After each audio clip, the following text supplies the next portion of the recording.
Welcome to Ancient Wisdom, a sanctuary where timeless wisdom guides you into deep, restful sleep.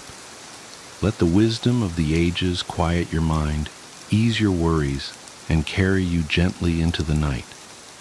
If you're here to relax, reflect, and drift into peaceful slumber, you're exactly where you need to be. Before you get too cozy, take a moment to like this video and subscribe to the channel. It really helps me bring more soothing content your way. Also, I'd love to know, where are you tuning in from, and what time is it for you right now? Share in the comments below. Now, settle in, get comfortable, and let the wisdom of the ages guide you into deep, restful sleep. In the pursuit of personal growth, we often focus on adding new habits and skills, but eliminating elements that no longer serve us is equally important. This video explores 20 suggestions for things to quietly eliminate from your life to enable significant personal growth. These suggestions encompass various areas, from maintaining discretion in personal matters to shifting focus inward, promoting positivity, and embracing change. Throughout this video, we will delve into each suggestion, exploring their importance and offering practical strategies for implementation. We will examine how maintaining privacy, shifting focus inward, pursuing authentic growth, promoting positivity, and embracing change can lead to a more purposeful and fulfilling life. The journey of personal growth is ongoing and requires continuous self-reflection and improvement. By quietly eliminating what no longer serves us, we create space to pursue our highest potential and live an authentic life. In the following sections, we will explore each suggestion in greater depth, providing insights and practical advice for those embarking on their own journey of personal transformation. Maintaining discretion and privacy. 1. Don't feel the need to explain yourself to those who hurt you. One of the most liberating things you can do for your personal growth is to stop feeling the need to explain yourself to those who have hurt you. When we experience pain or mistreatment from others, it's natural to want to seek justification or closure. However, engaging in this pursuit can often lead to further frustration and emotional turmoil. The power of calm, dignified disengagement cannot be overstated. By choosing to move on without seeking explanations or apologies, you reclaim your energy and focus, redirecting it towards your own healing and growth. This doesn't mean that you ignore or suppress your feelings. Rather, it means processing them internally and with trusted support systems, rather than exposing yourself to further hurt. Learning to let go of the need for external validation or understanding is a crucial step in developing emotional resilience and self-assurance. It allows you to prioritize your own well-being and make decisions based on your values and goals, rather than being swayed by the opinions or actions of others. 2. Don't share intimate details about the end of friendships or relationships. In the age of social media and oversharing, it can be tempting to broadcast the details of our personal lives, especially when it comes to the end of significant friendships or relationships. However, maintaining privacy and discretion during these times is essential for our emotional well-being and personal growth. The value of private reflection and introspection cannot be underestimated.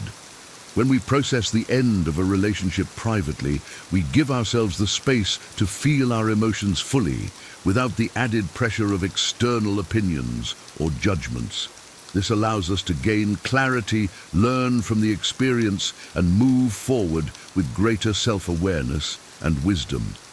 Moreover, sharing intimate details about the end of a relationship can often lead to further complications and emotional entanglements.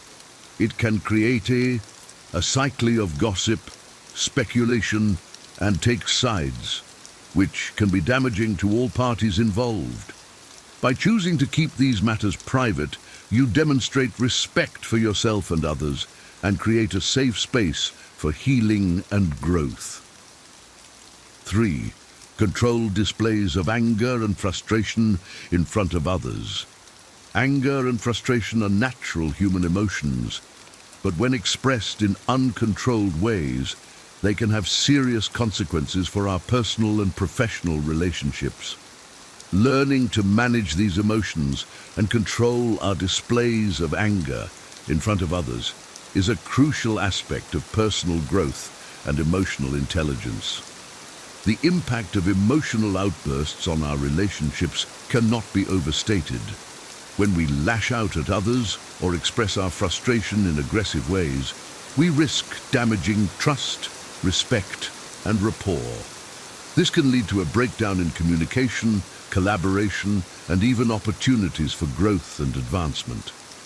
Instead of allowing anger to control our actions, it's important to develop strategies for redirecting that emotional energy in more productive ways. This might involve taking a few deep breaths, stepping away from the situation to regain composure, or finding healthy outlets for expressing our feelings, such as exercise, journaling, or creative pursuits. By learning to control our displays of anger and frustration, we demonstrate emotional maturity, professionalism, and the ability to handle challenging situations with grace and diplomacy. This not only benefits our relationships, but also our own mental and emotional well-being. 4. Avoid sharing negative judgments about others. In our daily interactions, it can be all too easy to slip into the habit of sharing negative judgments about others. Whether it's gossiping about a coworker, criticizing a friend's choices, or making snide comments about a public figure, these negative judgments can have a detrimental impact on our personal growth and relationships. The importance of diplomacy and tact in social interactions cannot be overstated.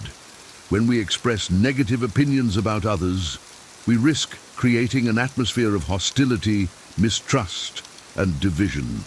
This can lead to damaged relationships, lost opportunities, and a general sense of negativity that permeates our lives. On the other hand, when we choose to rise above negativity and maintain a positive outlook, we create a more supportive and uplifting environment for ourselves and those around us. This doesn't mean that we ignore or condone bad behavior, but rather that we approach these situations with empathy, understanding, and a focus on finding solutions rather than placing blame. By avoiding the sharing of negative judgments, we also demonstrate integrity, compassion, and the ability to see beyond surface-level impressions. This can lead to deeper, more meaningful relationships, as well as greater opportunities for personal and professional growth. In summary, maintaining discretion and privacy in our personal lives, controlling displays of anger and frustration, and avoiding negative judgments about others are all crucial aspects of personal growth and emotional well-being. By implementing these suggestions, we create a foundation of trust, respect, and positivity that allows us to thrive in all areas of our lives. Be shifting focus inward. 5. Stop constantly comparing yourself to others. One of the most significant barriers to personal growth and self-acceptance is the habit of constantly comparing ourselves to others. In our modern society, where social media and advertising bombard us with idealized images of success, beauty, and happiness, it's easy to fall into the trap of measuring our worth against external standards. The dangers of comparison are well documented.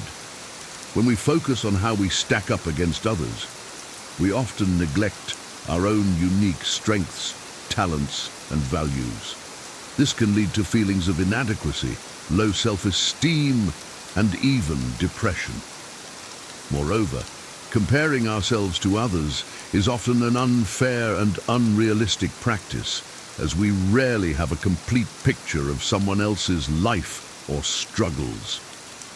To overcome this habit, it's crucial to shift our focus inward and prioritize our own journey and growth. This means setting goals and standards that are authentic to our own desires and values, rather than based on the expectations or achievements of others.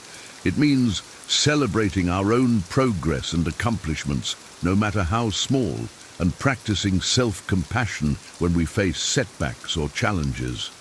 By learning to focus on our own path, we cultivate a sense of intrinsic motivation and purpose. We become more attuned to our own needs, desires and passions, and less swayed by external validation or approval. This in turn leads to greater self-awareness, resilience, and the ability to navigate life's challenges with confidence and grace. 6. Limit time on social media. In today's digital age, social media has become an integral part of our daily lives. While these platforms can provide valuable opportunities for connection, learning, and self-expression, excessive use can also have negative effects on our mental health and personal growth. One of the main dangers of social media is its tendency to promote unrealistic comparisons and idealized versions of reality.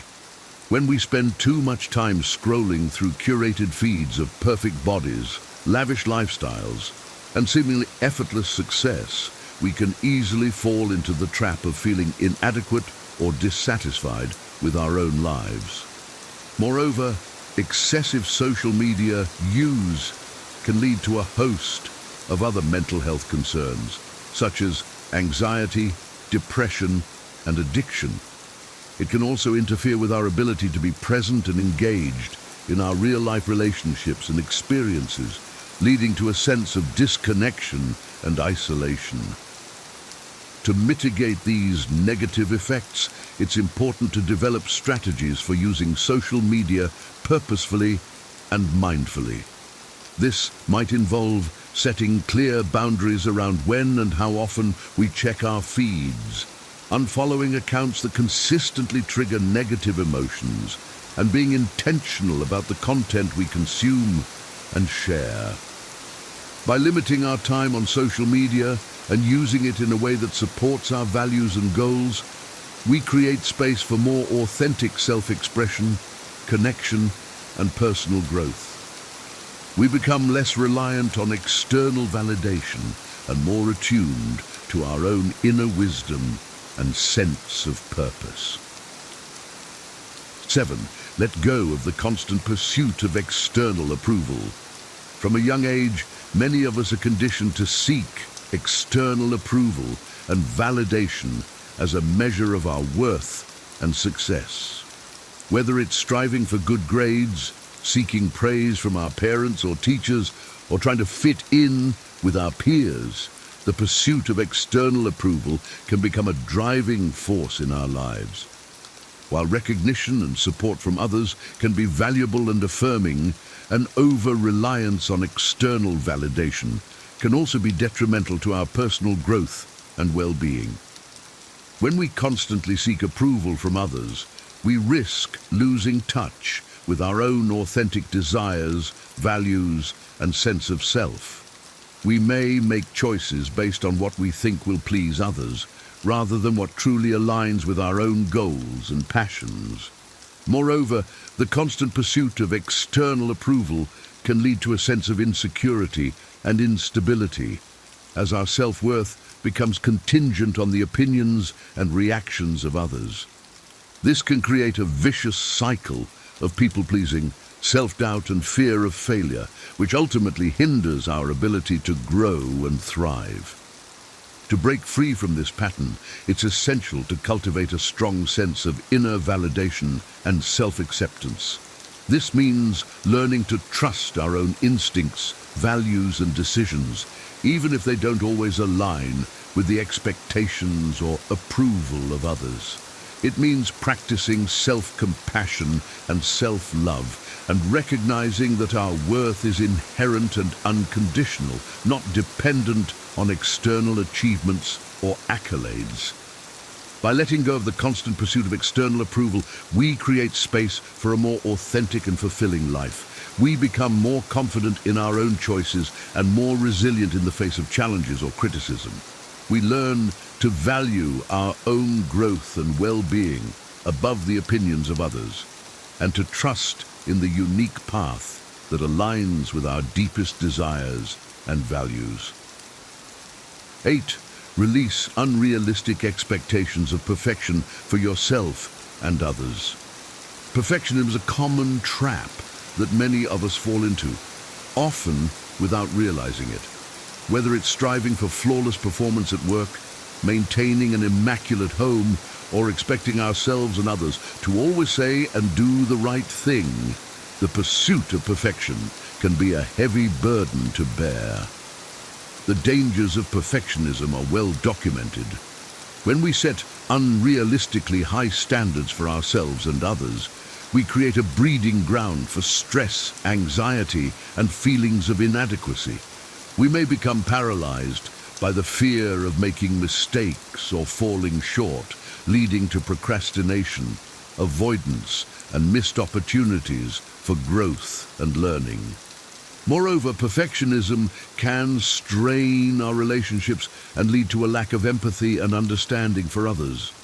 When we expect perfection from those around us, we risk creating an atmosphere of judgment, criticism, and resentment, rather than one of support, collaboration, and growth. To overcome the pitfalls of perfectionism, it's important to reframe our expectations and focus on progress rather than perfection. This means setting achievable goals that challenge us to grow and improve, while also allowing room for mistakes, setbacks, and learning. It means celebrating our efforts and accomplishments, no matter how small, and practicing self-compassion when we inevitably fall short of our ideals. By releasing unrealistic expectations of perfection, we create a more nurturing and supportive environment for ourselves and others. We learn to embrace the beauty and growth that come from imperfection, and to approach challenges with curiosity, resilience, and a willingness to learn. We become more accepting of ourselves and others, and more attuned to the process of growth and development, rather than fixating on a narrow definition of success. In summary, shifting our focus inward by stopping constant comparisons, limiting social media use, letting go of the pursuit of external approval, and releasing unrealistic expectations of perfection are all crucial aspects of personal growth and well-being. By implementing these suggestions, we create a foundation of self-awareness, self-acceptance, and inner strength that allows us to navigate life's challenges with greater ease and fulfillment. See pursuing personal growth authentically. 9. Abandon unnecessary goals that don't align with your true path. In the pursuit of personal growth, it's easy to become sidetracked by goals and aspirations that don't truly align with our authentic selves. These may be goals that we've inherited from our families, society, or cultural expectations, rather than those that stem from our own deep desires and values. For example, someone may feel pressured to pursue a high-paying career in a field they don't genuinely enjoy, simply because it's what their parents or peers expect of them. Or someone may set a goal to achieve a certain body, type, or lifestyle based on images they see in the media rather than what feels healthy and authentic to them. The importance of identifying and pursuing our authentic passions cannot be overstated. When we set goals that are truly aligned with our values, strengths, and desires, we tap into a deep well of motivation, resilience, and fulfillment. We're more likely to persevere in the face of challenges and to find joy and meaning in the process of growth and achievement. To identify our authentic goals, it's important to cultivate a practice of self-reflection and introspection. This might involve journaling, meditation, or simply taking time to sit with ourselves and ask deep questions about what we truly want and value. It may also involve seeking out new experiences and perspectives that challenge our assumptions and broaden our horizons. As we gain clarity on our authentic path, it's equally important to proceed with discretion and avoid the influence of others' expectations. This means learning to trust our own instincts and judgments, even if they don't align with the conventional wisdom or advice of others. It means being willing to take risks, to chart our own course, and to let go of goals or pursuits that no longer serve our deepest desires and values. For instance, someone may decide to leave a lucrative but unfulfilling career to pursue a passion for teaching or social work, even if it means taking a pay cut or facing disapproval from family or friends. Or someone may choose to prioritize their mental health and well-being over achieving a certain level of success or status, recognizing that true fulfillment comes from within. By abandoning unnecessary goals and aligning ourselves with our authentic path, we create a foundation for deep, lasting personal growth. We become more resilient, adaptable, and capable of navigating life's challenges with grace and purpose.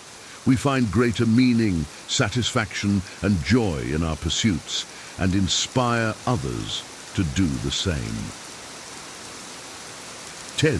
Procrastination and avoidance. Procrastination and avoidance are common obstacles to personal growth and success.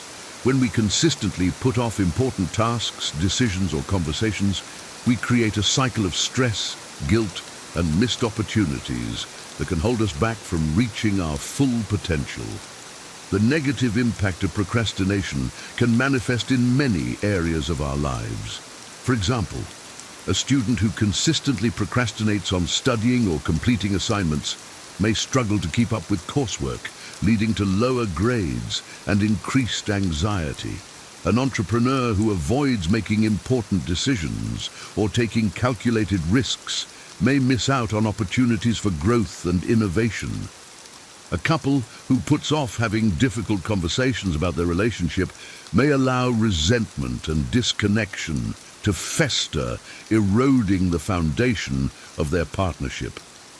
To overcome procrastination and avoidance, it's important to develop strategies for recognizing and managing these tendencies. This might involve breaking down large tasks into smaller, more manageable steps, setting clear deadlines and accountability measures, or seeking support and encouragement from others. For instance, someone who struggles with procrastination on a large project at work might create a detailed timeline with specific milestones and check-ins, and enlist the help of a colleague or mentor to hold them accountable. Or someone who tends to avoid difficult conversations with loved ones might practice assertive communication techniques, such as using I statements and active listening, to build confidence and reduce anxiety around these interactions. It's also crucial to recognize that procrastination and avoidance often stem from deeper emotions, such as fear of failure, perfectionism, or low self-worth. By exploring and addressing these underlying issues, we can develop greater self-awareness and resilience in the face of challenges. For example, someone who procrastinates on pursuing a new career path out of fear of failure might work with a therapist or coach to build self-confidence and reframe their relationship with risk and uncertainty. Or someone who avoids setting boundaries with others out of a desire to please or avoid conflict might practice self-compassion and assertiveness, recognizing that their needs and well-being are valid and important. Ultimately, overcoming procrastination and avoidance requires a commitment to taking action, even in the face of discomfort or uncertainty. By developing strategies for managing these tendencies and building self-awareness and resilience, we create a foundation for lasting personal growth and success. 11. Unhealthy habits and self-sabotage. Unhealthy habits and self-sabotaging behaviors can be significant barriers to personal growth and well-being. These patterns can take many forms, such as poor sleep habits, unhealthy eating, negative self-talk, or engaging in activities that undermine our goals and values. For example, someone may turn to alcohol or drugs to cope with stress or anxiety, rather than developing healthy coping mechanisms such as exercise, meditation, or therapy. Or someone may repeatedly enter into toxic relationships or work environments, despite recognizing the negative impact on their mental and emotional well-being. The first step in overcoming unhealthy habits and self-sabotage is to identify the specific patterns and behaviors that are holding us back. This requires a willingness to be honest with ourselves, to look closely at our thoughts, emotions, and actions, and to recognize the ways in which we may be undermining our own growth and happiness. For instance, someone who struggles with negative self-talk might start by simply noticing the specific thoughts and beliefs that arise in challenging situations, such as, "I'm not good enough," or "I'll never be able to do this." By bringing awareness to these patterns, we create space for change and growth. The next step is to replace unhealthy habits with nourishing alternatives. This might involve developing a consistent sleep routine, finding healthy ways to manage stress and emotions, or seeking out supportive relationships and environments that align with our values and goals.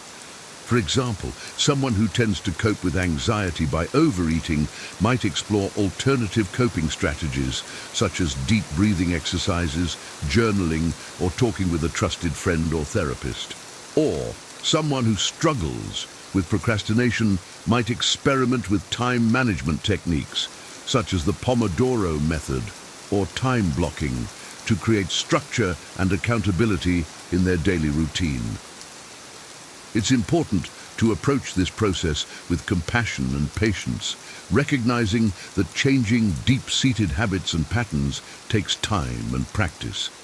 It's also helpful to enlist the support of others, whether that's a therapist, coach, or trusted friend or family member, to provide encouragement, accountability, and guidance along the way. Ultimately, overcoming unhealthy habits and self-sabotage requires a commitment to self-awareness, self-care, and personal growth. By identifying the specific patterns that hold us back, replacing them with nourishing alternatives, and seeking out support and resources, we create a foundation for lasting change and transformation. 12. The need to always be right. The need to always be right is a common trap that can hinder personal growth and damage relationships. When we become overly attached to our own opinions, beliefs, and ways of doing things, we risk closing ourselves off to new perspectives, ideas, and opportunities for learning and connection. This pattern can manifest in many ways, such as arguing with others, even when it's not necessary or productive, refusing to admit when we're wrong or have made a mistake, or dismissing or invalidating the experiences and viewpoints of others. The value of humility and open-mindedness in personal growth cannot be overstated. When we cultivate a willingness to listen, learn, and consider other perspectives, we expand our own understanding of the world and ourselves. We become more adaptable, resilient, and capable of navigating complex challenges and relationships. To develop greater humility and open-mindedness, it's important to practice active listening and empathy. This means setting aside our own agendas and opinions temporarily and focusing on understanding and validating the experiences and perspectives of others. It means asking questions, seeking clarification, and being willing to change our minds or admit when we're wrong. For example, in a disagreement with a colleague or family member, instead of immediately defending our own position or trying to prove the other person wrong, we might ask open-ended questions to better understand their perspective, such as, "Can you tell me more about why you feel that way?"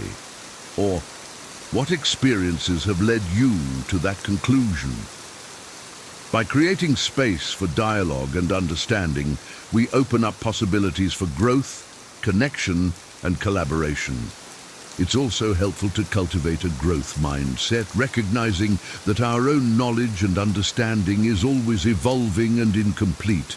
This means embracing challenges, setbacks, and feedback as opportunities for learning and development, rather than threats to our ego or self-image. For instance, if we receive criticism or negative feedback on a project or idea, instead of becoming defensive or dismissive, we might approach it with curiosity and openness, asking ourselves questions like, what can I learn from this perspective?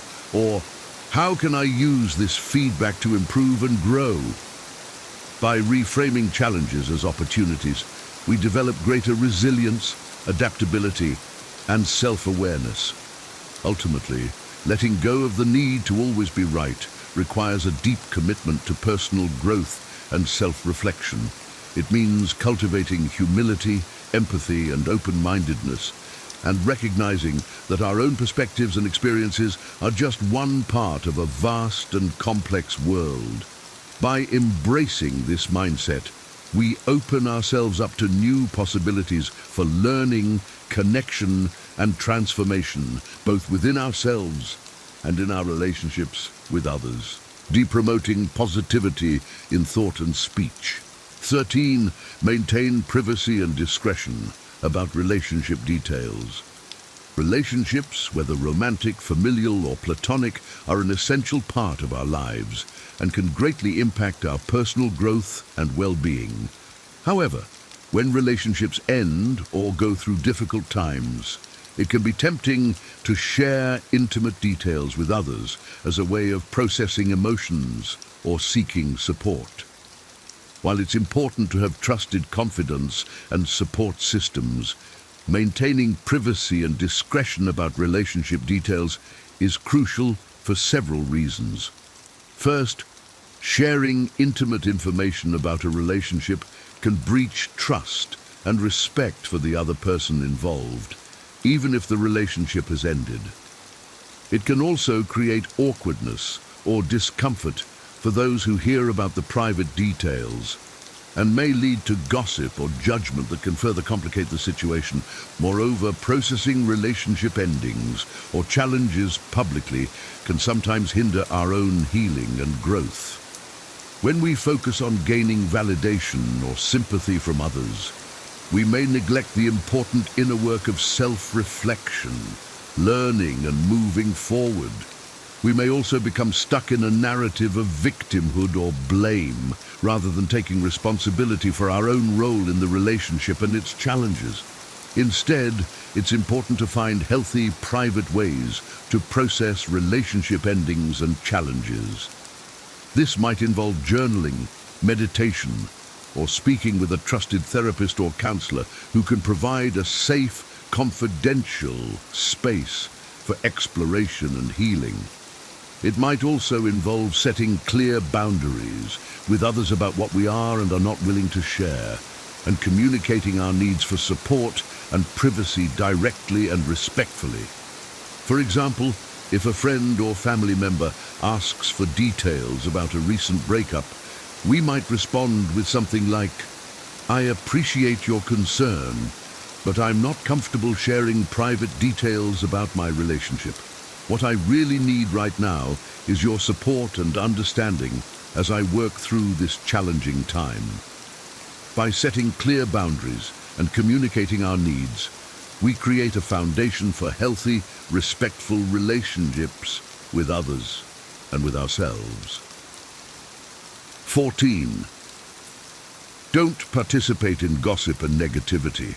Gossip and negativity are all too common in many social and professional circles and can have a corrosive effect on our personal growth and well-being. When we engage in gossip or negative talk about others, we contribute to a culture of judgment, mistrust, and disconnection that can hinder our own growth and success. The negative impact of gossip can be far-reaching, It can damage reputations, relationships, and opportunities, and create a toxic environment that breeds fear, resentment, and hostility. It can also reinforce negative stereotypes and prejudices and contribute to a culture of exclusion and discrimination. Moreover, participating in gossip and negativity can have a detrimental effect on our own mental and emotional well-being. When we focus on the faults and shortcomings of others, we neglect our own self-reflection and growth. We may become trapped in a cycle of judgment and criticism that leaves us feeling isolated, anxious, and unfulfilled. To avoid participating in gossip and negativity, it's important to cultivate a mindset of empathy, compassion, and positivity. This means looking for the best in others, even when they may be struggling or making mistakes. It means seeking to understand and support rather than judge and criticize. And it means modeling kindness, respect, and integrity in our own words and actions, even when it may be difficult or unpopular. For example, if we hear colleagues or friends engaging in negative gossip about someone else, we might gently redirect the conversation by saying something like, "I don't feel comfortable talking about someone who isn't here to defend themselves. Let's focus on the positive things we appreciate about each other and our work together." By setting a tone of empathy and respect, we create a ripple effect of positivity that can transform our relationships and communities. It's also important to be mindful of our own tendencies towards negativity and judgment, and to actively work to shift our mindset and behavior. This might involve practicing gratitude, self-compassion, and forgiveness, and surrounding ourselves with positive, supportive people who uplift and inspire us. Ultimately, avoiding gossip and negativity is about choosing to be a force for good in the world and recognizing that our words and actions have the power to heal or harm. By cultivating empathy, compassion, and positivity, we not only enhance our own personal growth and well-being, but also contribute to a more loving, connected, and thriving world. 15. Clutter and excess possessions. In our modern consumer culture, it's easy to accumulate clutter and excess possessions that can weigh us down both physically and emotionally. From overflowing closets and garages to crowded bookshelves and kitchen counters, the stuff we own can often take up valuable space in our lives and minds, hindering our ability to focus on what truly matters. The psychological benefits of simplifying our living spaces are well documented.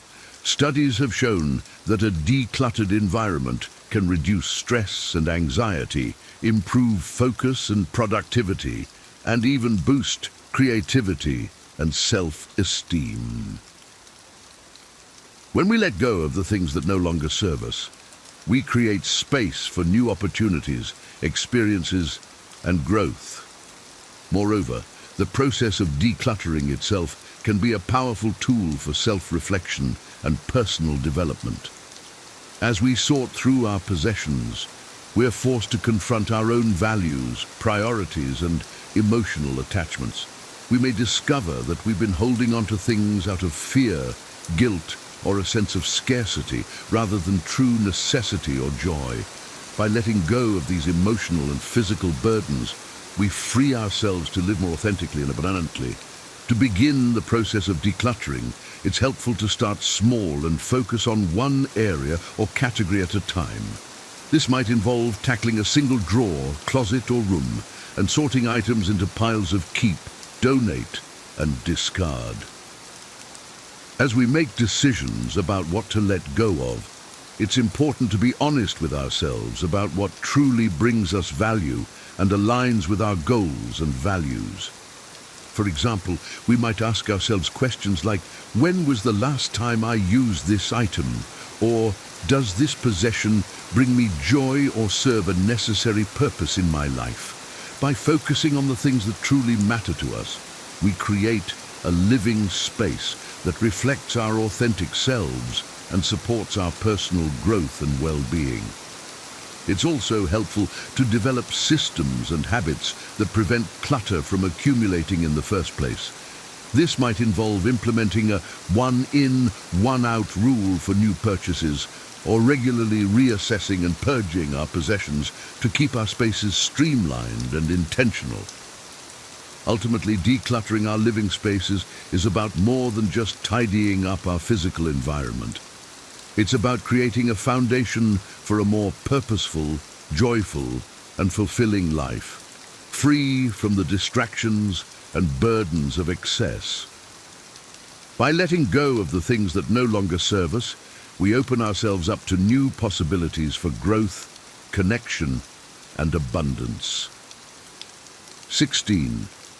Toxic relationships and one-sided friendships. Relationships are an essential part of our lives, providing us with support, connection, and opportunities for growth and learning. However, not all relationships are created equal, and some can be toxic or one-sided, draining our energy and hindering our personal development.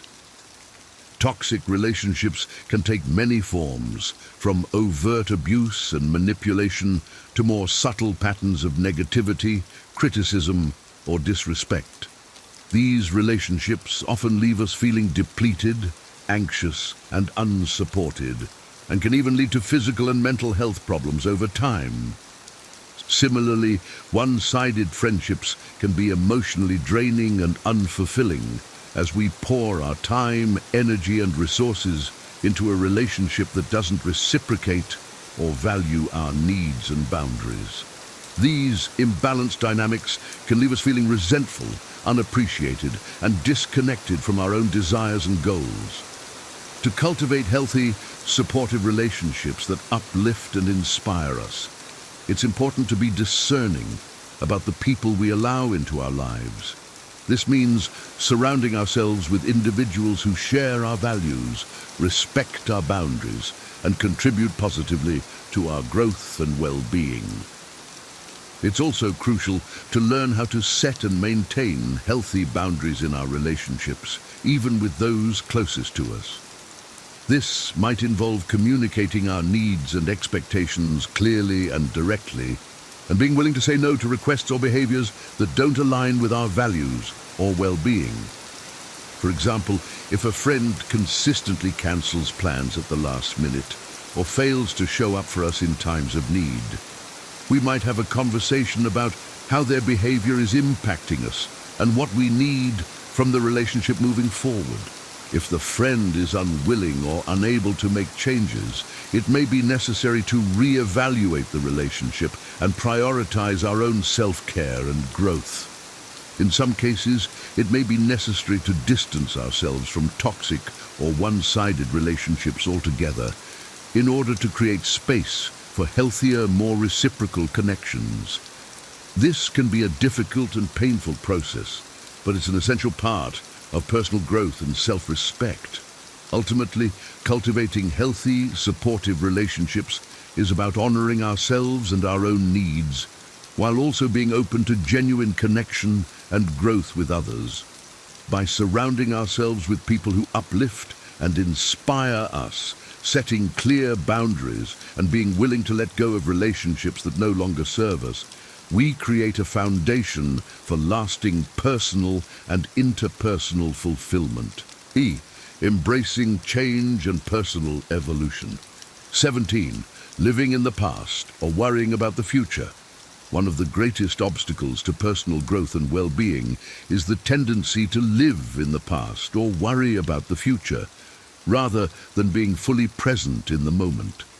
When we dwell on past regrets, mistakes, or traumas, we can become stuck in a cycle of shame, guilt, and self-doubt that prevents us from moving forward and embracing new opportunities.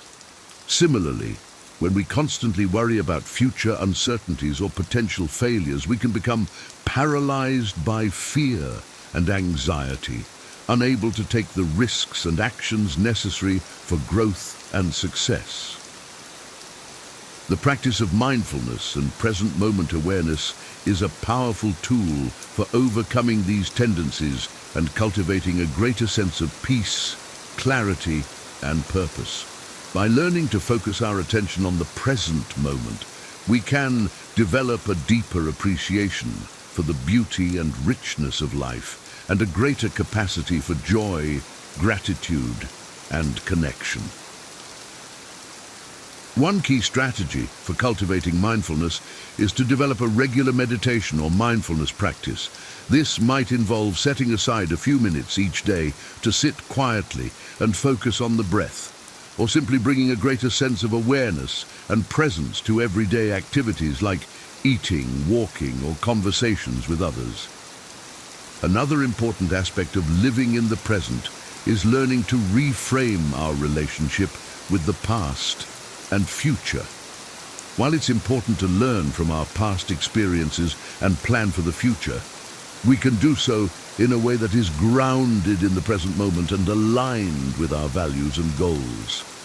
For example, instead of dwelling on past mistakes or failures, we can choose to focus on the lessons and growth opportunities they provided and use them as a springboard for positive change in the present. Similarly, instead of worrying about future uncertainties, we can choose to focus on the actions and choices we can make in the present to create the future we desire. Ultimately, embracing the present moment is about cultivating a sense of trust and surrender, recognizing that life is always unfolding in ways that are beyond our control, but that we always have the power to choose our response and attitude in each moment. By practicing mindfulness and present moment awareness, we open ourselves up to the fullness and richness of life and develop a greater capacity for resilience, adaptability, and growth in the face of change and uncertainty. 18. Neglecting self-care and personal boundaries. In the pursuit of personal and professional success, it's easy to fall into the trap of neglecting our own self-care and personal boundaries. We may push ourselves to work longer hours, take on more responsibilities, or say yes to every request or invitation, all in the name of achievement and progress. However, over time, this constant striving and self-neglect can take a serious toll on our physical, mental, and emotional well-being, leading to burnout, stress, and even illness. To cultivate sustainable personal growth and success, it's essential to prioritize self-care and establish healthy personal boundaries. This means taking intentional time and space for activities that recharge and nourish us, such as exercise, hobbies, social connection, and rest. It also means learning to say no to requests or commitments that don't align with our values, goals, or capacity, and setting clear limits around our time, energy, and resources. One key strategy for prioritizing self-care is to schedule it into our daily or weekly routines, just as we would any other important meeting or appointment. This might involve blocking out time for a morning yoga practice, an evening walk in nature, or a weekly coffee date with a close friend. By treating self-care as a non-negotiable priority, we send a clear message to ourselves and others that our well-being matters and deserves attention and investment. Another important aspect of self-care is learning to listen to and honor our own needs and desires, even when they may conflict with the expectations or demands of others. This might involve setting boundaries around our work hours, declining social invitations that don't feel fulfilling, or communicating our needs and preferences clearly and assertively in relationships. For example, if we find ourselves consistently working late nights or weekends to meet deadlines or impress a boss, we might have a conversation with our supervisor about our workload and schedule and propose alternative solutions that allow for better work-life balance. Or, if we find ourselves frequently saying yes to social commitments out of a sense of obligation or fear of disappointing others, we might practice saying no more often and focus on cultivating relationships and activities that truly nourish and inspire us. Ultimately, prioritizing self-care and personal boundaries is about recognizing that our own well-being is the foundation for all other aspects of our lives, and that we cannot truly thrive or contribute to the world if we're running on empty. By making intentional choices to nourish and protect our physical, mental, and emotional health, we create a solid foundation for lasting personal growth, fulfillment, and success. 19. The pursuit of perfection. The pursuit of perfection is a common trap that can hinder personal growth and well-being. When we set unrealistic standards for ourselves or others, we create a constant sense of pressure and inadequacy that can lead to anxiety, procrastination, and even depression. We may become so focused on achieving a narrow ideal of success or beauty that we lose sight of the deeper values and experiences that give life meaning and joy. However, the truth is that perfection is an illusion, and that the beauty and growth of life often lie in the imperfections and challenges we face along the way. When we learn to embrace our own humanness and the messiness of the journey, we open ourselves up to a greater sense of self-acceptance, resilience, and creativity. One key strategy for overcoming perfectionism is to reframe our relationship with mistakes and failures. Instead of seeing them as evidence of our inadequacy or unworthiness, we can choose to view them as valuable opportunities for learning, growth, and innovation. We can cultivate a growth mindset that values effort, experimentation, and feedback, rather than a fixed mindset that sees our abilities and outcomes as predetermined or immutable. For example, if we receive critical feedback on a project or performance, instead of becoming defensive or discouraged, we can choose to approach the feedback with curiosity and openness, asking ourselves what we can learn from the experience and how we can use it to improve and evolve. Or if we encounter a setback or failure in pursuit of a goal, we can choose to reframe it as a temporary obstacle or redirection rather than a permanent defeat, and look for ways to adapt and persevere. Another important aspect of embracing imperfection is learning to celebrate the journey and process of growth, rather than just the end result or achievement. This means taking time to acknowledge and appreciate the small wins, insights, and joys along the way, and cultivating a sense of gratitude and presence in each moment. For example, if we are working towards a long-term fitness goal, instead of becoming fixated on the final outcome or number on the scale, we can choose to focus on the daily practices and experiences that make us feel strong, healthy, and alive, such as the endorphin rush after a great workout, the satisfaction of fueling our bodies with nourishing foods, or the camaraderie of a supportive fitness community. Ultimately, embracing imperfection is about recognizing that true growth and fulfillment come from the willingness to show up fully and authentically in each moment, with all of our flaws, struggles, and possibilities. By letting go of the impossible pursuit of perfection, we create space for a more rich, dynamic, and meaningful experience of life and self. 20. Fear of change and the unknown. Change and uncertainty are inevitable parts of life, but for many of us, they can also be sources of great fear and anxiety. We may cling to familiar routines, relationships, or beliefs, even when they no longer serve us, out of a desire for stability and control. We may avoid taking risks or trying new things out of a fear of failure, rejection, or the unknown. However, the truth is that change and uncertainty are also the very conditions that enable growth, creativity, and transformation.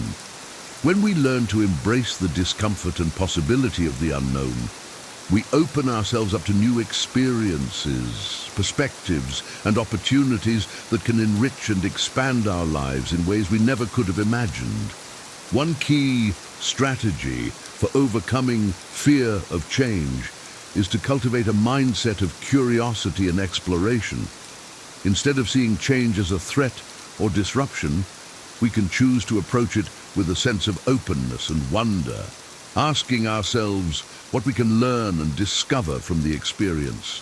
We can practice reframing uncertainty as an invitation to grow and evolve, rather than a reason to retreat or resist. For example, if we are considering a career change or relocation, instead of becoming paralyzed by the potential risks and unknowns, we can choose to focus on the potential benefits and opportunities, such as the chance to develop new skills, meet new people, or explore new places and cultures.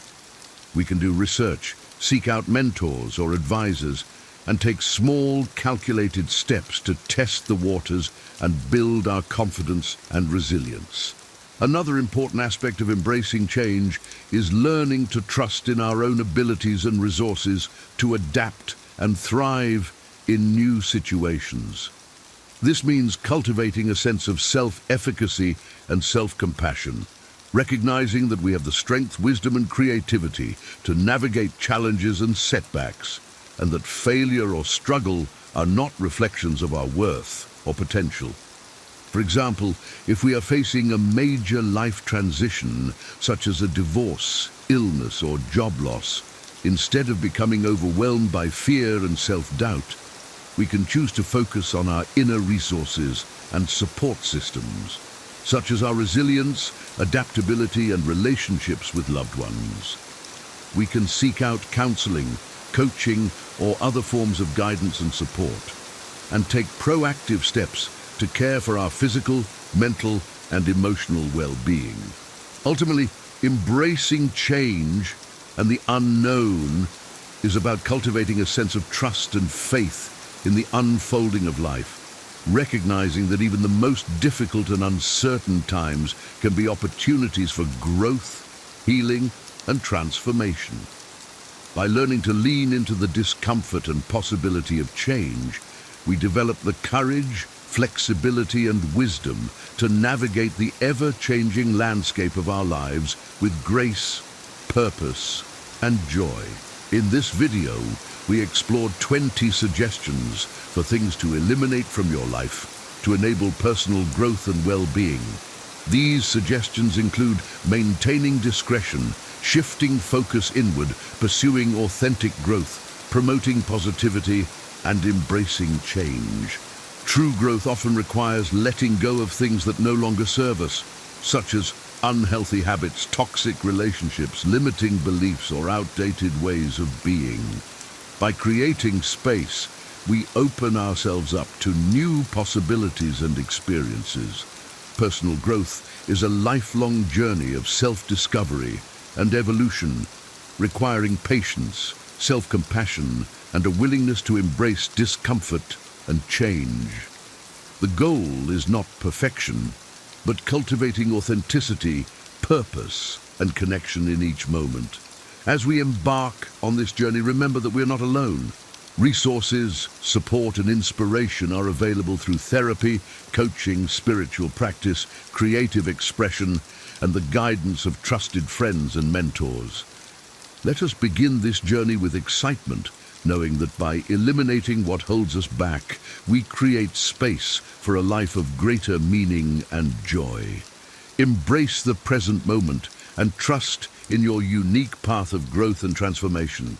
Remember, you always have the power to choose love, curiosity, and self-compassion, creating a life that reflects your deepest desires and values.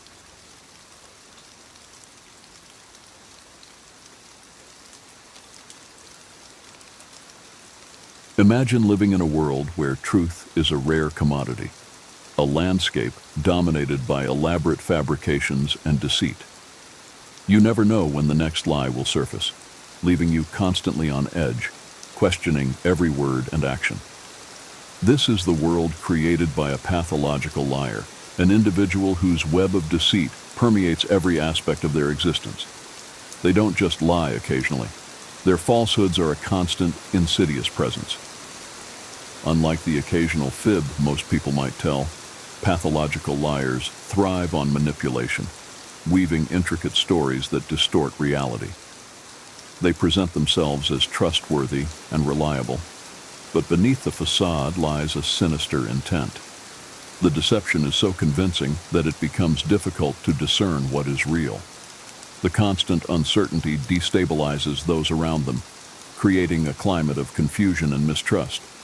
As Epictetus, the Stoic philosopher, taught, integrity and honesty are the bedrocks of a virtuous life. Pathological liars erode these foundations, making it essential to recognize and address their behavior.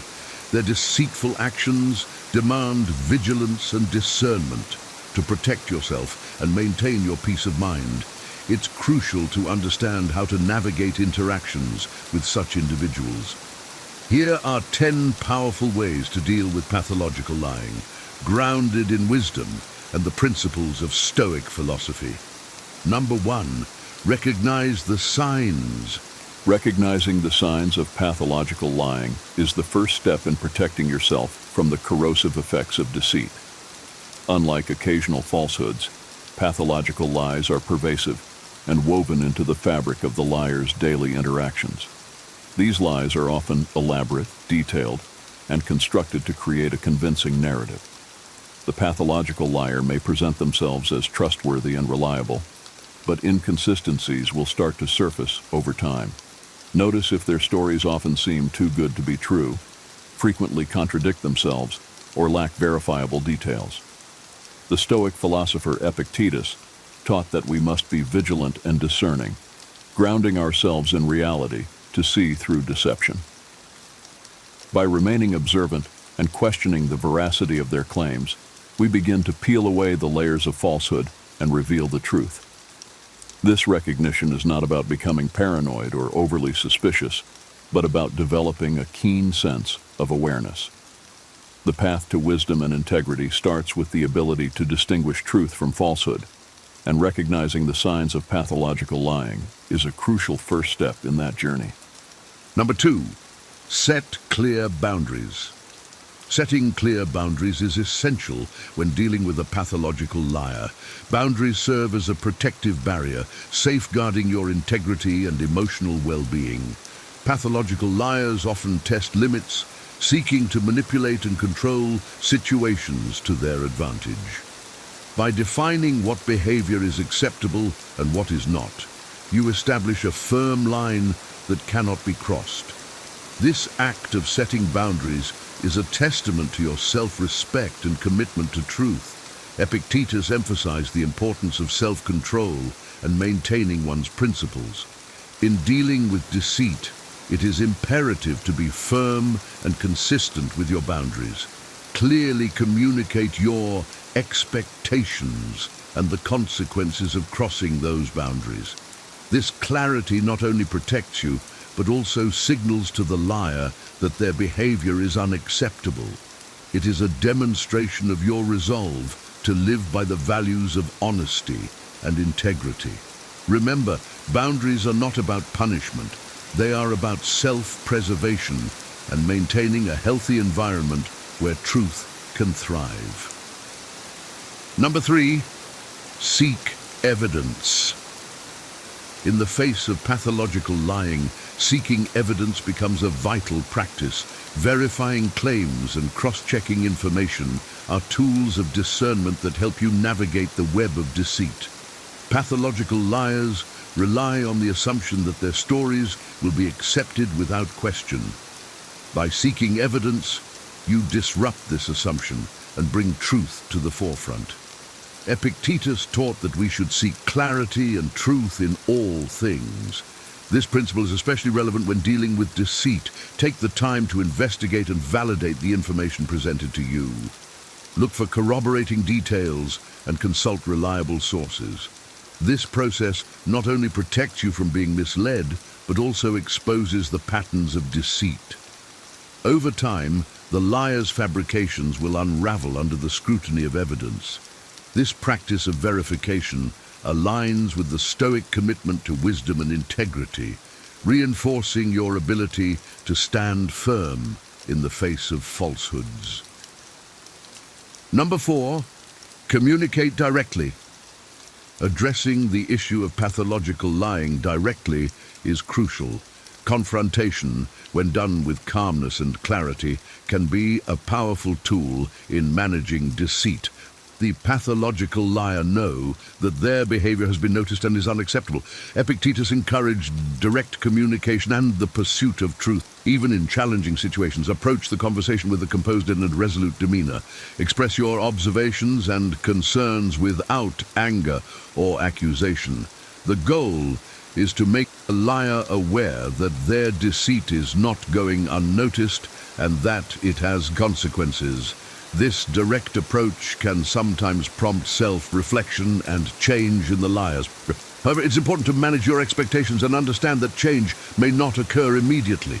By communicating directly, you assert your commitment to honesty and integrity, and you create an environment where deceit is less likely to thrive. This practice aligns with the Stoic views of courage and wisdom, empowering you to uphold the truth. Number 5, limit interaction. Limiting your interaction with a pathological liar is a protective measure that helps preserve your mental and emotional well-being. Continuous exposure to deceit can be draining and destabilizing. By reducing the amount of time you spend with the liar, you minimize their influence over you. Epictetus advised us to be mindful of our associations, recognizing that the company we keep can impact our virtue and tranquility. Distancing yourself from the pathological liar does not mean avoiding them entirely, but being strategic about when and how you interact. Choose your encounters carefully and maintain a certain level of detachment.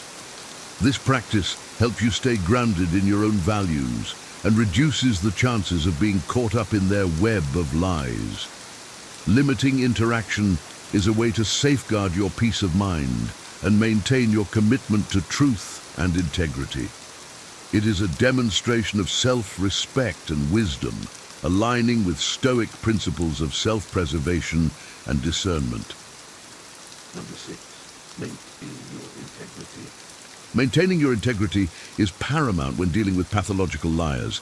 It is easy to be swayed or tempted to retaliate with deceit, but Stoic philosophy teaches us to rise above such inclinations. Epictetus emphasized the importance of living in accordance with our values, regardless of external circumstances. Your integrity is a reflection of your character and commitment to truth. In interactions with a pathological liar, remain steadfast in your honesty and principles. Do not stoop to their level or engage in similar behavior. By upholding your integrity, you set a powerful example and reinforce your own moral compass. This steadfastness not only protects you from the corrosive effects of deceit, but also fortifies your sense of self. Maintaining integrity requires courage and resilience, but it is the cornerstone of a virtuous life. It allows you to navigate interactions with confidence and clarity, knowing that you are true to yourself and your values. Number 7, educate yourselves. Educating yourself about pathological lying and its underlying causes can provide valuable insights and strategies for dealing with deceit. Understanding the psychological aspects of this behavior can help you navigate interactions with greater wisdom and empathy. Pathological lying is often rooted in deeper issues, such as personality disorders or past traumas. By learning more about these factors, you can approach the situation with a more informed perspective. Epictetus taught that knowledge and understanding are essential for living a virtuous life. Take the time to research and educate yourself about the nature of pathological lying. This knowledge will equip you with the tools to identify and respond to deceit more effectively. It also fosters a sense of compassion as you recognize that the liar's behavior may be driven by unresolved psychological issues. However, it is important to balance empathy with self-preservation, ensuring that you do not become enmeshed in their web of deceit. Education empowers you to act wisely and protect yourself, aligning with Stoic principles of wisdom and discernment. Number 8, encourage professional help. Encouraging the pathological liar to seek professional help is a compassionate and constructive approach. Pathological lying can be a symptom of deeper psychological issues that may require therapy or counseling. Suggesting professional help shows that you recognize the seriousness of their behavior and care about their well-being. Epictetus emphasized the importance of seeking improvement and growth, both for ourselves and others. Approach the conversation with empathy and understanding, expressing your concern for their mental health. Suggesting therapy or counseling can provide them with the support and tools needed to address their lying behavior.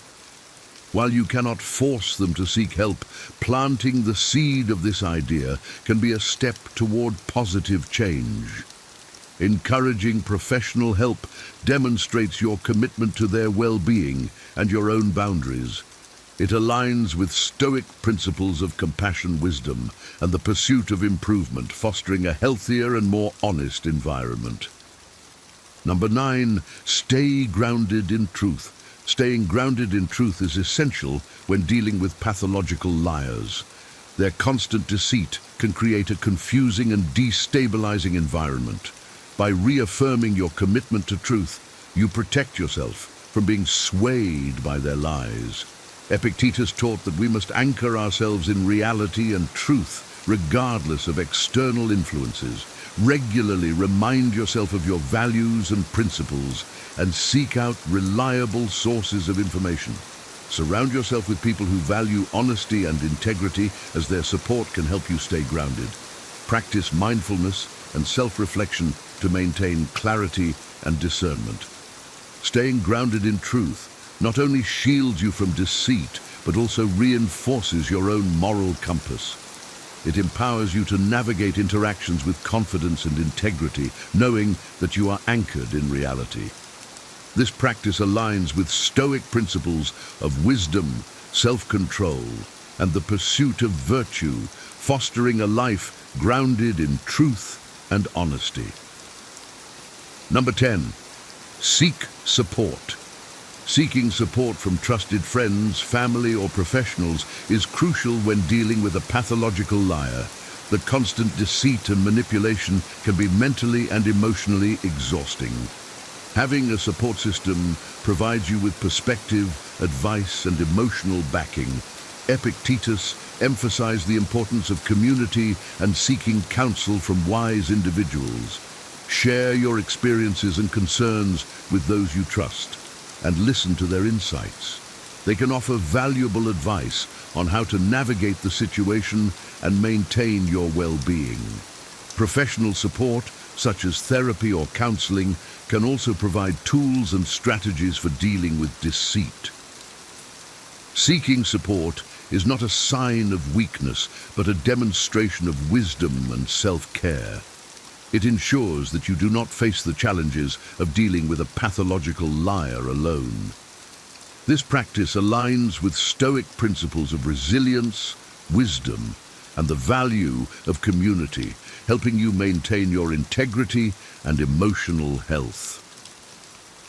Navigating the treacherous waters of pathological lying requires wisdom, resilience, and unwavering commitment to truth.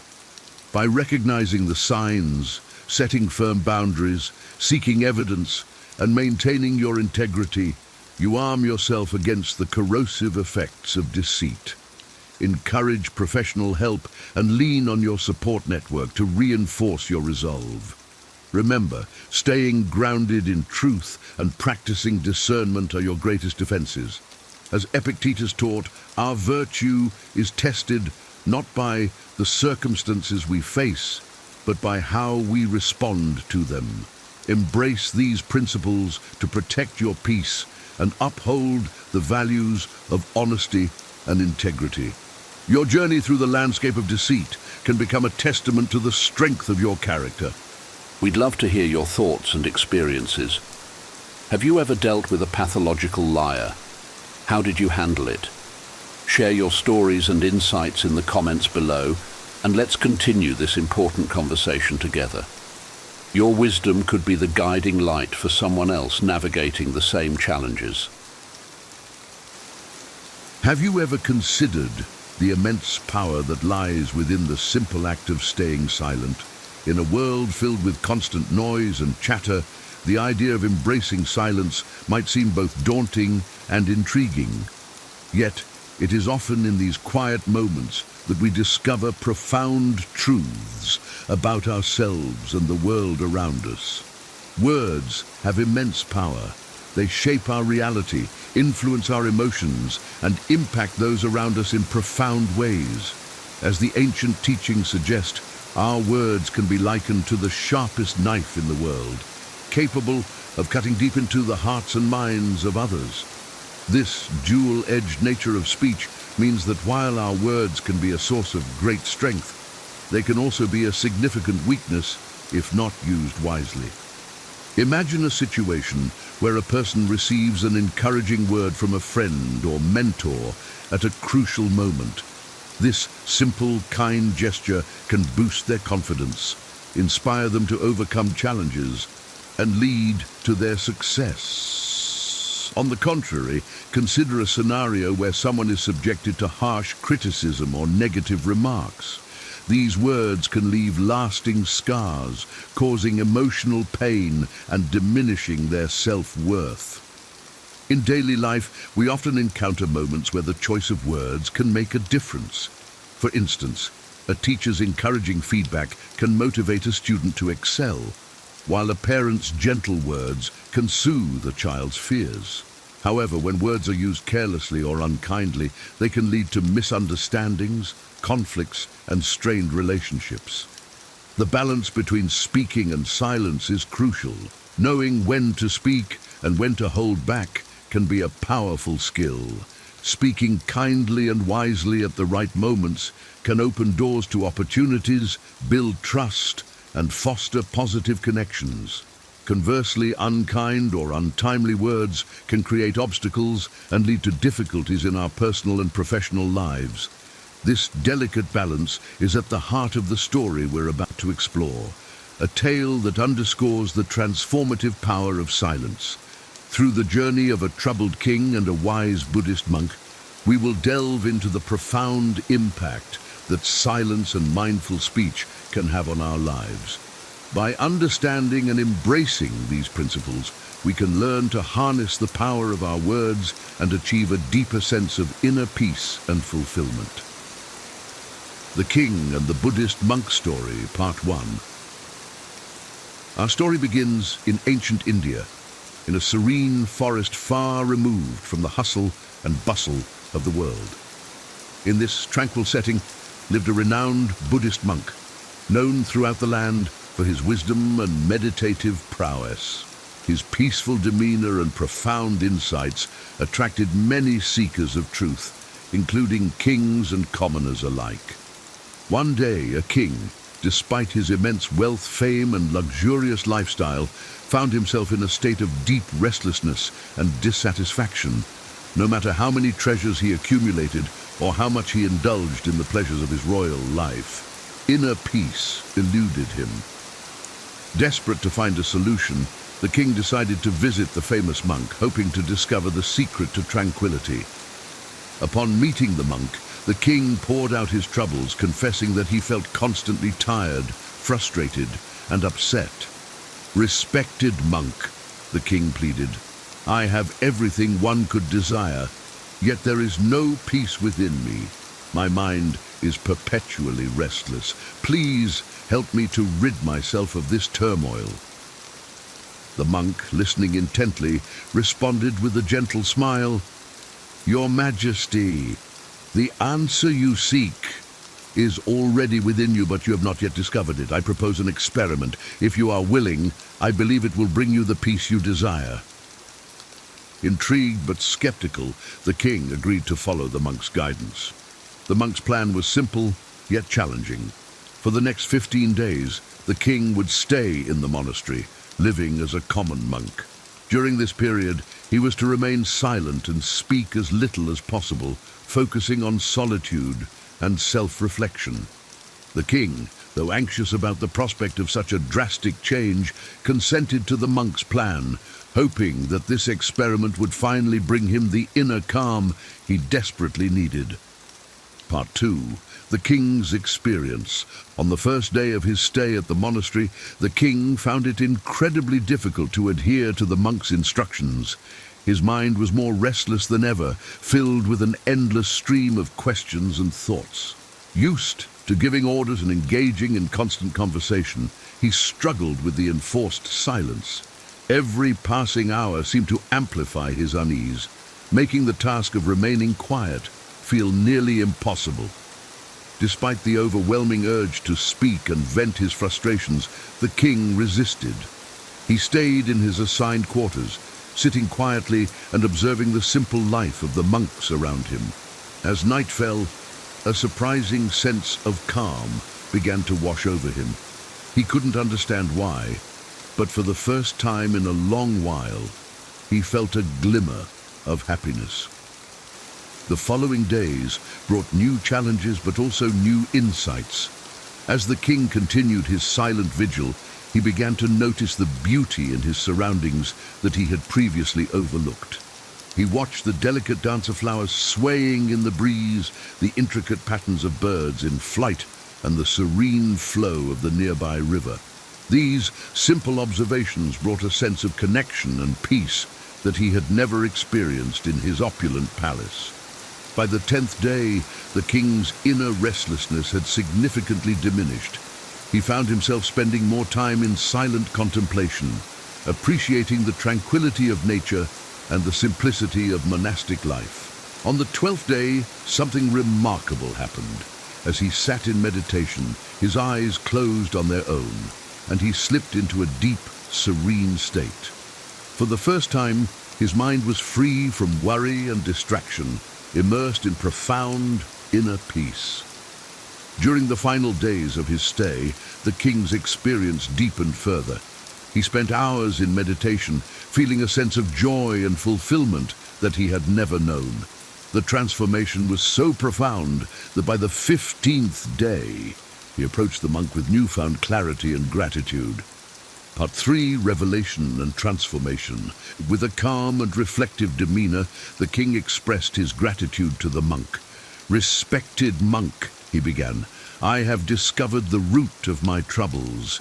I realized that my constant talking and negative thinking were the sources of my restlessness and failures. This excessive chatter and criticism drained my energy and clouded my mind, making it difficult for me to focus and succeed." The monk listened attentively, nodding in understanding. The king continued, "During these 15 days of silence, I experienced a transformation. I found that by speaking less and observing more, I could connect with the world in a deeper, more meaningful way. I learned that true peace comes from within, and that silence is a powerful tool for achieving it." The king's realization was profound. He understood that his previous behavior, talking excessively and often negatively, had not only affected his mental state, but also his relationships and effectiveness as a ruler. The silence had allowed him to introspect and understand the value of measured, mindful speech. He shared with the monk how, in his moments of quiet reflection, he had gained insights into his own behavior and its impact on others. "I saw how my words could hurt or heal, and how my silence could bring clarity and peace. These 15 days have taught me more than years of royal counsel." Part 4, Monk's Teachings. The monk then shared his wisdom, reinforcing the king's newfound understanding. "Your experience is a testament to the power of silence," he said. "Silence is not merely the absence of speech. It is a state of inner calm and awareness. When we are silent, we can hear the whispers of our own soul and connect with the deeper truths within us. He explained that silence is the first step to self-discovery. By quieting the constant chatter of the mind, we create space for introspection and inner growth. The monk recounted a story of Gautama Buddha, who often remained silent to dive deep within himself, discovering profound insights and wisdom. Silence allows us to observe our thoughts and emotions without judgment, the monk continued. It helps us become more patient and aware, leading to greater clarity and understanding. When we speak only when necessary, our words carry more weight and are more likely to be received with respect and consideration.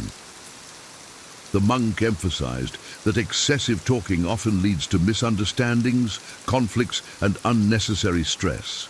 By embracing silence, we can reduce these negative interactions and foster a more harmonious environment.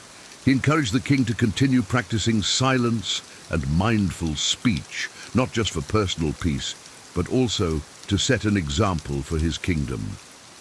The story's broader implications, the monk's teachings, extended beyond the king's personal transformation. He highlighted the broader implications of embracing silence in our daily lives.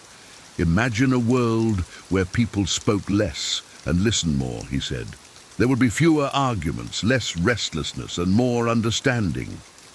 He pointed out that many of the world's problems stem from miscommunication and hasty words. By learning to be silent, we can avoid unnecessary conflicts and build stronger, more meaningful relationships. Silence can act as a buffer, giving us time to think before we speak and ensuring that our words are thoughtful and kind. The monk also discussed the role of meditation in fostering inner peace. Meditation is a practice of silence, he explained. It helps us connect with our inner selves and find calm amidst the chaos of daily life. By spending time in solitude and quiet reflection, we can cultivate a sense of tranquility that permeates all aspects of our lives.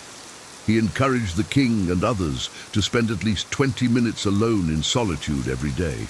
This practice, he assured, would bring positive changes, helping individuals become more patient, aware, and connected with their inner selves.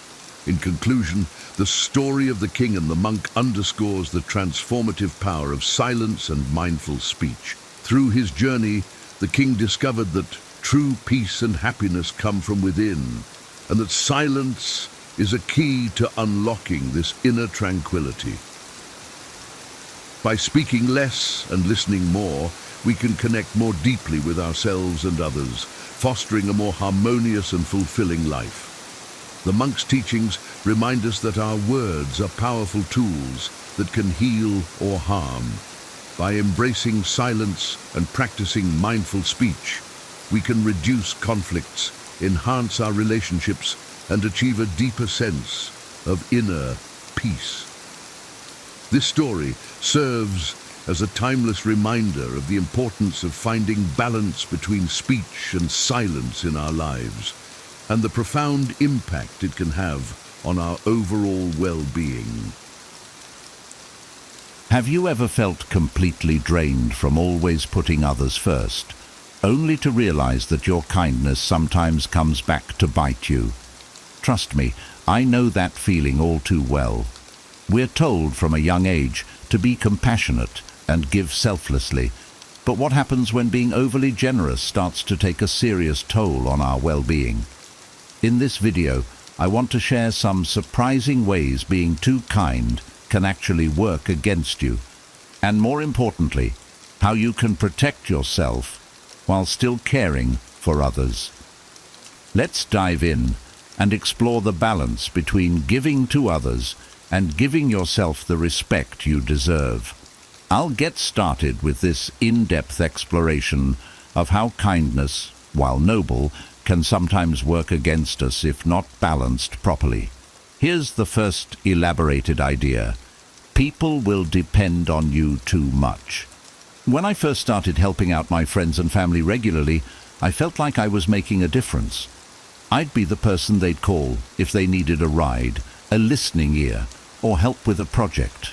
At first, it was heartwarming to feel needed, but slowly I noticed a shift. People began to expect my help rather than appreciate it. My phone would buzz constantly with requests that grew in size and frequency. A friend might call last minute, expecting me to drive an hour just to babysit, or a co-worker would ask me to cover for them again. Over time, this constant giving made me feel exhausted and unappreciated. Instead of focusing on my own tasks and goals, I'd be scrambling to fulfill others' needs. I barely had time to breathe, and what was worse, the people I helped rarely considered that I had responsibilities of my own. They had grown so accustomed to my assistance that they assumed I was always available. The more I gave, the less I felt seen, and eventually the imbalance began to affect my peace of mind and energy levels. The Stoic principle of self-care and knowing when to prioritize oneself became vital for me. I had to learn to say no, even though it felt uncomfortable. Setting boundaries didn't mean I stopped caring. It just meant recognizing that if I neglected my well-being, I wouldn't have much left to give. It was tough to accept that some people wouldn't take it well, but I had to put my health and peace first. These days I consciously choose when to offer my time, making sure my needs are met so I can show up fully for others without feeling overwhelmed. It's a balancing act, but one worth mastering. You'll attract opportunists. I used to think that being overly generous would naturally build stronger and deeper relationships. After all, I believed that helping others would create bonds rooted in gratitude and mutual support. But reality hit me hard when I noticed a pattern. Some people were only around when they needed something. I remember a particular friend from work who would always reach out when they needed help on a project or a favor. When I needed support or just wanted to hang out for fun, they were mysteriously unavailable. It started to feel like a one-sided transaction instead of a genuine friendship. I realized that my open-hearted generosity was like a beacon for opportunists. These people gravitated toward me, drawn by the idea that I'd always be there to lend a hand, share my resources, or offer emotional support. Instead of building connections that were mutually enriching, I found myself drained by interactions with people who only cared about what they could gain.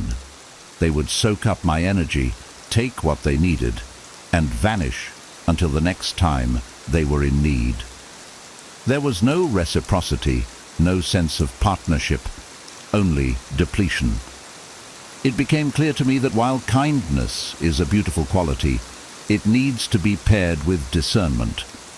Just because I had the ability to help didn't mean I was obligated to. The Stoics emphasize wisdom and the ability to judge situations wisely, and that wisdom became crucial. Now, I'm more intentional about where I invest my energy. I've learned to recognize when someone's presence in my life is opportunistic and to distance myself accordingly. It's not about withholding kindness. It's about protecting my spirit from those who don't value the relationship beyond what they can take from it. In the end, quality over quantity matters when it comes to who we let into our lives. You could miss out on self-care. Putting everyone else first feels noble at first, doesn't it? I remember thinking I was being the best version of myself when I made sacrifices to help others. Whether it was volunteering for a late-night project at work or spending an entire weekend helping a friend move, I was the person who would always say yes. But after a while, I noticed something concerning. I was neglecting my own needs. My physical and emotional health started to decline, and I was too drained to do anything about it. There was a day that really drove the point home. I had just spent hours running errands for my family, and by the time I got back home, I was completely spent. My muscles ached, and my mind was foggy.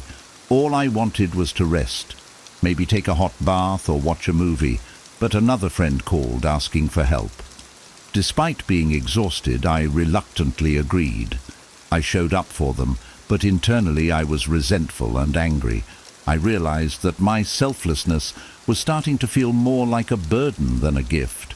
Self-care isn't selfish, it's foundational. The Stoics teach that self-mastery and a well-ordered mind are crucial for a fulfilled life. I couldn't take care of anyone if I didn't first take care of myself.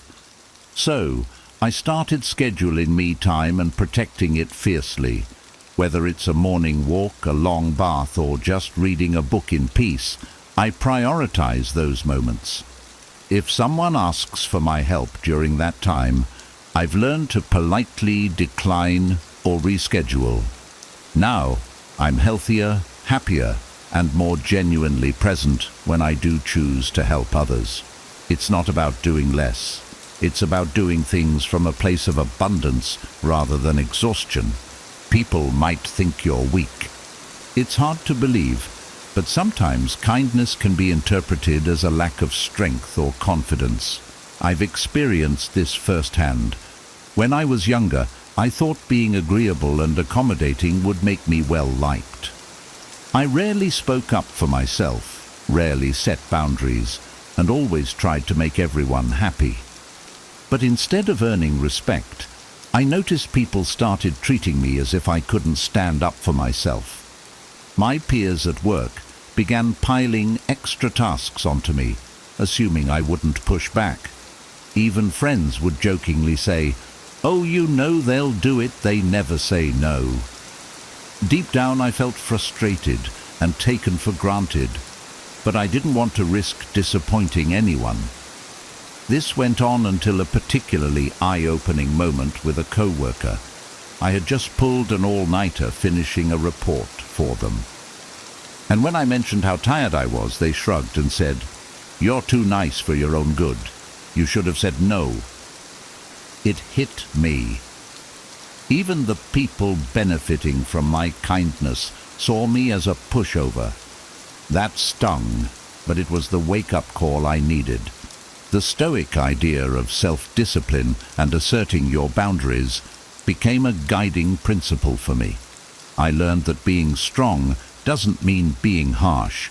It means valuing yourself enough to set limits. The first time I said no to an unreasonable request, I was terrified. But to my surprise, the world didn't end.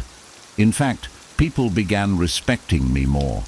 They realized I had my own priorities and couldn't be guilted into overextending myself. It's about finding that balance, being kind, but not at the expense of your own dignity. Setting boundaries showed people I was not only kind, but also strong and self-respecting, and that changed everything. You might develop a habit of avoidance. Constantly focusing on others can sometimes be a way to run away from yourself. I used to fill my days with endless acts of service, staying busy to the point of exhaustion. It made me feel good on the surface, like I was doing something valuable. But when I was alone and things got quiet, a sense of discomfort would wash over me. If you've ever found yourself avoiding stillness because it brings up thoughts or emotions you'd rather not face, you'll know what I'm talking about. I had to confront the fact that my giving nature was sometimes a distraction from my own unresolved issues.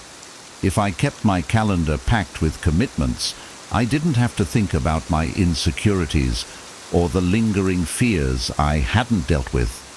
This realization came one weekend when all my plans fell through, and I was left with nothing but my thoughts.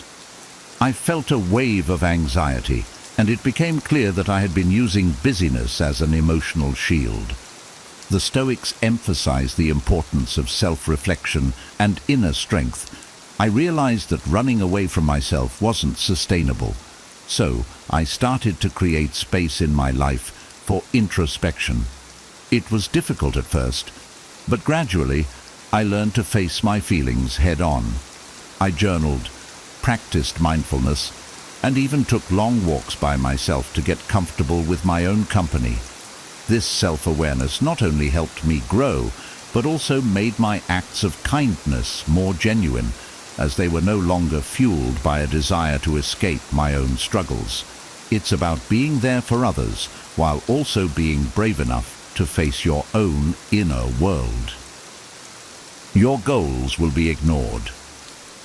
Have you ever felt like your dreams are slipping further away because you're too busy helping others with theirs? That was me. I had a long list of personal goals: writing a book, learning a new language, and even launching a passion project that I'd been dreaming about for years. But every time I thought I'd make progress, someone would call needing a favor. Of course, I'd say, pushing my goals aside. Whether it was helping a friend move or volunteering for an extra project at work, I constantly prioritized others. Before I knew it, years had passed, and my dreams remained just that, dreams. One of the hardest things to admit was that I was sabotaging my own potential. It wasn't just about being nice, it was about a fear of putting myself first. I thought people would label me as selfish or ungrateful. But the Stoics teach us the importance of living by reason and aligning our actions with our values. And my values included making my dreams a reality. This forced me to take a hard look at where my time and energy were going. I realized that saying yes to everything meant saying no to my own aspirations. So, I made a change.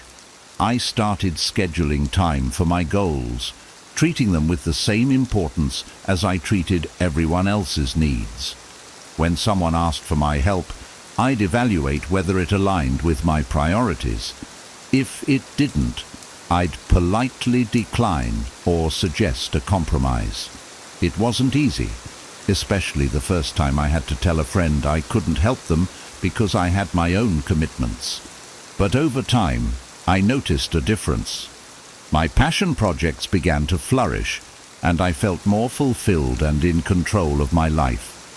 Protecting your goals doesn't make you selfish. It ensures you're living a balanced, purposeful life. People will doubt your intentions. It's counterintuitive, but sometimes being too nice can make people suspicious. I experienced this with a colleague who once said, "Why are you always so helpful? What's your angle?" I was shocked. My intentions were pure, but to them, my generosity seemed too good to be true. In a world where people are used to hidden agendas and ulterior motives, extreme kindness can raise red flags. It's like when a stranger offers you free tickets or a too good to be true deal. You immediately wonder what the catch is. At first, this reaction hurt. I couldn't believe people would question my sincerity, but looking back, I can see how it might have seemed unusual. When people are too nice, especially in environments where trust is scarce, others can become wary. They wonder if you're trying to win favor or manipulate them in some way. It was a hard pill to swallow, but it made me realize that overextending myself might not be the best approach. The Stoics remind us to act in line with our values, regardless of how others perceive us. That wisdom helped me find a middle ground. I didn't stop being kind, but I did become more selective about where and how I invested my energy. Instead of spreading myself thin, I focused on meaningful acts of kindness for people I genuinely cared about. By being more intentional, I reduced the suspicion and created space for deeper, more authentic connections. I learned that quality trumps quantity in relationships, and kindness, when balanced with self-respect, carries more weight and credibility. You might end up feeling used. I remember a time when I was constantly there for everyone, always the dependable friend, the co-worker who'd cover extra shifts, the family member who'd drop everything to lend a hand. At first, it felt good to be needed, but that feeling quickly faded as I noticed a troubling pattern. People only reached out when they wanted something. Invitations to catch up or check in just to see how I was doing, almost non-existent. Slowly, I began to feel used, like a resource rather than a person with my own needs and emotions. It all came to a head when I helped a friend move, spending my entire weekend carrying boxes and organizing their new place.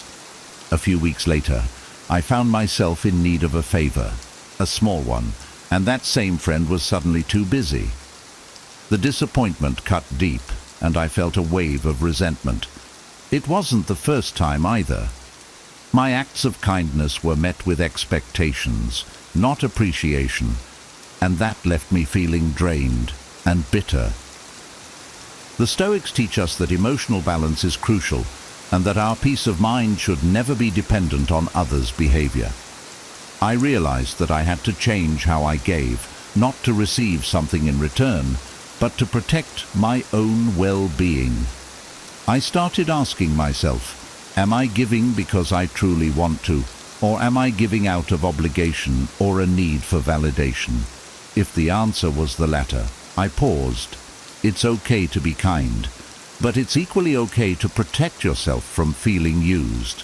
By being mindful of who I give to and why, I've learned to preserve my energy and ensure that I'm acting from a place of genuine care, not from a fear of disappointing others. Your kindness might enable irresponsibility. Have you ever found yourself doing so much for someone that they no longer felt the need to handle their own responsibilities? I've definitely been there. A close family member once struggled with managing their finances, and I would always swoop in to pay their bills or help them organize their expenses. I thought I was doing the right thing, being supportive and easing their burden. But in reality, my constant rescue missions enabled their financial irresponsibility. They didn't feel the pressure to learn or change because I was always there to save the day. It's a harsh reality. Sometimes our kindness can do more harm than good. The Stoics emphasize the importance of moderation and rational decision-making, and that applies to giving as well. If we constantly take over someone's responsibilities, we rob them of the opportunity to grow and become independent. This doesn't mean we shouldn't help. It means we should be mindful of how we help. Instead of always stepping in, we can offer guidance and support while still encouraging them to take ownership of their problems. Now, I'm more intentional about how I assist others. For that same family member, I stopped offering financial bailouts. Instead, I helped them set up a budget and encouraged them to seek advice from a professional. It wasn't easy to watch them struggle at first, but it was necessary for their growth. Sometimes the kindest thing we can do is to let people learn from their mistakes and find their own strength. That's how we empower others without sacrificing our own peace. You'll feel overwhelmed and stressed. Being everyone's go-to helper might seem honorable, but it's a fast track to burnout. I used to say yes to everything, helping friends move, volunteering for extra work, taking care of family errands, and it left me feeling constantly overwhelmed. My schedule was packed to the point that I barely had time to rest or even enjoy simple things, like reading a book or taking a quiet walk. The stress built up, affecting not only my mental health but my physical well-being too. I'd lie awake at night, my mind racing with all the things I had to do for everyone else. One morning, I woke up exhausted and thought, how did I get here? The answer was simple. I hadn't set boundaries. I was so focused on being available for everyone else that I neglected my own needs. The Stoics teach us the value of balance and self-control, and it became clear that I needed to make some changes. It was time to stop treating self-care as a luxury and start treating it as a necessity. I learned to say no without feeling guilty, and it was life-changing. I prioritized my well-being and even scheduled do-nothing time, where I could just relax or do something I loved. If a friend asked for help during my designated self-care hours, I'd explain that I had a prior commitment, even if that commitment was to myself. Setting these boundaries helped me show up more fully when I did choose to help, without feeling overburdened or stressed. It taught me that it's possible to be kind and generous without sacrificing my own peace and happiness. Strategies to protect yourself. Listen to your emotions. It took me a long time to realize that my body and emotions were trying to tell me something every time I felt burned out from helping others. I used to ignore those feelings, brushing them off as a sign that I just needed to work harder or be more selfless. But the truth is, our emotions and physical sensations are often our first indicators that something is off balance. There was a time when I agreed to help a friend organize a huge event. I thought it would be fun and rewarding, but as the weeks went by, I started feeling a heavy sense of dread and anxiety. I wasn't sleeping well, and I felt on edge every time my phone buzzed with another request for help. I'd push through, telling myself that feeling resentful wasn't kind or right, but the resentment kept building. Eventually, I snapped at my friend over something minor, and that's when I knew I had to pause and reflect. The Stoics emphasize the importance of self-awareness, and I realized I needed to honor my emotions instead of ignoring them. Our feelings serve as messengers, telling us when we've stretched ourselves too thin. Now, I pay close attention to how I feel when helping someone. If I notice that familiar anxiety creeping in or feel a wave of exhaustion, I give myself permission to step back. I might take a walk, meditate, or journal about what's bothering me. These moments of self-care allow me to reset and determine whether I'm giving from a place of genuine generosity or from obligation and burnout. By tuning into my emotions, I can make sure my kindness is sustainable and not at the cost of my own well-being. Embrace the power of saying no. Saying no used to make me feel like the worst person in the world. I'd imagine the disappointment in the other person's eyes, and guilt would eat me alive. But over the years, I've come to see that no is one of the most liberating and self-respecting words we can use. There was a time when I was juggling work, family commitments, and helping out at a community center. One evening, a friend asked if I could join a committee for a new project. My gut screamed no, but I felt too guilty to say it. So I agreed, even though it meant giving up my one free evening for self-care. Fast forward a month, and I was exhausted, stressed, and frustrated. I hadn't taken a single moment for myself, and I was growing resentful. That's when I realized that saying no wasn't selfish. It was necessary. The Stoics teach us that we must respect our own time and energy. So I practiced in front of the mirror, telling myself, it's okay to say no. Your well-being matters. When I finally said no to the next request, I felt a mix of relief and fear. But to my surprise, the world didn't collapse. People adjusted, and some even respected me more for setting boundaries. Now, I remind myself that no is not a rejection of the person asking. It's an affirmation of my own limits. It allows me to say yes to things that truly matter with energy and joy. And when I do say yes, I know it's coming from a place of genuine willingness, not out of guilt or obligation. Schedule time. Just for yourself. Carving out time for myself used to feel like an indulgence I couldn't afford. My schedule was always filled with commitments, whether it was work projects, family responsibilities, or friends needing a hand. But one day I had a wake-up call. I was so worn out from running around non-stop that I came down with a fever and had to spend a whole weekend in bed. That forced rest made me realize how much I'd neglected myself. The Stoics talk about living in harmony with our nature, and part of that is recognizing when we need rest and solitude to recharge.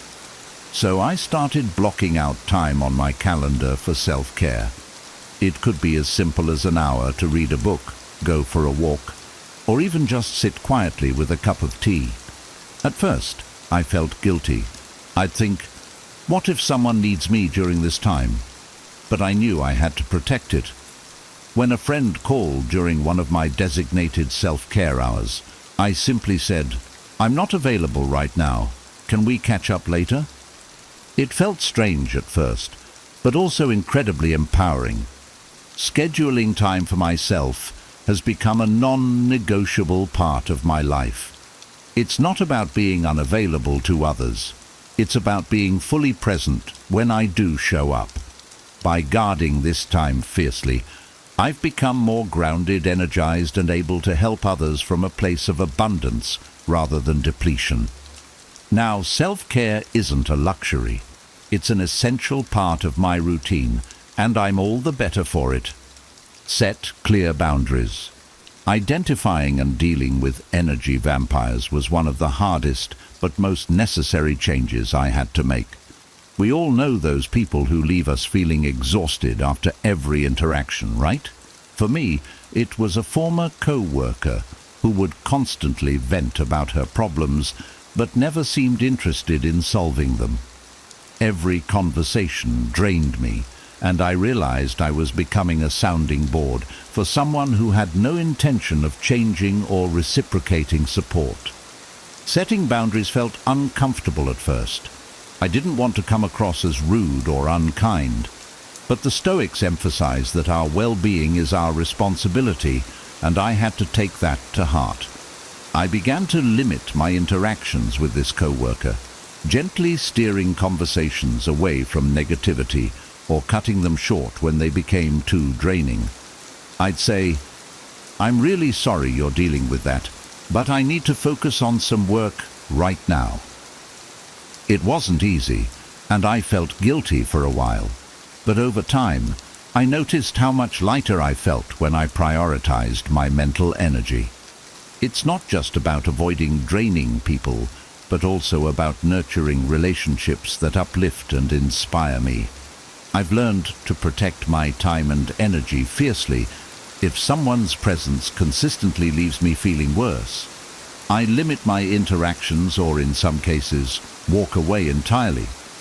It's about valuing my own well-being as much as I value others. And by doing so, I've made space for people who bring joy, wisdom, and balance into my life. Setting boundaries doesn't make me less kind. It makes me healthier and stronger, which ultimately allows me to give more authentically. Being kind is one of life's greatest virtues, but when taken to the extreme, it can backfire. The Stoic philosophy reminds us that everything should be done in moderation, including generosity. By setting boundaries, being intentional about where we direct our energy, and remembering to take care of ourselves, we can continue to be kind without feeling used, stressed, or depleted. It's all about finding that sweet spot, the balance between giving to others and honoring our own needs. Remember, you deserve the same kindness you show to everyone else, and sometimes the most compassionate thing you can do is to respect your own well-being. Thank you for joining me on this journey of self-discovery and balance. If this message resonated with you, don't forget to give this video a thumbs up and subscribe for more wisdom rooted in Stoic principles. Your support helps this channel grow, and I'm so grateful to have you here. Imagine waking up each morning with a profound sense of purpose, navigating life's challenges with unshakable resilience, and finding peace amidst chaos. What if the secret to such a life lies in the wisdom of a Roman emperor? Marcus Aurelius, one of the most revered Stoic philosophers, left behind timeless advice that has guided individuals through centuries. His insights, carved out of his meditations during the twilight of the Roman Empire, hold the key to a more fulfilling and meaningful existence. In the hustle and bustle of our modern world, we often lose sight of the principles that can ground us. Marcus Aurelius's wisdom offers a beacon of light, reminding us of what truly matters. Each piece of advice is a gem, crafted to help us live with greater clarity, purpose, and inner peace. Join me as we delve into 12 powerful lessons from Marcus Aurelius, lessons that can transform your life. From embracing adversity to practicing mindfulness, these principles will equip you with the tools to face any challenge and thrive in every aspect of your life. Let's embark on this journey of Stoic wisdom and uncover the profound impact it can have on our daily lives. Number 1, live in accordance with nature. Imagine the tranquility of a river flowing effortlessly through the landscape, or a tree growing steadily towards the sky. This harmony with nature is what Marcus Aurelius urges us to emulate in our own lives. To live in accordance with nature means to accept the natural flow of events, understanding that everything happens for a reason. It is about recognizing the interconnectedness of all things and aligning our actions with the greater order of the universe. By resisting this natural order, we invite unnecessary suffering. When we fight against what is, we create turmoil within ourselves. Instead, we should strive to understand our place in the world and work in harmony with it. This doesn't mean passivity, rather it calls for active participation in life with a deep sense of acceptance and purpose. Embrace the events of your life, both good and bad, as necessary parts of your journey. Accepting the ebb and flow of life brings a sense of peace and resilience. It allows you to respond to challenges with grace and to appreciate the beauty of existence in all its forms. By living in accordance with nature, you cultivate inner tranquility and wisdom, navigating life with a steady and calm mind. Number 2, control your perceptions. Everything we hear is an opinion, not a fact. Everything we see is a perspective, not the truth. These words from Marcus Aurelius remind us that our perceptions shape our reality. It is not the events themselves that disturb us, but our judgments about them. To live a Stoic life is to master the art of controlling our perceptions. When faced with adversity, our initial reaction is often emotional and impulsive. We allow our judgments to cloud our vision, leading to unnecessary distress. Instead, we should strive to pause, reflect, and see things as they truly are. This practice helps in maintaining a clear and objective mind, free from the turmoil of unfounded fears and anxieties. Imagine a stormy sea. If you're tossed around by every wave, you will never find peace. But if you learn to navigate through the storm, you will find calm, even amidst chaos. Similarly, by controlling your perceptions, you remain centered regardless of external circumstances. You become the master of your mind, capable of choosing responses that align with wisdom and virtue. Remember, your mind is a powerful tool. Use it to shape a reality that reflects calmness, strength, and resilience. By controlling your perceptions, you reclaim your power and move through life with grace and fortitude. Number 3, practice mindfulness. Mindfulness is the art of being fully present in the moment. It is about engaging with the here and now without being distracted by the past or the future.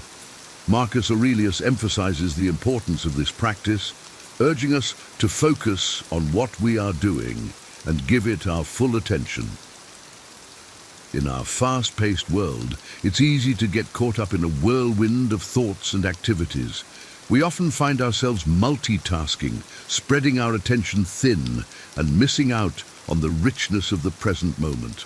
Mindfulness calls us back to the simplicity and clarity of focusing on one thing at a time. When you're mindful, you bring a deep sense of awareness to your actions. Whether it's a mundane task or a significant endeavor, you approach it with the same level of attention and care. This not only enhances the quality of your work, but also fosters a sense of fulfillment and peace. Consider a craftsman who pours his heart into his creation, fully immersed in the process. His dedication transforms the ordinary into the extraordinary. Similarly, by practicing mindfulness, you elevate your daily experiences, finding joy and meaning in each moment. Embrace mindfulness as a way to connect deeply with your life, cultivating a presence that is both serene and powerful. Number 4, accept impermanence. Impermanence is a fundamental truth of life that Marcus Aurelius urges us to accept. Everything in existence, including our own lives, is temporary. This realization can be both sobering and liberating. By accepting impermanence, we reduce our attachment to things and people, and in doing so, we minimize suffering. Imagine holding sand in your hand. The tighter you grasp, the more it slips away. But if you hold it gently, you can appreciate its presence without the fear of losing it. Similarly, by accepting the transient nature of life, you learn to cherish each moment without clinging to it. This acceptance doesn't mean indifference. On the contrary, it deepens your appreciation for the present and the people around you. You become more compassionate, understanding that everyone is on their own unique journey, subject to the same impermanence. You also become more resilient, knowing that challenges and hardships are temporary and will pass. By embracing impermanence, you free yourself from the chains of fear and attachment. You learn to live more fully, appreciating the beauty and fragility of life. This wisdom allows you to navigate life's ups and downs with grace, finding peace in the ever-changing flow of existence. Number 5, be virtuous. At the heart of Marcus Aurelius' philosophy is the cultivation of virtue. Wisdom, courage, justice, and temperance are the cornerstones of a good life. These virtues are not just moral guidelines, but practical tools for navigating the complexities of existence. Wisdom involves the pursuit of knowledge and understanding. It is about seeking the truth and making informed decisions. Courage is the strength to face adversity and take action, even when it is difficult. Justice is about treating others fairly and with respect, recognizing the inherent value in every person. Temperance is the practice of self-control, balancing desires and impulses to maintain harmony. Living a virtuous life requires constant effort and reflection. It is a commitment to growth and integrity, striving to align your actions with your highest values. This path is not always easy, but it is profoundly rewarding. Consider the impact of these virtues on your daily life. Wisdom guides your choices. Courage propels you forward. Justice fosters meaningful relationships. And temperance keeps you grounded. By embodying these principles, you become a source of strength and inspiration to others, creating a ripple effect of goodness in the world. Number 6, work for the common good. Marcus Aurelius reminds us that we are all part of a larger community. Our actions have an impact beyond ourselves, and we have a responsibility to contribute to the common good. This sense of duty transcends self-interest, calling us to act with compassion and generosity. Imagine a beehive where each bee works tirelessly not just for its own benefit, but for the survival and prosperity of the entire colony. Similarly, we should strive to support and uplift those around us. This can be through small acts of kindness, volunteering, or simply being a reliable and considerate person. Working for the common good creates a sense of purpose and fulfillment. It connects us to others, fostering a sense of belonging and mutual respect. It also cultivates a sense of humility as we recognize that we are part of something greater than ourselves. By prioritizing the well-being of others, you enrich your own life. You develop deeper relationships, experience the joy of making a difference, and contribute to a more compassionate and just world. Embrace this Stoic principle and let it guide your actions, creating a legacy of goodness that extends far beyond your own life. Number 7, embrace adversity. Adversity is an inevitable part of life, but Marcus Aurelius teaches us to view it as an opportunity for growth. Challenges and obstacles are not merely setbacks, but valuable lessons that strengthen our character and resilience. Consider the process of forging steel. It must endure intense heat and pressure to become strong and durable. Similarly, adversity can forge our inner strength, helping us to develop qualities like patience, perseverance, and wisdom. Each challenge faced and overcome makes us more robust and capable. When confronted with difficulties, it's natural to feel disheartened. But instead of succumbing to despair, we can choose to see adversity as a chance to prove our mettle. This shift in perspective transforms obstacles into stepping stones, leading us to greater heights. Embracing adversity also builds resilience, enabling us to bounce back from setbacks with greater ease. We learn to adapt, to find solutions, and to remain steadfast in our pursuits. This resilience not only benefits us, but also inspires those around us, showing them that strength and growth are possible even in the face of hardship. Adopt a Stoic approach to adversity, viewing it as a teacher and ally. By doing so, you cultivate a mindset of strength and optimism, ready to face life's challenges with courage and grace. Number 8, simplify your life. In a world filled with distractions and complexities, Marcus Aurelius advises us to simplify our lives. This means focusing on what truly matters and eliminating the unnecessary. Simplicity brings clarity, peace, and a deeper sense of fulfillment. Think of a cluttered room. It's hard to find what you need, and the mess creates stress. But when you declutter, everything becomes more accessible and the space feels more serene. Similarly, simplifying your life allows you to concentrate on your core values and goals, reducing stress and enhancing your overall well-being.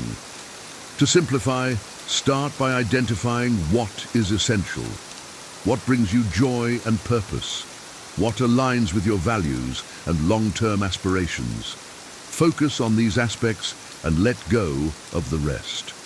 This might involve decluttering your physical space, setting boundaries in your relationships, or streamlining your daily routines. Simplicity also means being mindful of how you spend your time and energy. Avoid overcommitting and learn to say no to things that don't serve your higher purpose. This creates space for what truly matters, allowing you to live more intentionally and authentically. By embracing simplicity, you free yourself from the chaos of modern life. You create a life that is rich in meaning, where you can focus on personal growth, relationships, and the pursuit of your true passions. Simplify and discover the profound peace that comes from living a life aligned with your values. Number 9, practice gratitude. Gratitude is a powerful practice that Marcus Aurelius encourages us to cultivate. By regularly reminding ourselves of the things we are grateful for, we shift our focus from what is lacking to what is abundant in our lives. This simple yet profound shift can transform our outlook and enhance our well-being. Imagine starting each day by acknowledging the things you are thankful for. It could be the warmth of the sun, the support of a loved one, or the opportunity to pursue your passions. This practice of gratitude helps you to see the positives, even in challenging times, and fosters a sense of contentment. Gratitude also deepens our connections with others. When we express appreciation, we strengthen our relationships and create a positive ripple effect. People feel valued and recognized, leading to more harmonious and supportive interactions. Moreover, gratitude nurtures resilience. In moments of adversity, focusing on what we are grateful for can provide comfort and perspective. It reminds us of our strengths and the resources we have to overcome difficulties. Incorporate gratitude into your daily routine.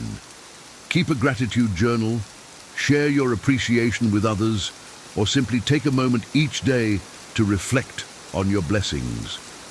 By doing so, you cultivate a mindset of abundance and positivity, enriching your life and the lives of those around you.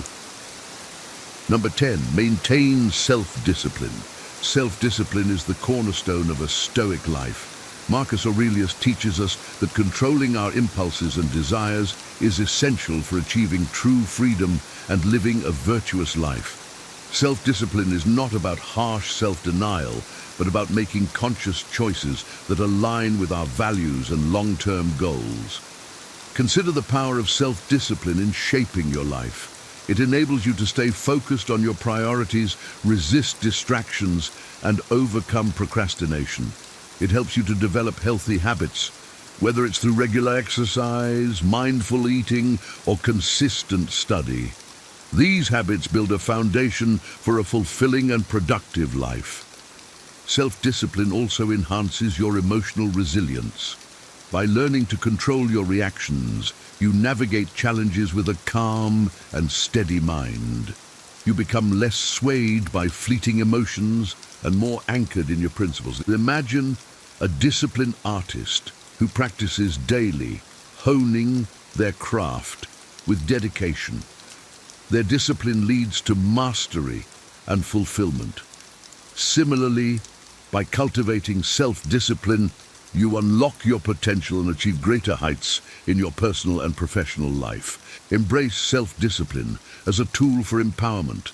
Set clear goals, establish routines, and hold yourself accountable.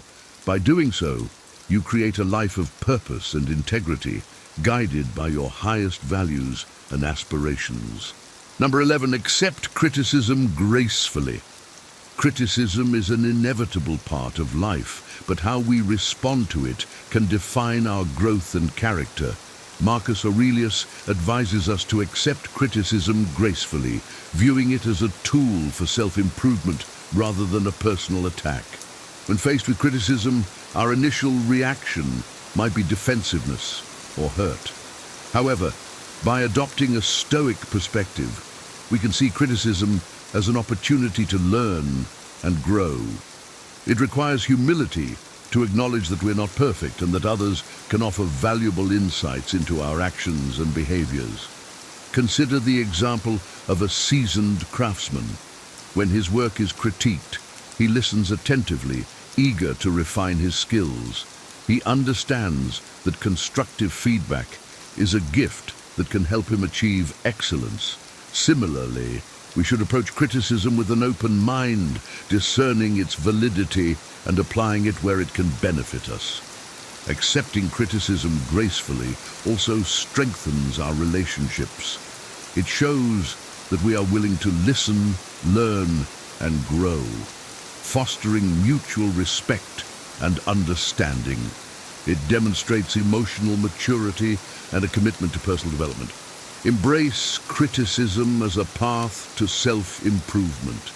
Listen without judgment reflect on the feedback and use it to enhance your growth. By doing so, you cultivate resilience, humility, and a continuous drive towards becoming your best self. Number 12, reflect daily. Daily reflection is a cornerstone of Stoic practice, emphasized by Marcus Aurelius. Taking time each day to reflect on your actions, thoughts, and experiences fosters self-awareness and continuous personal growth. This habit allows you to learn from your experiences and make conscious adjustments to your behavior. Imagine ending each day with a few moments of quiet contemplation. You review your interactions, decisions, and reactions, considering what went well and what could be improved.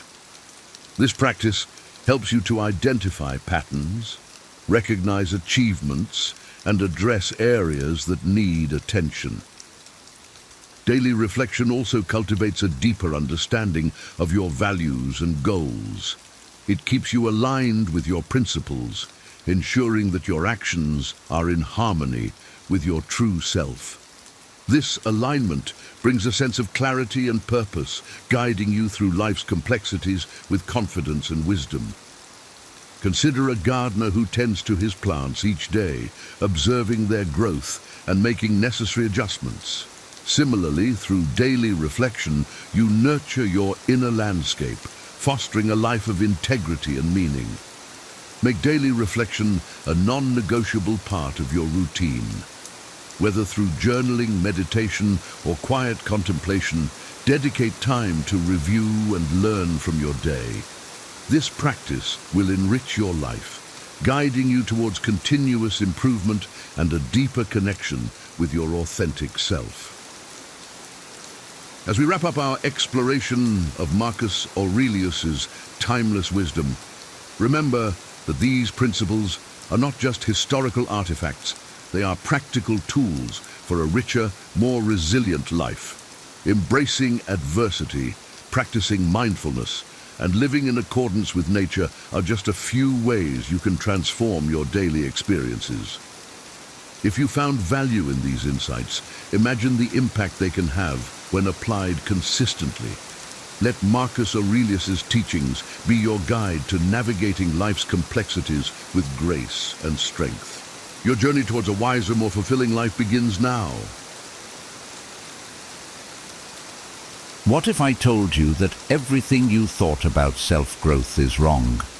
You've been following advice, setting goals, and chasing success, but it's not working. Here's why. Most of us spend years trying to build confidence, avoid failure, and search for signs before taking action. But what if the real answers are hidden in unexpected places? I've uncovered 50 life-changing insights that have nothing to do with the usual self-help tricks. These aren't just tips, they're hard-learned truths that turn everything we know on its head. In this video, I'll reveal insights that change my life and could change yours too. We'll go beyond the basics. No, just stay positive advice here. These are deep, sometimes uncomfortable truths that can shift your perspective on confidence, relationships, resilience, and so much more. Stay with me, and I'll show you exactly how each one can transform the way you approach life. 1. Confidence comes from keeping commitments. I've learned that confidence is less about what I look like or how others see me, and more about whether I can trust myself. Each time I make a promise to myself, even something small like I'll get up at 6 a.m., I have a choice to follow through or to let it slide. When I follow through, even on these tiny promises, I feel stronger, more capable. It's as if my confidence builds layer by layer, growing out of every commitment I keep. I've realized that self-trust isn't something that just appears. It's something I have to earn daily. There have been times when I've let myself down, and it's remarkable how quickly confidence fades. Maybe I told myself I'd hit the gym 3 times this week, but by Friday, I made excuses. Each broken promise left a little dent in my self-respect. These experiences taught me that the commitments I make to myself are more valuable than anything external. I could win compliments, success, and recognition, but if I'm not honoring my own word, none of that really builds true confidence. Confidence, I've come to see, isn't about being perfect or fearless. It's about being reliable to myself. So I started small, setting realistic goals I knew I could meet, and building from there. Now I find myself setting bigger, more exciting goals, knowing that I have the strength to see them through. Each commitment kept is a quiet victory, a reminder that I can trust myself no matter what life throws my way. 2. Seek problems. Don't avoid them. I used to be a champion problem avoider. If there was a way to sidestep a challenge or a tricky situation, I'd find it. At first, this approach felt like it kept my life running smoothly. No big disruptions, no uncomfortable confrontations. But gradually, I noticed something unsettling. Without challenges, I wasn't growing. I was staying within the boundaries of what I already knew and could handle. The problem with that was, I'd reached a plateau. I wasn't stretching myself, and that lack of growth started to feel like stagnation. One day, I decided to face a small problem head-on, a work project that had intimidated me for months. Instead of dodging the responsibility, I dove in, learning as I went, even when it felt messy. I made mistakes, but I kept pushing forward. When I finally completed the project, I felt a surge of pride. It wasn't perfect, but I'd done it, and I could feel that my confidence had grown just by confronting the challenge. That experience shifted my entire perspective on problems. Since then, I've tried to see problems not as roadblocks, but as invitations to grow. Now, when I encounter a challenge, I remind myself that overcoming it will make me stronger and wiser. It's not always easy, and sometimes I still feel tempted to run. But I know that if I avoid the problem, I'll be missing out on growth. Every problem has something valuable to teach me, and facing them head-on has made me more resilient, adaptable, and open to change. I'm realizing that growth rarely happens in my comfort zone, and while that can be uncomfortable, it's also exhilarating. Seeking out problems to solve has become my way of embracing life's opportunities for growth. 3. Dedicate a decade, not a day. I used to be obsessed with instant results. Whether it was fitness, career goals, or even learning new skills, I'd go all in for a few days or weeks, expecting to see drastic changes. When things didn't shift as quickly as I'd hoped, I'd get frustrated and quit. It felt like I was putting in so much effort with nothing to show for it, and that mentality kept me on a cycle of short bursts and burnouts. But one day, I came across the idea of dedicating a decade to my goals rather than just a day or a week. At first, it seemed excessive. Why would I need to think that far ahead? But when I tried this approach, I felt a massive weight lift off my shoulders. Suddenly, I wasn't in a hurry. I had time to make mistakes, adjust, and keep moving forward without the pressure to succeed immediately. I started small, focusing on daily habits rather than immediate results. I knew I didn't need to make drastic changes overnight. Embracing this long-term view changed everything. Instead of getting disheartened by small setbacks, I began to see them as part of the process. I learned that true transformation requires patience, and progress isn't always visible day by day. When I look back over the months and years, though, I can see how far I've come. Now I remind myself to be patient and consistent, trusting that every small effort compounds over time. This shift in mindset has allowed me to pursue my goals without the constant feeling of urgency. Dedicating myself for the long haul has taught me that time, persistence and consistency can create powerful results, far beyond what any quick fix could ever accomplish. 4. Don't dim your light. For a long time I tried to keep parts of myself hidden. I was cautious about celebrating my achievements or expressing my dreams around others, fearing that I'd make them uncomfortable or come across as arrogant. So I learned to downplay my strengths and stay quiet about my goals, thinking it was better to blend in. I convinced myself that keeping a low profile was a way of staying humble, but over time I started feeling unfulfilled and invisible in my own life. One day, I realized that by dimming my light, I was betraying myself. I wasn't being honest with who I was or who I wanted to become. I was shrinking myself to fit into spaces where I wasn't celebrated or encouraged. This self-censorship wasn't protecting anyone's feelings. It was only holding me back from my potential and preventing others from seeing the real me. I finally asked myself, what's wrong with shining my light? I want to be proud of my growth and my dreams without feeling guilty. Since then, I've decided to embrace my light fully. I share my aspirations and my successes openly, knowing that those who truly care about me will support me. I've also noticed that when I'm unapologetically myself, I attract people who resonate with my energy and who inspire me to grow even further. My light, I've come to realize, isn't meant to dim. It's meant to shine as a reminder to myself, and maybe even to others, that it's okay to take up space in the world. Choosing to live fully and shine has been liberating. I no longer hide parts of myself for anyone's comfort.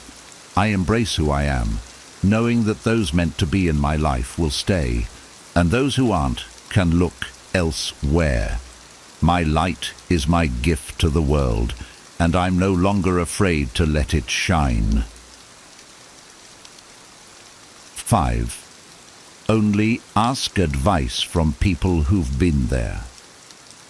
I used to ask advice from just about anyone willing to listen, friends, family, even acquaintances who seemed to have it together.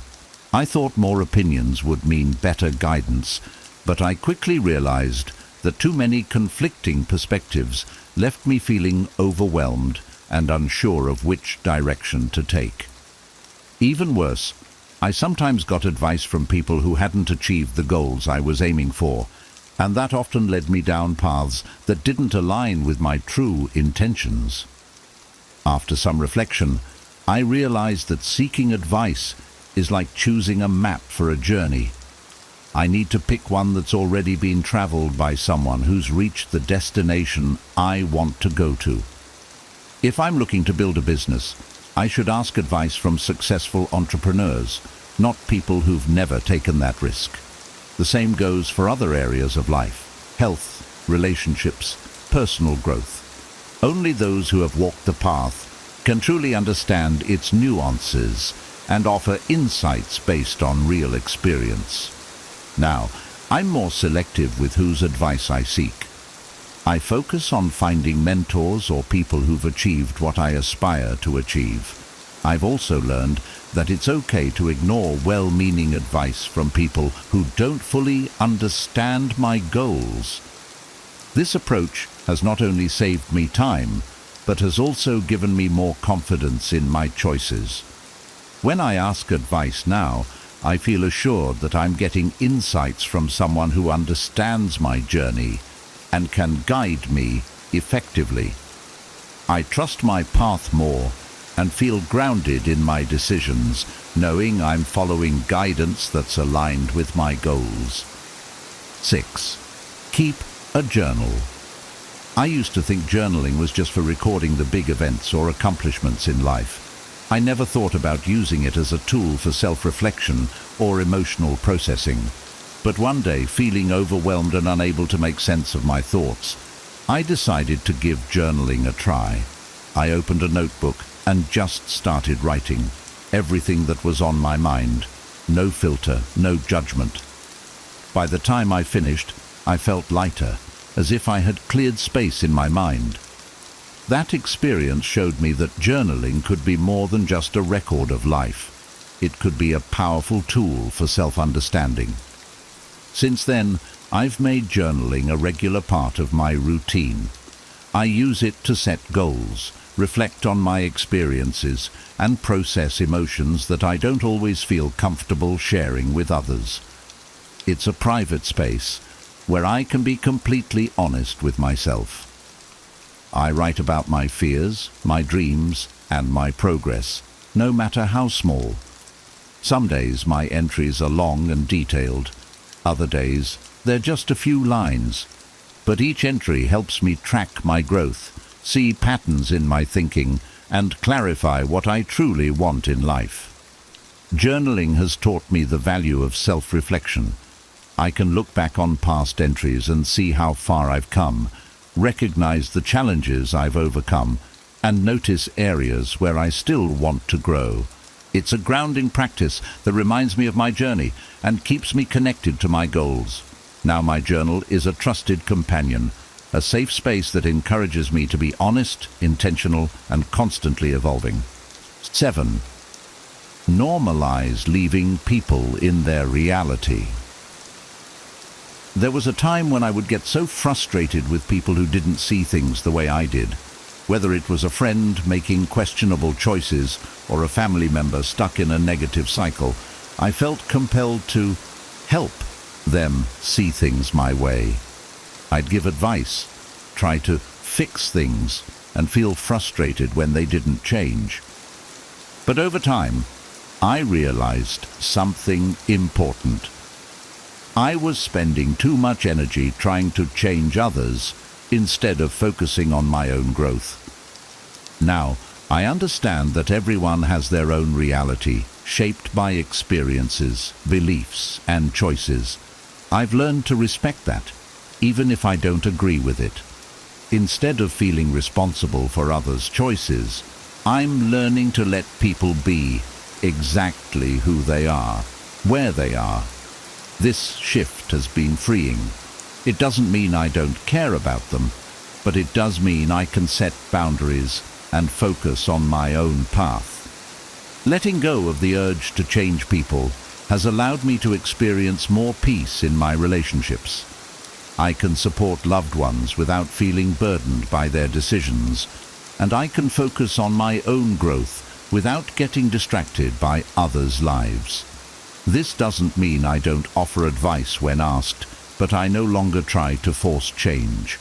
By normalizing the idea that people are on their own journeys, I've learned to respect both their process and my own. This acceptance has brought me a sense of freedom and clarity that I didn't know I needed. 8. Take on as much responsibility as you can. Responsibility used to feel like a burden. I thought that the more I took on, the more stressful life would become. But as I started accepting new challenges, I realized something interesting. Responsibility actually made me stronger. Each time I took on something new, whether it was a project at work or a commitment in my personal life, I felt a little more capable. I began to understand that responsibility isn't about adding weight. It's about building capacity. Taking on responsibility has been one of the most effective ways for me to grow. I've learned new skills, discovered strengths I didn't know I had, and developed a resilience that serves me in every area of my life. It's not always easy, and sometimes it does feel overwhelming, but each challenge is an opportunity to expand my limits. I used to think of responsibility as something I had to carry alone, but I've learned that asking for help and delegating when possible is part of handling responsibility wisely. Now, I embrace responsibility as a tool for growth.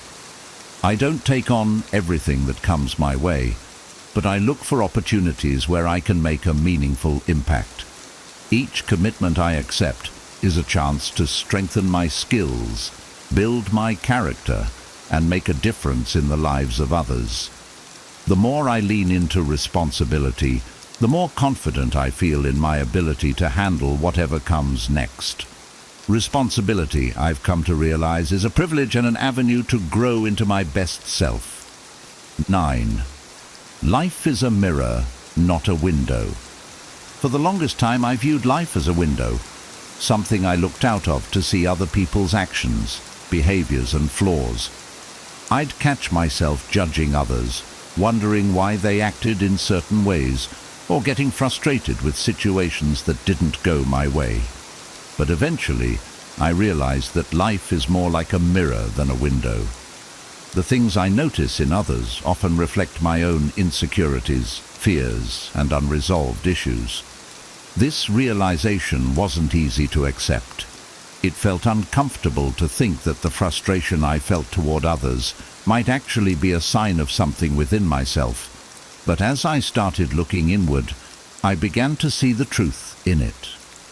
If I felt irritated by someone's behavior, I asked myself, is this something I struggle with too?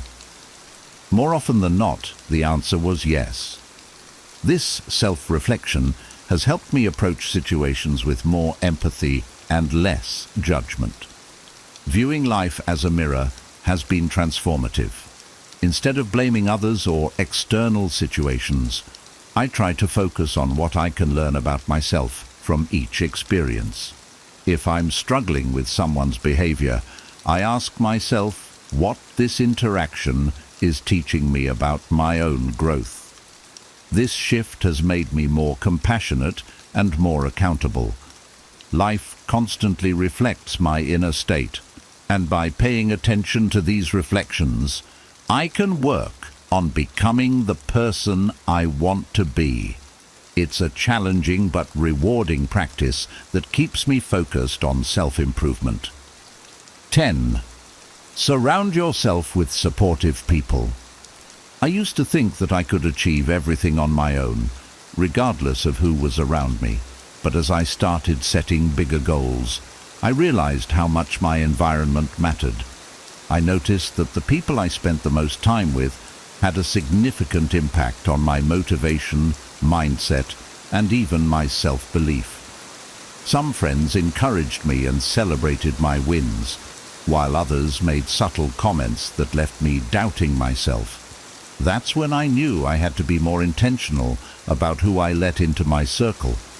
I began seeking out people who uplifted me, those who had their own goals, who believed in growth, and who genuinely wanted to see me succeed.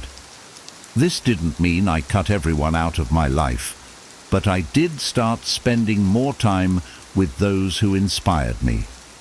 It made a noticeable difference. With supportive friends around, I felt more motivated and more confident in my goals. I realized that when you're surrounded by the right people, their positivity and ambition rub off on you. Having a supportive circle isn't just about encouragement, it's also about accountability. My friends challenge me when I'm slacking and remind me of my potential when I doubt myself. I've learned that a strong support system is a powerful resource. They are the ones who remind me of my worth and push me to keep going, even when things get tough. Now, I prioritize relationships that energize me and let go of those that drain me. Surrounding myself with supportive people has been one of the best decisions for my personal and professional growth. 11. Put your own mask on first. For a long time, I thought taking care of myself was selfish. I'd put everyone else's needs before my own, thinking it was the right thing to do. But over time, I found myself running on empty, mentally and physically drained. I was trying to be everything for everyone else, but I wasn't showing up for myself. Then one day I heard the phrase, put your own mask on first, like in an airplane emergency, and it clicked. How can I truly be there for others if I'm not taking care of myself?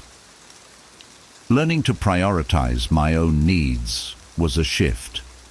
I started small, taking breaks when I felt overwhelmed, setting aside time each day just for me, and learning to say no without feeling guilty. At first, it felt strange, even uncomfortable, to put myself first. But soon I noticed a difference. I was more energized, more present, and less resentful because I wasn't constantly running on empty. Taking care of myself wasn't selfish, it was necessary. Now I make self-care a priority, understanding that it's not just about relaxation, but about recharging my energy so I can genuinely be there for others. I've learned that giving from a place of wholeness is far more impactful than giving from a place of depletion. Putting my own mask on first has allowed me to show up as the best version of myself for the people I care about. I can support others with genuine compassion because I've taken care of my own well-being first. 12. Never too late to change. There were times I felt stuck in life, convinced it was too late to make a big change. Whether it was career goals, personal habits, or learning something new, I had this limiting belief that the opportunity had passed. But then, I started noticing stories of people who transformed their lives at all ages. Some started businesses in their 40s, others went back to school in their 60s. I began to realize that change doesn't come with an expiration date. When I finally embraced this mindset, I felt a newfound freedom. I stopped holding myself back with the excuse of, "It's too late." Instead, I started asking, "What's stopping me?" I took my first steps toward the changes I wanted, and it was empowering. At first, progress was slow and self-doubt crept in, but I reminded myself that every day is a chance to start anew. Each small step built on the last, and eventually I looked back and realized I'd made real progress. Now, whenever I feel too late to pursue a dream or change a habit, I remind myself that life is always moving forward, and it's never too late to jump on board. I've learned to embrace the journey at my own pace, knowing that change can happen at any stage. The best time to start is now, and I'm no longer waiting for the perfect time or feeling constrained by my past decisions. I have the power to change at any moment, and that realization is both liberating and empowering. 13. Treat your body like gold. For years I took my health for granted. I thought I could eat whatever I wanted, stay up late and skip exercise, assuming my body would just keep up. But eventually I began feeling the effects: low energy, frequent fatigue, and just an overall sense of sluggishness. It dawned on me that I was neglecting the one thing that enables me to live my life fully: my body. I realized that treating my body with care wasn't just about looking good. It was about feeling good and having the energy to pursue my dreams. I started paying attention to what I put in my body, making small changes like drinking more water, eating more whole foods, and prioritizing sleep. At first, it felt like an effort, but the positive effects were undeniable. My energy improved, my mood lifted, and I felt more present in my daily life. I began to see my body as a valuable asset that needed nurturing, not as something that could be neglected and taken for granted. Now, I treat my body like gold. I prioritize movement, make conscious food choices, and value rest just as much as productivity. This shift has been transformative. I have the energy and clarity to take on new challenges, and I feel more aligned with my goals, because I'm taking care of the vessel that carries me through life. Treating my body with respect has reminded me that health isn't a chore. It's an investment in the quality of my life. And there's nothing more empowering than feeling strong, capable, and ready for whatever life brings. 14. Start investing early. For the longest time, I thought investing was something you did when you were older or had a lot of money. I'd put it off, thinking I'd get to it one day. But the more I learned about finances, the more I realized that time is one of the biggest advantages in investing. Starting early, even with a small amount, allows my money to grow exponentially over the years. That was a powerful realization. When I finally started investing, I didn't have a lot to contribute, but I took the leap. I set up a small automatic contribution to a fund, and though it felt like a minor step, I was amazed at how quickly it added up. Month after month, I could see the progress, and it gave me a sense of security and control over my financial future. The earlier I started, the more time my investments had to grow, and that's a huge advantage I'm grateful to have. Now, I'm passionate about financial literacy, and I encourage others to start investing as soon as possible, even if it's just a small amount. Watching my savings grow over time has taught me that investing isn't about having a huge sum. It's about being consistent and patient. I feel more empowered knowing that I'm preparing for my future, and that each small investment today will bring me greater freedom and security down the road. Starting early was one of the best decisions I've made, and I'm glad I didn't wait for the perfect time to begin. 15. Assume positive intent.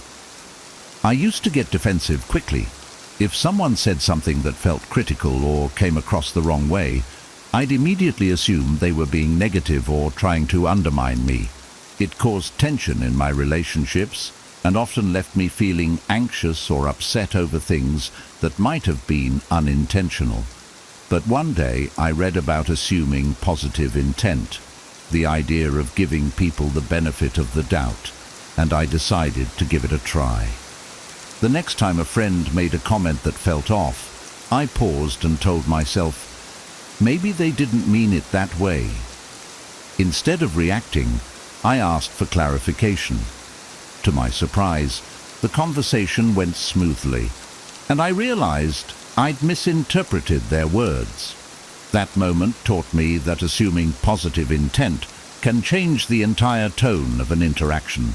It allows me to stay calm and focus on understanding rather than reacting. Now, whenever I feel triggered by someone's words or actions, I remind myself to assume they have good intentions. This shift has improved my relationships and reduced my stress. I've found that most people aren't out to harm or criticize. They're just expressing themselves, and sometimes things get lost in communication. By assuming positive intent, I can approach situations with empathy and curiosity rather than defensiveness. It's made me a better listener and helped me build stronger connections. Plus, it's a lot more peaceful to give people the benefit of the doubt and focus on understanding instead of assuming the worst. 16. Don't blame others. I used to spend a lot of time pointing fingers.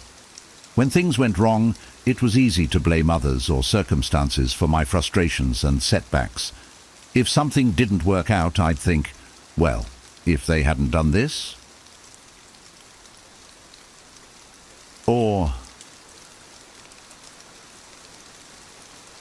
if only the situation had been different.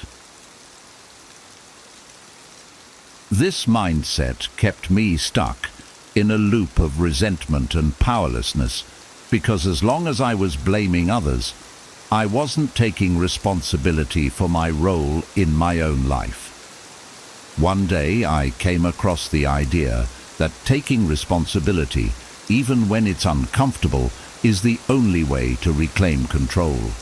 I decided to try it. The next time something went wrong, instead of blaming someone else, I asked myself, what could I have done differently? It wasn't easy to look inward, but it made me feel surprisingly empowered. I realized that by focusing on what I could control, my actions, my reactions, my choices, I could actively improve my life instead of waiting for others to change.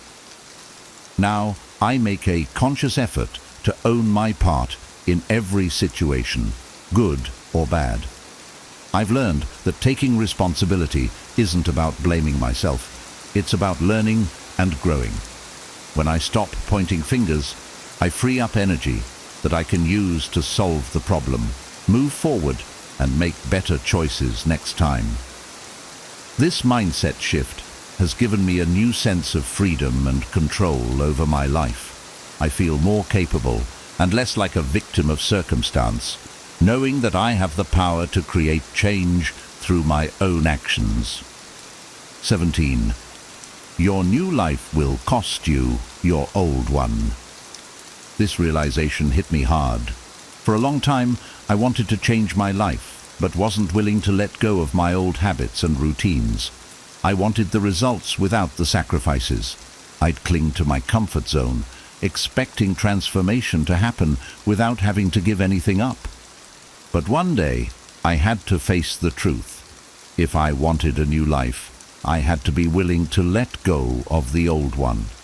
The habits, the mindsets, and even some relationships that no longer aligned with my vision had to go. Letting go was hard. I had to stop spending time with people who weren't on the same path and stop wasting time on distractions that didn't support my goals. It felt lonely and uncomfortable at first, but I knew I had to make room for the new life I wanted. I focused on creating new habits, surrounding myself with people who inspired me, and setting boundaries that protected my energy. Slowly, I began to see the results. My old life was fading, and I was stepping into a new, more fulfilling one. Now, I embrace the idea that growth requires letting go. It's no longer something I fear, but something I see as necessary. When I feel resistance to change, I remind myself that my new life won't fit if I'm still holding on to my old ways. I've learned to trust the process of releasing what no longer serves me. The more I let go, the more space I create for new opportunities, experiences, and growth. My new life is worth the sacrifices, and I'm willing to keep evolving to reach my fullest potential. 18. Take risks on real-life experiences, not your phone. I used to spend hours scrolling through social media, watching other people's lives unfold. It was like I was living through a screen, missing out on real experiences because I was too busy watching others have them. The endless scrolling left me feeling empty and envious, wondering why my life didn't look as exciting as the images on my feed. But then I realized I was giving all my time and energy to my phone instead of my own life. So I decided to take a risk. I started putting my phone down and looking for real-world experiences. I signed up for classes, explored new places, and tried things I'd been curious about for ages. The first few times, I felt awkward, even anxious. But with each new experience, I felt more alive. I was creating memories, not just watching someone else's highlight reel. The more I invested in real life, the less I felt the need to check my phone constantly. I realized that true fulfillment comes from being present in my own life, not from comparing myself to others online. Now, I prioritize experiences that nourish me and connect me to the world around me. I still use my phone, but it's no longer my main source of entertainment or validation. I've found that life outside the screen is richer and more rewarding than anything I could scroll through. Taking risks in real life has helped me grow, connect, and discover new parts of myself that I didn't even know existed. I'm learning to value my own life over the digital distractions and focus on living a story worth telling. 19.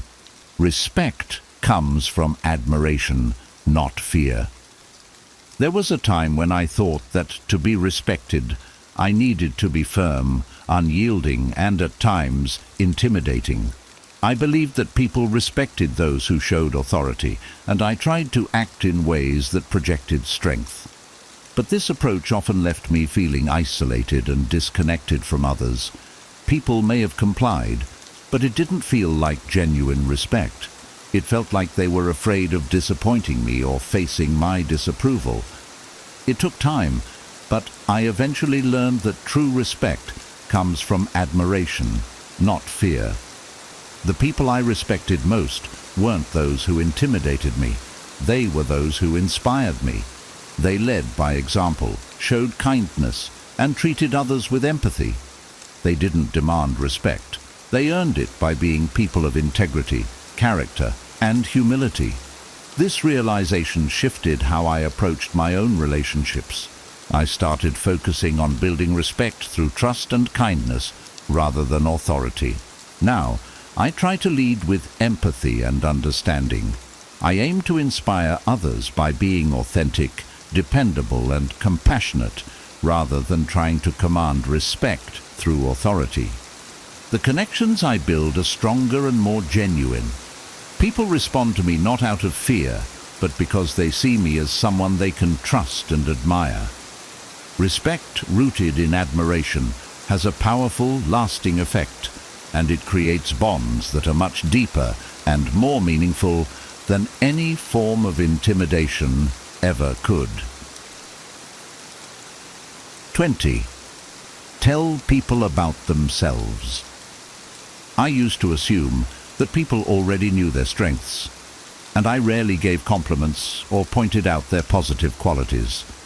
But one day, a friend told me how much they appreciated a small compliment I'd given them months earlier. It was something I barely remembered saying, yet it had made a lasting impact on them. That's when I realized how powerful it is to remind people of their strengths and qualities. Often, they don't see themselves the way others do, and a few kind words can lift them up in ways we may never understand. Since then, I've made it a point to tell people what I admire about them. I'll acknowledge a friend's resilience, a colleague's creativity, or a family member's kindness. I don't wait for a special occasion or assume they already know. It's amazing to see how people light up when they're reminded of their unique qualities. Sometimes I even notice that it encourages them to lean into those strengths even more. This practice has not only deepened my relationships, but has also made me more appreciative and observant. I find myself looking for the good in others, and it feels good to uplift them. Now, I understand that telling people about themselves isn't just a nice gesture. It's a gift that can change their day, their perspective, or even their lives. Everyone deserves to be seen and valued, and I'm grateful to be able to offer that reminder whenever I can. It's a simple habit that brings a lot of positivity and connection into my life and the lives of others. Avoid gossip and drama. For a long time I found myself drawn into gossip and drama without even realizing it. Whether it was at work, with friends, or even online, I'd get pulled into conversations about other people's lives, judging or speculating about their choices. It felt harmless at first, even entertaining, but over time I noticed it had a negative effect on my mood and mindset. I was spending energy on things that didn't matter and had no impact on my own life. I started feeling drained and more focused on negativity than positivity. One day, I decided to step back and take a break from these kinds of conversations. At first, it felt like I was missing out, but soon I noticed a shift. My mind felt clearer, and I had more energy to focus on things that genuinely mattered to me. my goals, my relationships, my personal growth. I realized that when I avoided gossip and drama, I felt lighter and more at peace with myself. I no longer carried the weight of judging others, and I was free from the negativity that gossip breeds. Now, I consciously choose conversations that are positive, meaningful, and aligned with my values. I focus on creation, on building something worthwhile in my life, rather than tearing others down. This shift has not only improved my mindset, but has also attracted more like-minded people into my life. I feel happier, more grounded, and more focused on what truly matters. Avoiding gossip and drama has allowed me to cultivate a sense of peace and purpose, and I'm grateful for the clarity and positivity it brings. 22. Improving yourself. Daily is the best addiction. For a while I chased different distractions to escape boredom, social media, television, even shopping. It filled the time but left me feeling empty afterward. Then I decided to try something different, making self-improvement my daily focus. At first it was simple things like reading a few pages of a book, practicing mindfulness, or working out. But as I kept at it, I started to crave this feeling of growth. It became a positive addiction, one where every day I aimed to be just a little better than I was yesterday. This focus on self-improvement transformed my perspective on life. I started setting goals, tracking my progress, and celebrating my wins, no matter how small. I saw how these tiny daily improvements built up over time, creating real, noticeable change in my life. I became more confident, more capable, and more resilient. I stopped looking for quick fixes or external validation because I was already fulfilled by the progress I was making internally. Now, self-improvement is a core part of my life. Each day, I look forward to learning something new, practicing a skill, or working on a personal goal. This daily dedication to growth brings purpose to my routines and adds depth to my life. I'm proud of the person I'm becoming, and I'm excited to see where this journey of self-improvement will lead. Choosing to improve myself every day has been one of the best decisions I've ever made, and I can't imagine going back to a life without it. 23. Learn to say no. For years, I struggled with saying no. I'd say yes to everything. Favors, invitations, projects, because I didn't want to disappoint anyone. I thought being helpful and accommodating was a good thing, but I soon realized it was costing me my time, energy, and, often, my peace of mind. I'd end up overwhelmed with little time left for myself or my priorities. I was stretching myself thin to please everyone else, and it was exhausting. One day, I decided to set boundaries and start saying no to things that didn't align with my goals or well-being. At first, it was difficult. I felt guilty and worried about how others would react. But gradually, I realized that every no was actually a yes to something more meaningful. My own time, my own peace, my own priorities. Saying no didn't make me selfish. It made me intentional about where I directed my energy. Now I see the power of saying no. I'm more focused, more in control, and much less stressed. I've learned that setting boundaries isn't about shutting people out. It's about honoring myself. When I say no to distractions, I'm able to give my best to the things that truly matter. It's a liberating feeling, and it has allowed me to live a more balanced, fulfilling life. I've come to understand that no is a complete sentence, and I'm grateful for the freedom it brings. 24. Be cautious with debt. In my early years, I didn't think twice about debt. It seemed like everyone had it, and it felt like an easy way to get what I wanted without having to wait. I'd use credit for things I didn't necessarily need, thinking I could pay it off later. But as the debt piled up, I began to feel the weight of it. The interest accumulated, the payments grew, and I realized that what once felt like freedom was now a burden that limited my choices. I decided to educate myself on finances and realized that not all debt is equal. There's good debt that can be an investment in my future, like a mortgage or student loan, and there's bad debt, like consumer debt, on things that don't appreciate in value. This knowledge changed the way I approached spending and borrowing. I made a plan to pay off my consumer debt, focusing on living within my means and saving for things I truly needed or wanted. Now, I approach debt with caution and intention. I no longer use credit as an extension of my income, but as a tool for building a stable future. I've learned the importance of living below my means and saving for what matters. This shift has given me more financial freedom and peace of mind. I feel more in control of my life, knowing that I'm not weighed down by unnecessary debt. Being cautious with debt has taught me that true freedom comes from financial discipline, not from instant gratification.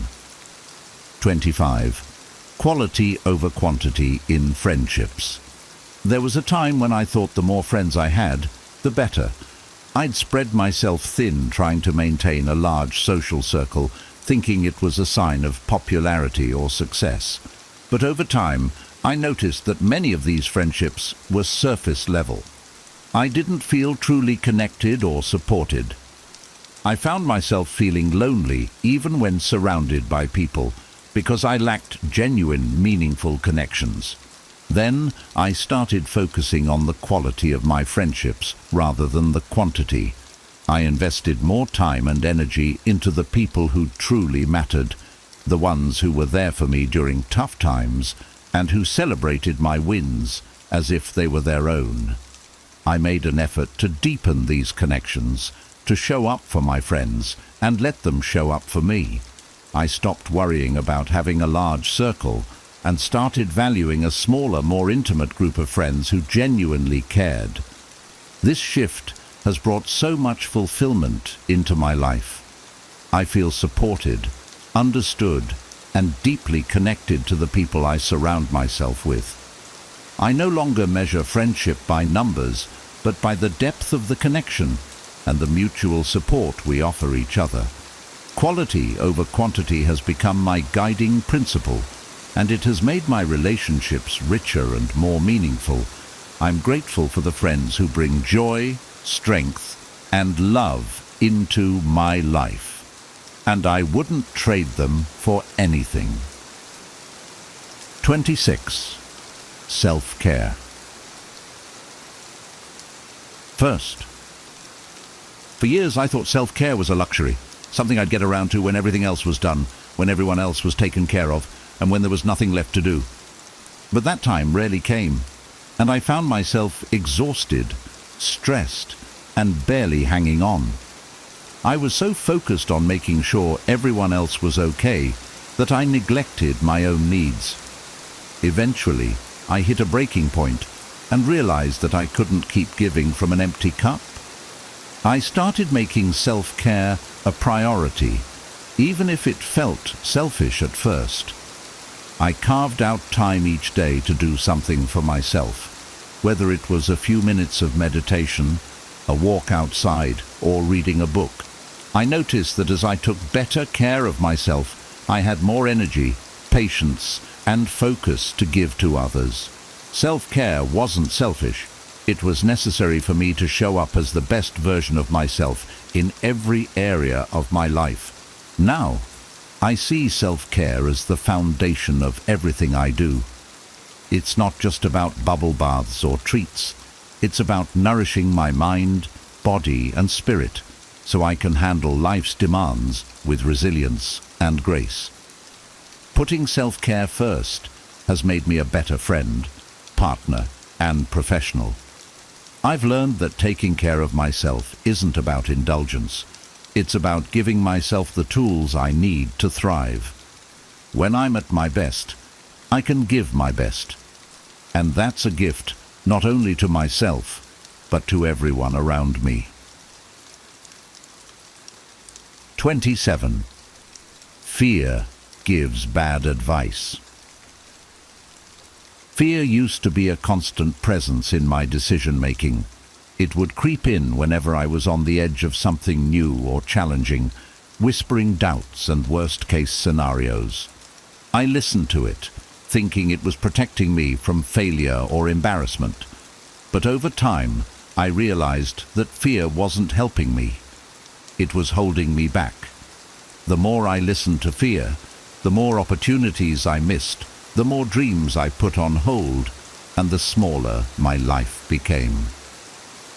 One day, I decided to stop letting fear call the shots.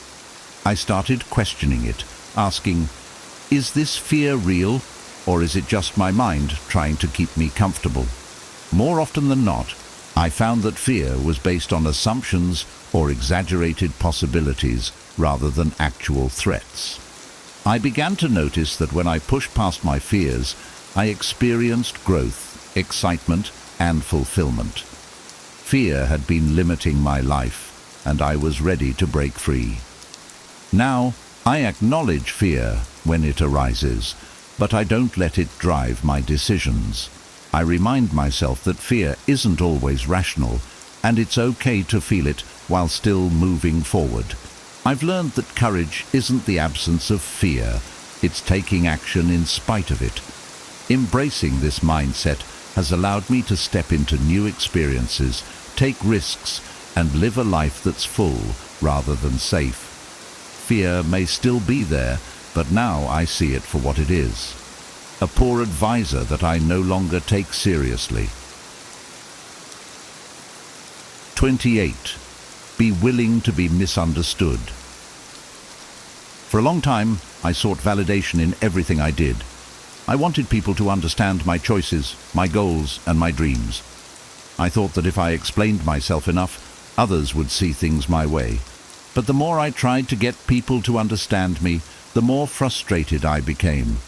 Not everyone shared my perspective or my vision, and their doubts and criticisms began to weigh on me. I realized that I was holding myself back, fearing their misunderstanding more than I valued my own path. That's when I learned to accept that being misunderstood is often part of pursuing something unique or ambitious. I stopped explaining myself to everyone and started focusing on what mattered to me. Not everyone would get it, and that was okay. I had to be willing to stand firm in my choices, even if others didn't agree or understand. This shift gave me a newfound sense of freedom and confidence. I didn't need approval from everyone around me. I just needed to believe in myself. Now, I embrace being misunderstood as a sign that I'm following my own path, not someone else's. I've learned that staying true to myself is more important than gaining others' approval. This perspective has made me stronger and more resilient, allowing me to pursue my dreams without fear of judgment. Being willing to be misunderstood has taught me the value of self-acceptance and the power of listening to my own voice, regardless of the noise around me. 29. Get rid of all your vices. For a long time, I held on to certain vices, small habits that I knew weren't good for me, but felt harmless enough. Maybe it was procrastination, binge-watching shows, or relying on unhealthy foods for comfort. These habits felt like small indulgences, a way to escape or unwind. But over time, I noticed they were taking a toll. They were distractions that kept me from facing reality, from reaching my goals, and from living my best life. Each vice, however small, was holding me back in subtle but powerful ways. One day, I decided to take a closer look at these habits and ask myself, is this really helping me? The answer was almost always no. I started letting go of one vice at a time, replacing it with healthier habits that aligned with the life I wanted to build. At first, It was challenging. I missed the comfort of my old routines. But as I let go of these vices, I felt lighter, more focused, and more in control of my life. Now, I make a conscious effort to live free from vices that drain my energy and limit my potential. I'm not perfect, but I'm committed to replacing old habits with ones that nurture my growth and well-being. Getting rid of my vices has taught me that true freedom comes from discipline, and that the small sacrifices I make today create space for a more fulfilling tomorrow. Letting go of what doesn't serve me has allowed me to step into a life that feels aligned, purposeful, and genuinely satisfying. 30. Prioritize a regular sleep schedule. For a long time, I viewed sleep as something that could be sacrificed for productivity. I'd stay up late, thinking I could get more done, only to wake up feeling exhausted and dragging through the day. My productivity suffered, my mood was low, and my health started to take a hit. It became clear that skimping on sleep wasn't helping me. It was actually holding me back. I realized that prioritizing sleep wasn't a luxury. It was a necessity for my well-being and success. So, I made the commitment to prioritize a regular sleep schedule. I set a consistent bedtime and focused on creating a relaxing evening routine to help me wind down. At first, it was difficult to break old habits, but the benefits were undeniable. With a full night's sleep, I woke up feeling refreshed, focused, and ready to tackle my day. My energy levels were more stable, my productivity improved, and I felt better both mentally and physically. Now, I see sleep as a non-negotiable part of my self-care routine. It's the foundation of my health, my energy, and my ability to show up fully each day. Prioritizing sleep has taught me that rest isn't a weakness.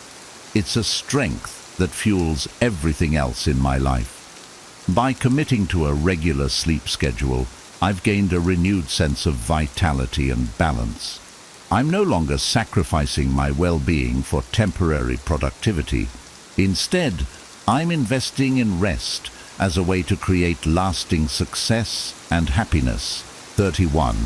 Learn the art of persuasion. I used to think persuasion was just about getting others to agree with me. I'd approach conversations with a goal of convincing people that my perspective was right, but it rarely worked out the way I wanted. Often I ended up frustrated, wondering why others couldn't see things my way. It wasn't until I began to study persuasion as an art, focusing on understanding others and meeting them where they were, that I realized persuasion isn't about pushing my ideas, but about creating mutual understanding and trust. When I began approaching conversations with genuine curiosity, I noticed a change. Instead of trying to win, I started listening more, asking questions, and trying to see things from the other person's perspective.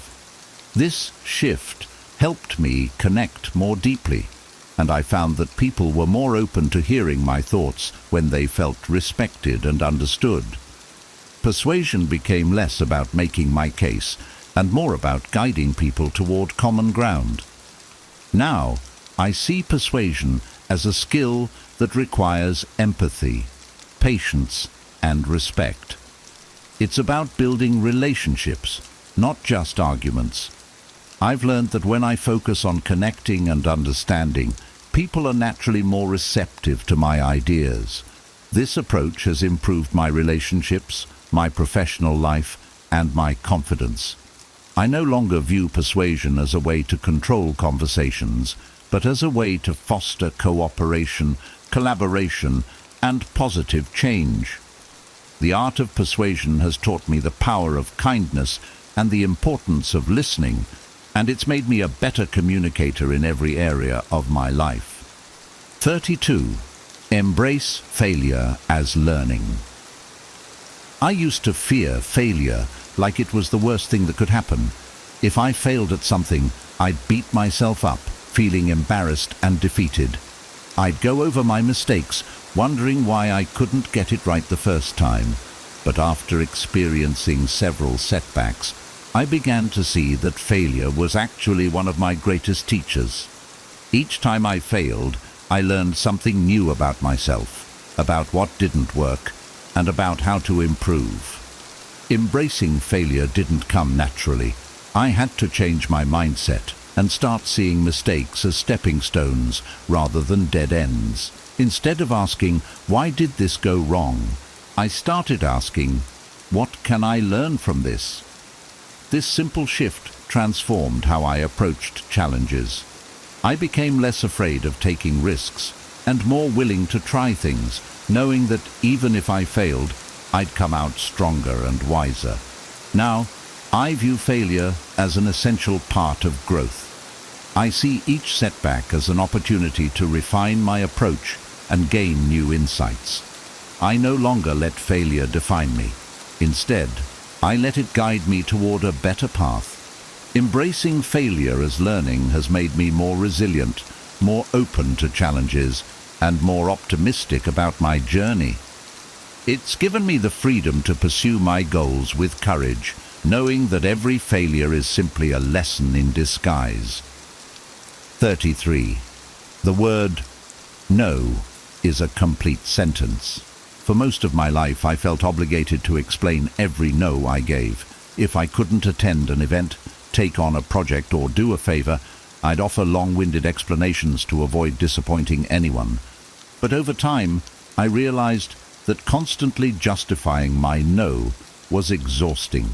It made me feel like I owed people something simply for setting boundaries. Then one day, I read that no is a complete sentence, and it changed everything. At first, it was hard to say no without explaining. I worried about coming across as rude or unhelpful, but the more I practiced, the more empowered I felt. I learned that I don't owe anyone a justification for protecting my time, energy, and priorities. Saying no without explanations allowed me to set clearer boundaries and focus on what truly mattered to me. I found that people respected my decisions more when I was direct and confident in my response. Now, I use no as a simple, powerful tool for setting boundaries. I no longer feel pressured to give reasons or apologies for my choices. This approach has given me the freedom to prioritize my needs and spend my time on things that align with my goals. I've learned that no isn't just a refusal. It's an affirmation of my values and my right to make choices that serve my well-being. Saying no confidently has strengthened my relationships and my self-respect, and I'm grateful for the clarity and empowerment it brings. 34. Stay humble by thinking of yourself less. Humility is something I've always admired, but it took me a while to understand what it really meant. For a long time, I thought humility was about downplaying my achievements or not taking up too much space. I tried to avoid talking about my successes, thinking that was what made me humble. But over time, I learned that true humility isn't about minimizing myself. It's about thinking less about myself and more about how I can serve others. This shift in perspective has been transformative. I realized that humility isn't about hiding my strengths or achievements. It's about using them to make a positive impact. When I focus less on myself and more on how I can contribute, I feel more connected to the people around me. I'm less worried about how I'm perceived and more focused on doing meaningful work, supporting others, and making a difference. Humility has become less about my ego and more about my purpose. Now, I practice humility by thinking of myself less, not by minimizing my worth, but by focusing on how I can uplift others. This approach has brought me a sense of peace and fulfillment. I feel more grounded and genuinely grateful for the opportunities I have to make a positive impact. Staying humble by thinking of myself less has taught me that true strength lies in service, and that I can achieve more by putting others first while still valuing my own worth. 35. Have a primary aim for your life. For a long time I felt like I was just going through the motions. I'd set goals here and there, but there was no overarching purpose guiding my decisions. I was busy, but felt like I was wandering without direction. Then I came across the concept of having a primary aim, a clear purpose or guiding vision for my life. I realized that I needed something bigger than individual goals, something that would give my life meaning and direction. Setting a primary aim took some deep reflection. I thought about what truly mattered to me, what kind of person I wanted to become, and how I wanted to impact the world. Gradually, I defined a vision that felt authentic and inspiring.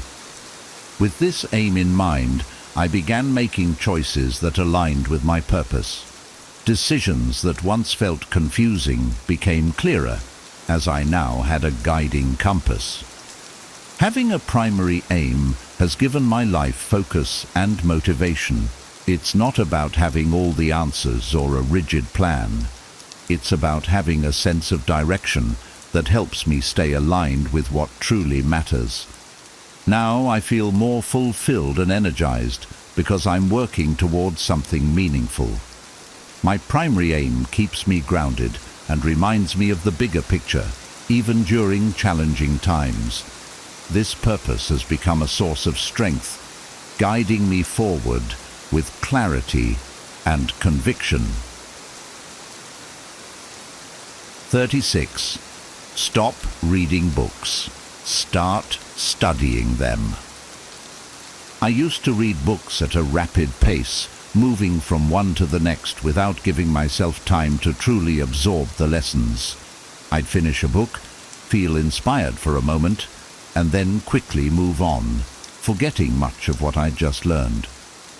Eventually I realized that I wasn't getting as much value from books as I could.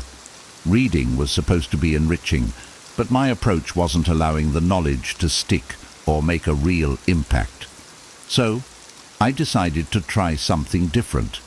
Instead of racing through books, I'd study them. I'd take notes, reflect on the key points, and consider how each lesson could apply to my own life. I began rereading certain passages and even discussing the material with friends or colleagues. This approach transformed my reading experience. Books became more than just entertainment. They became tools for personal growth and sources of wisdom that I could carry with me long after I'd turned the last page. Now, I approach books as mentors rather than just stories. I don't rush to finish. Instead, I take my time to really internalize the lessons. Studying books this way has deepened my understanding and helped me apply the insights to my daily life. I find myself returning to certain books again and again, extracting new meanings each time. This practice has taught me that knowledge isn't about how much I consume. It's about how well I apply it. By studying books instead of just reading them, I'm able to turn knowledge into real, lasting change. 37. Teach people how to treat you. For a long time I struggled with setting boundaries. I'd tolerate behavior that made me uncomfortable or unhappy, thinking it was easier to go along than to address it. But over time I realized that by staying silent, I was teaching people that this treatment was acceptable. I was, in a way, setting the standard for how they interacted with me. I learned that if I wanted respect and kindness from others, I had to set clear boundaries and communicate them. Setting boundaries didn't come naturally. At first, it felt confrontational, but I quickly realized that boundaries are actually an act of self-respect. When I started speaking up, people began to understand my limits and adjust their behavior. I didn't have to be harsh or demanding. I simply had to be honest about what I needed and what was or wasn't okay. By teaching others how I wanted to be treated, I created healthier, more respectful relationships. Now, I'm intentional about showing others how to treat me. I communicate openly and stand by my boundaries. This practice has improved my relationships and brought a sense of peace and balance to my life. I've learned that when I set the standard, people respect it, and those who don't simply aren't meant to be in my life. Teaching others how to treat me has been empowering. It's a way of honoring my own worth and creating an environment where I feel respected, valued, and supported. 38. When things get easy, go harder. For a long time, I thought reaching a level of comfort was a sign that I could ease up and coast along. When things started feeling easier, I'd let myself relax, thinking I'd already done the hard work. But I noticed that whenever I got too comfortable, I'd start to feel stagnant and unfulfilled. The progress I'd made would plateau, and I'd begin to lose the momentum that had brought me this far in the first place. Then, I learned the value of pushing myself precisely when things started to feel easy. I realized that ease is an opportunity, not a destination. When I'm not facing immediate challenges, I have the mental space to set higher goals, build new skills, or take on projects I'd previously avoided. Now, when things start to feel comfortable, I see it as a cue to up the ante. I push myself to go a little harder, to raise the bar on my own expectations. Embracing this mindset has kept me growing and improving. I no longer view comfort as a stopping point, but as a foundation from which I can reach new heights. When I challenge myself in times of ease, I stay engaged, motivated, and excited about my journey. This approach has helped me make consistent progress, and it's taught me that growth happens when I push my limits, even and especially when things feel easy. 39. Find mentors, not idols. I used to admire people from afar, seeing them as larger-than-life figures whose achievements I could only hope to emulate. I idolized them, thinking that if I could somehow be like them, I'd find success. But over time, I realized that idolizing people created a sense of distance, almost like putting them on a pedestal. I couldn't relate to them, and I often felt discouraged by the gap between where I was and where they were. Then, I learned the difference between idols and mentors. Unlike idols, mentors are people who are willing to share their journey with me, to offer guidance and encouragement. Instead of just admiring them from a distance, I could actually learn from their experiences and insights. Mentors made me feel that success was achievable because they had been where I was and understood the steps to move forward. Building real connections with mentors gave me access to practical advice, support, and a sense of accountability. Now, I seek mentors instead of idols. I look for people who are accessible, who are willing to share their wisdom, and who genuinely want to see me grow. Having mentors has made my journey feel more tangible and less intimidating. I no longer feel the need to idolize. Instead, I feel empowered by the knowledge and encouragement my mentors provide. Finding mentors has taught me that success is a shared path, and with the right guidance I can reach goals I once thought were out of reach. 40. Look for problems to solve. I used to avoid problems, seeing them as inconveniences or obstacles that stood in my way. If something seemed complicated, I'd often sidestep it, thinking that avoiding it would make my life easier. But eventually, I realized that every problem I encountered had a hidden opportunity within it, a chance to learn, grow, and create something valuable. I began to see that solving problems wasn't a burden.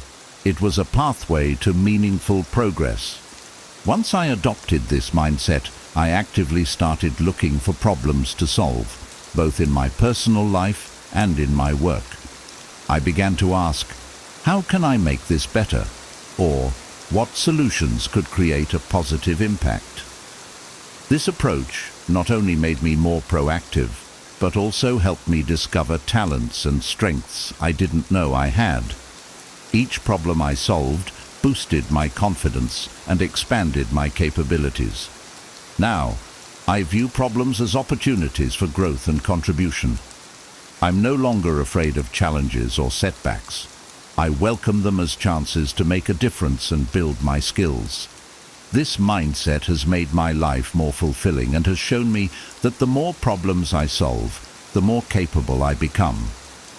Looking for problems to solve has taught me that life's challenges are not obstacles, but invitations to create, learn, and lead. 41.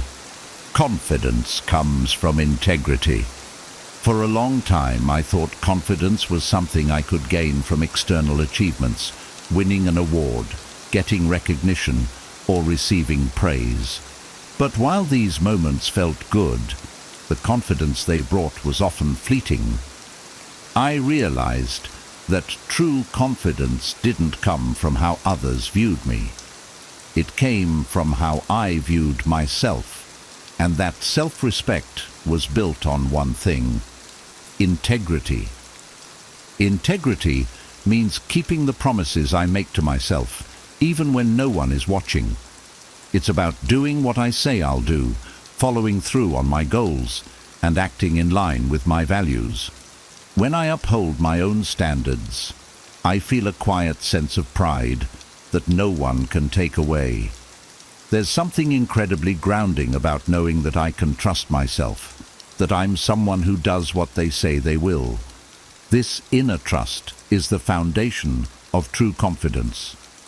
Now, I focus less on external validation and more on aligning my actions with my values. I know that as long as I'm acting with integrity, I can be proud of myself, no matter the outcome. This shift has given me a lasting confidence that doesn't depend on others' opinions or approval. By living in alignment with my values, I've built a confidence rooted in self-respect, and it's one of the most empowering transformations I've ever experienced. 42. Embrace imperfect beginnings. For the longest time, I hesitated to start anything unless I felt completely prepared. I'd wait until everything was perfectly lined up: the timing, the resources, the knowledge. But the perfect moment rarely came, and I'd end up delaying my dreams and goals indefinitely. I finally realized that waiting for perfection was just a form of procrastination, and if I wanted to make progress, I had to be willing to start messy and imperfectly. Starting before I felt ready was uncomfortable, but it was also liberating. I learned that I didn't need to have everything figured out to make meaningful progress. Each small step taught me something new, and I adjusted along the way.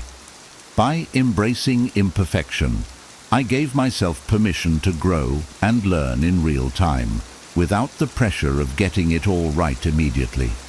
Now I approach new ventures with a spirit of curiosity and openness. I know I can refine and improve as I go, but the important thing is to start. Embracing imperfect beginnings has taught me that progress, not perfection, is what truly moves me forward. This mindset shift has opened doors I'd previously kept shut, and I'm grateful for the freedom to pursue my dreams without waiting for everything to be just right. 43. People often test you right before breakthroughs. There have been times when, just as I was on the verge of a breakthrough, I'd face unexpected challenges. People would question my choices, criticize my progress, or test my resolve in ways that made me doubt myself. It felt like the universe was throwing obstacles in my path, right when I was closest to reaching my goal. But over time, I came to realize that these tests weren't setbacks. They were signals that I was about to level up. Now, whenever I'm met with resistance or doubt, I take it as a sign that I'm on the right path. I remind myself that breakthroughs often come after moments of intense challenge, and these tests are there to help me grow stronger and more resilient. Instead of backing down, I lean into the discomfort, knowing that on the other side is the progress I've been working toward. This perspective has changed how I handle adversity. When I feel tested, I don't see it as a reason to quit. I see it as proof that I'm pushing beyond my comfort zone. Embracing these tests has allowed me to break through barriers I once thought were impossible. I've learned that the greatest rewards often come after the hardest challenges, and I'm willing to stay the course, knowing that my perseverance will pay off. 44. Set boundaries for self-respect. Setting boundaries used to feel difficult, even selfish. I worried about disappointing people or coming across as rude. But as I continued to put others' needs before my own, I realized that I was losing respect for myself. I was constantly drained, overcommitted, and feeling resentful. I finally understood that setting boundaries wasn't about pushing people away. It was about valuing my own time, energy, and well-being. When I started setting boundaries, it felt uncomfortable at first, but I quickly saw the benefits. I had more time and energy to focus on the things that mattered to me, and I felt a renewed sense of self-respect. I realized that when I respected my own limits, others respected them too. Setting boundaries became a way of honoring myself, showing that my needs and priorities were important.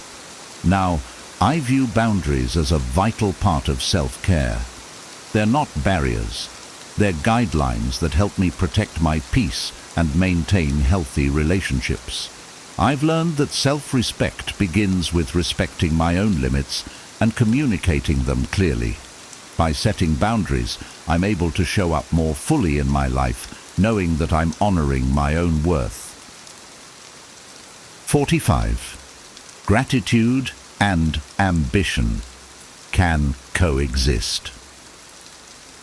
For a while, I thought that being grateful for what I had meant, I shouldn't want more. I'd feel guilty for having big dreams and ambitions, thinking it was somehow a sign of dissatisfaction. But I eventually learned that gratitude and ambition aren't opposites, they're partners.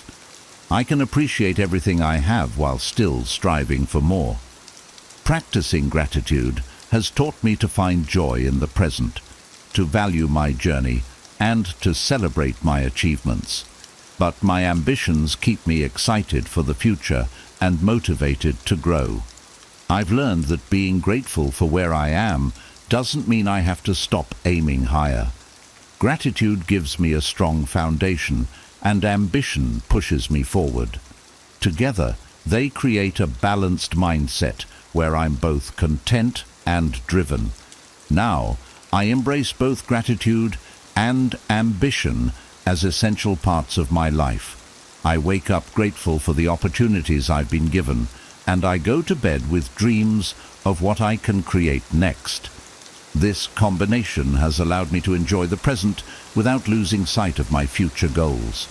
I've found that gratitude and ambition can coexist harmoniously, each fueling the other in a way that keeps me grounded, fulfilled, and inspired. 46. Treat others how you want to be treated. This simple principle has been a guiding light in my relationships. Whenever I'm in a challenging situation, I remind myself to treat others the way I'd want to be treated. It's easy to react out of frustration or impatience, but I know that kindness, respect, and empathy are values I hold dear, and I try to live by them every day. This approach has helped me build stronger connections and handle conflicts with grace. When I put myself in others' shoes, I find that I'm more understanding and compassionate. I've learned that a small gesture of kindness can make a big difference, and treating others with respect often brings out the best in them too. By living this principle, I not only uplift others but also create an environment where positivity and mutual respect thrive. Now, treating others as I'd want to be treated isn't just a rule, it's a way of life. It reminds me to approach every interaction with empathy and integrity. This mindset has enriched my relationships and brought a sense of harmony and fulfillment to my life. I believe that by embodying the values I admire, I can make a positive impact on the people around me and build a life centered on love and respect. 47. If you keep running into bad people, look inward. There was a time when I felt like I kept attracting negativity in my life. Difficult co-workers, friends who weren't supportive, or situations that felt toxic. I'd wonder why I was surrounded by such energy, assuming it was just bad luck. But after some reflection, I realized that there might be a deeper reason behind these recurring encounters. Perhaps it wasn't just about the people around me. Maybe there was something within me that needed attention. Looking inward was challenging, but it opened my eyes. I began examining my own beliefs, behaviors, and boundaries. I noticed patterns where I allowed certain treatment or ignored red flags. I realized that my own mindset and actions were playing a role in the kind of people and situations I was attracting. When I started making shifts, valuing myself more, setting healthier boundaries, and being mindful of my energy, the quality of my relationships and encounters improved. Now, whenever I feel like I'm surrounded by negativity, I take a step back and reflect on my own role. I ask myself if there's anything I need to adjust in my mindset or behavior. This self-awareness has transformed my relationships and has taught me that the energy I put out often mirrors what comes back to me. By looking inward and making positive changes, I've created a more supportive and uplifting environment around me. 48. Waiting for a sign is a sign. I used to wait for the perfect moment to make a decision or take a big step. I'd tell myself that I needed a clear sign from the universe before moving forward. But what I didn't realize was that waiting for a sign was, in itself, a sign.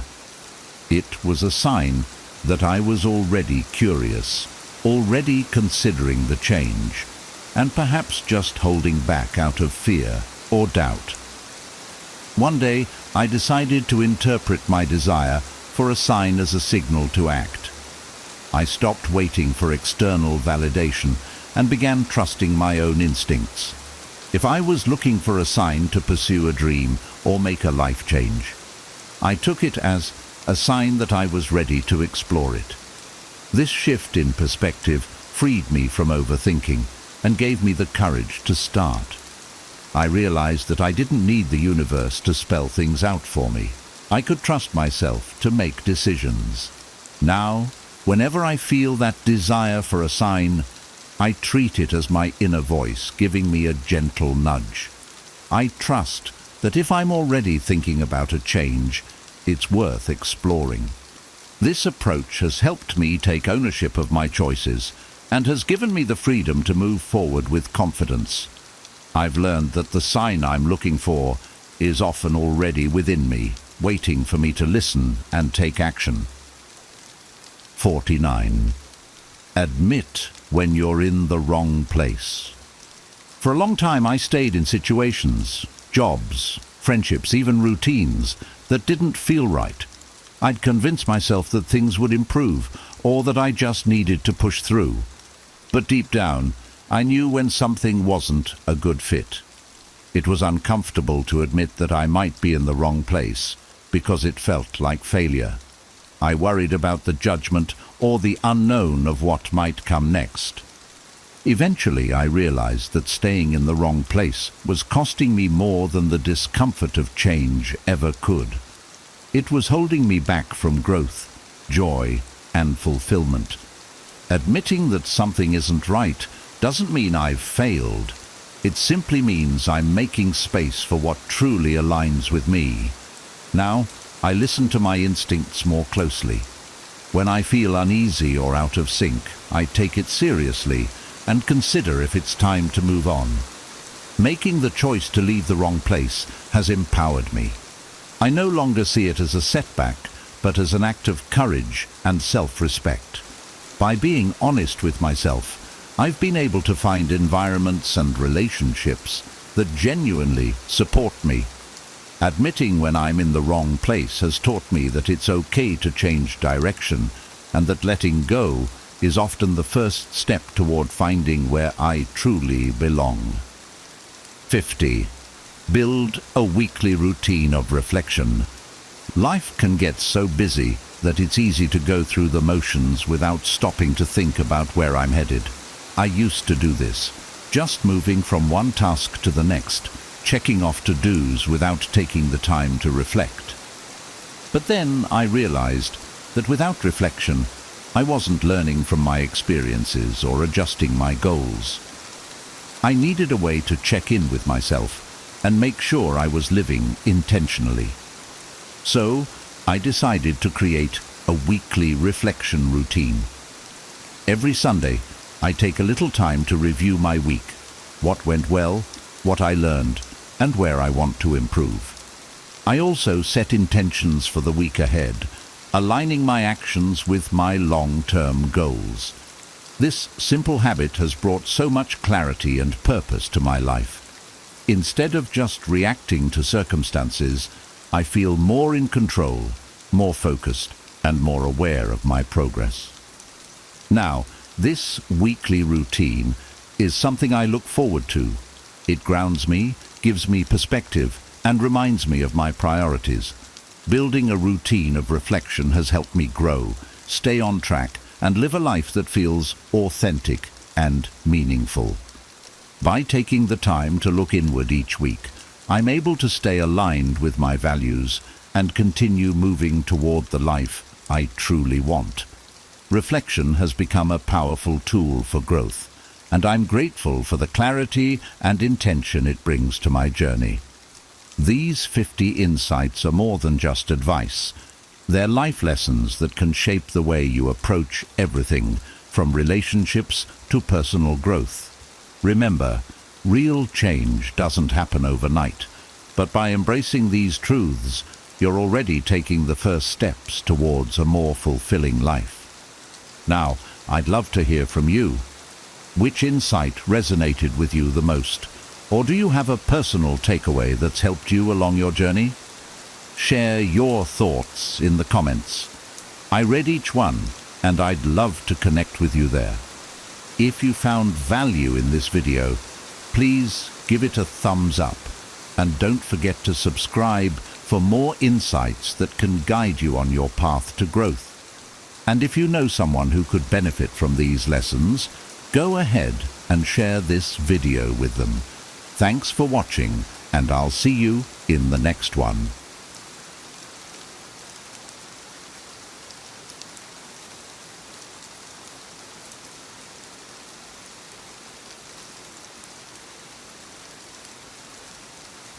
Are you tired of waiting for motivation to strike before you take action?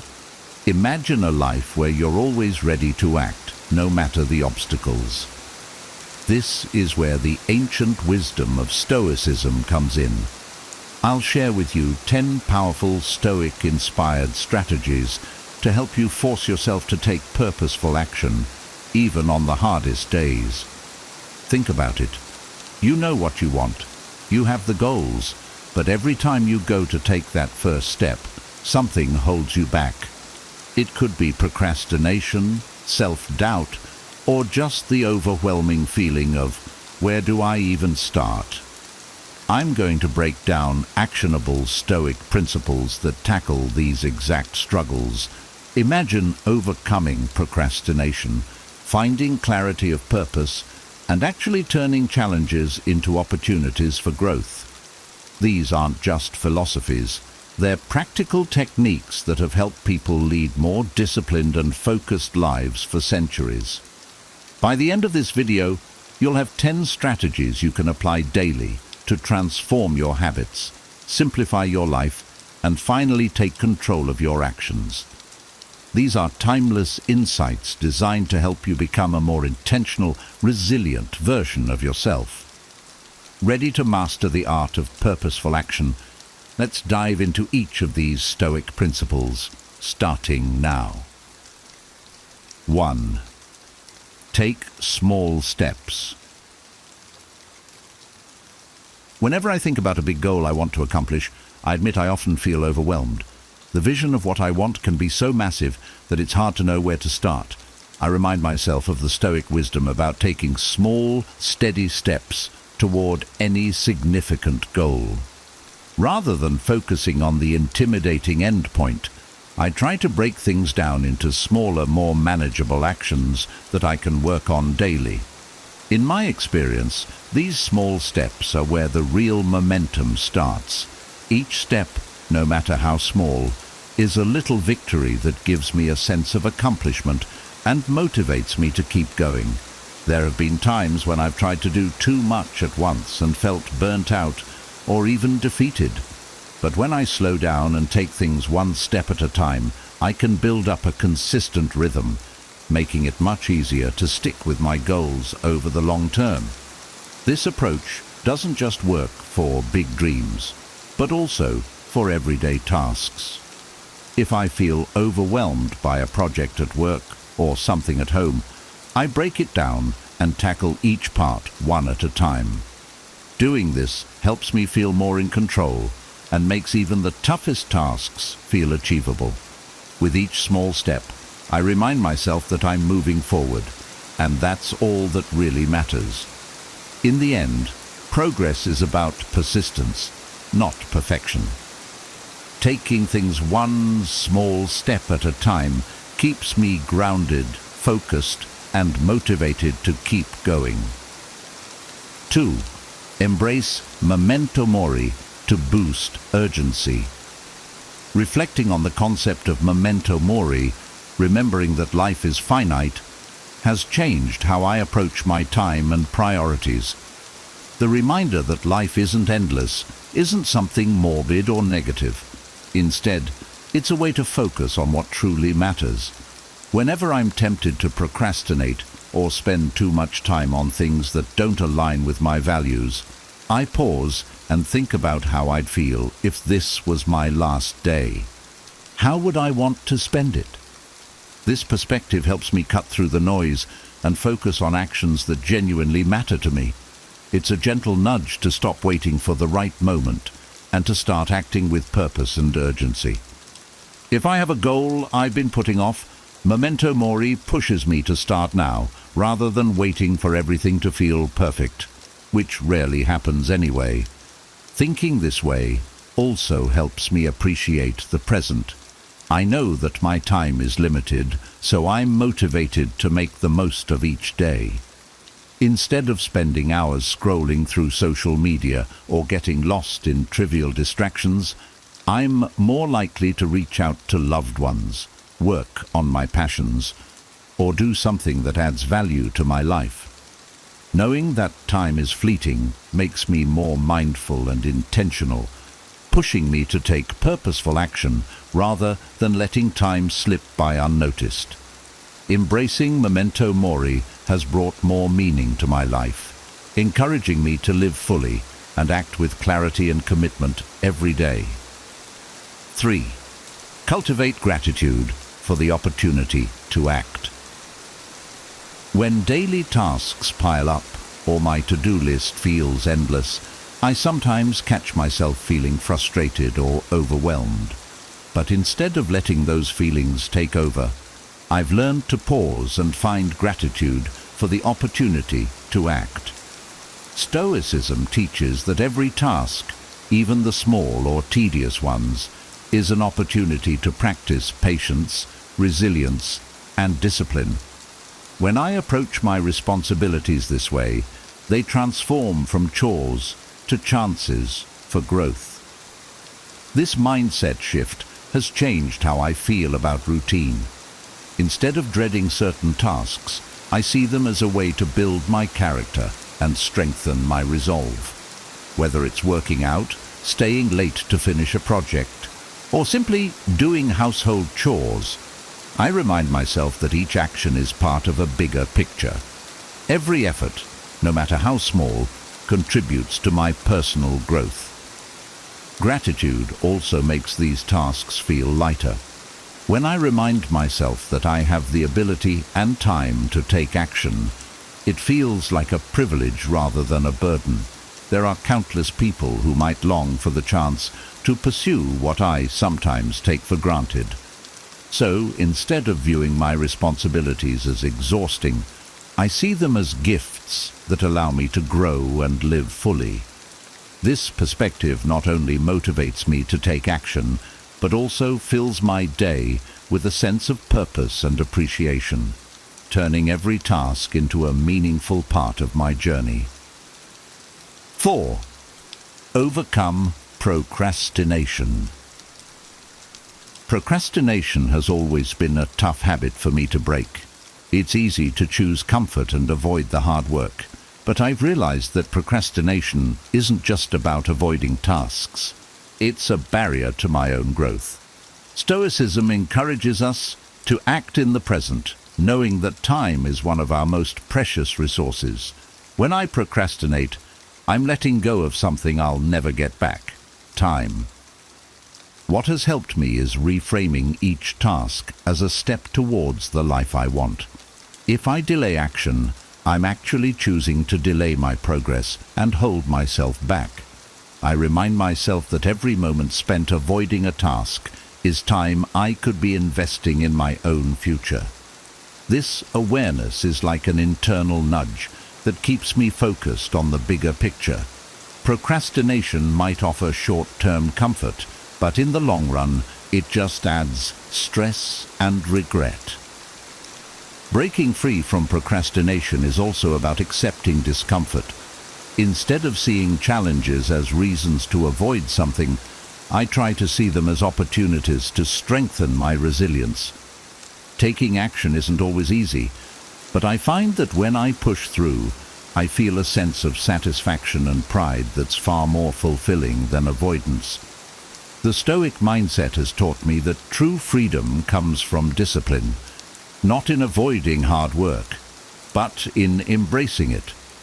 By focusing on the present and taking purposeful action, I'm breaking the cycle of procrastination and building a life of progress and fulfillment.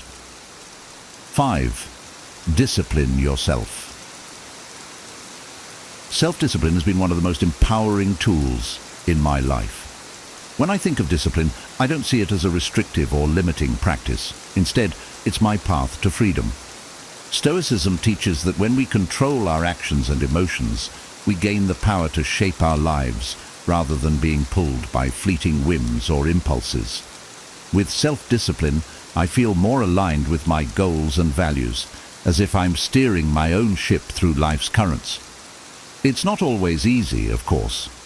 There are days when I just want to let go of all structure and indulge in comfort or distractions.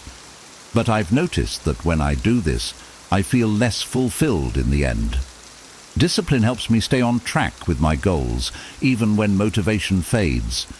It's what keeps me committed to the things that truly matter to me, like health, learning, and personal growth. To make discipline a daily practice, I start small. I'll choose one action, like exercising, and commit to doing it consistently, even if only for a short time. Each small victory strengthens my self-control, creating a foundation for bigger challenges. When I follow through on my commitments, I feel a sense of accomplishment and self-respect that motivates me to keep going. Stoicism teaches that self-discipline isn't just a tool for productivity, it's a pathway to inner peace. By mastering myself, I gain the freedom to act with purpose and integrity in every area of my life. 6. Visualize potential outcomes. One powerful Stoic practice I've embraced is premeditatio malorum, imagining potential obstacles before they arise. This isn't about being pessimistic. Rather, it's a way to prepare myself mentally and emotionally for whatever challenges may come my way. When I visualize different scenarios, including setbacks, I feel more resilient and less likely to be thrown off course when things don't go as planned. For instance, if I'm working on an important project, I'll take a moment to think through possible challenges. Maybe there will be unexpected delays, or maybe I'll feel frustrated and want to give up. By acknowledging these possibilities up front, I can plan how I'll respond. I'm ready to handle obstacles with a calm, focused mind, rather than letting stress or anxiety take over. Visualizing potential outcomes also helps me appreciate the value of preparation. It encourages me to think ahead, stay organized, and build flexibility into my plans. I don't feel as reactive to situations because I've already mentally rehearsed how I'll handle them. This practice has given me a greater sense of control and confidence in my ability to adapt. Knowing that I'm prepared for whatever comes my way, I feel more motivated to take action and stay committed to my path. 7. Develop purpose through virtue. I've often asked myself, what's my purpose? For a long time, I thought purpose was something I had to find or achieve. But Stoicism has helped me see that purpose isn't necessarily a destination, it's a way of being. According to Stoic principles, our purpose is best developed through virtues like wisdom, courage, justice, and self-control. Rather than looking for an external mission, I focus on aligning my actions with these core values. This approach has brought a lot of clarity to my life. For example, if I'm faced with a tough decision, I ask myself if my choice reflects wisdom or courage. By prioritizing virtues over outcomes, I find a sense of inner fulfillment that's not tied to success or failure. Even if I don't achieve a specific goal, acting in alignment with my values leaves me with a sense of purpose and integrity. Finding purpose through virtue also makes it easier to stay motivated.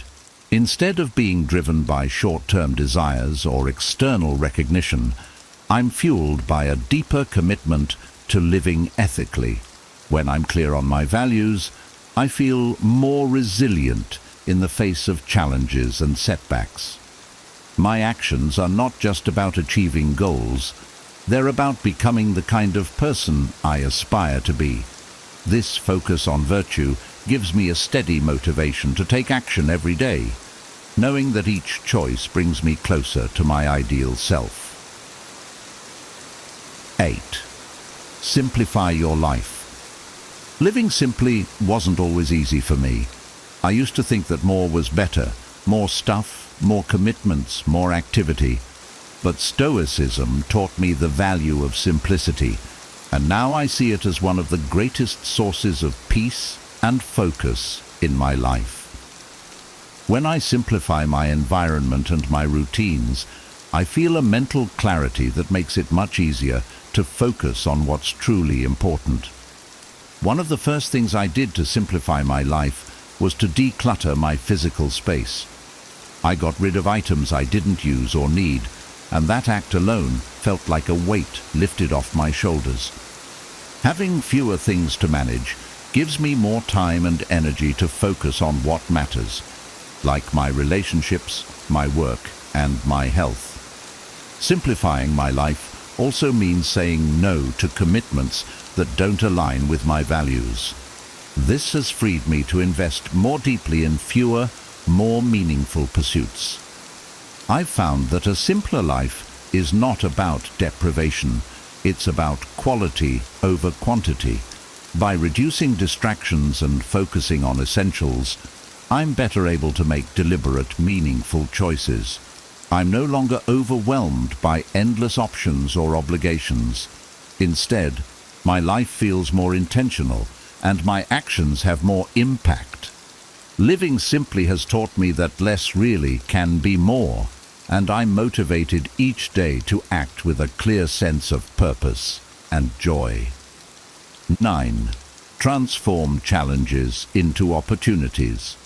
In the past, challenges used to feel like roadblocks. I'd get frustrated and feel defeated when things didn't go as planned. But Stoicism has taught me that challenges aren't obstacles, they're opportunities for growth.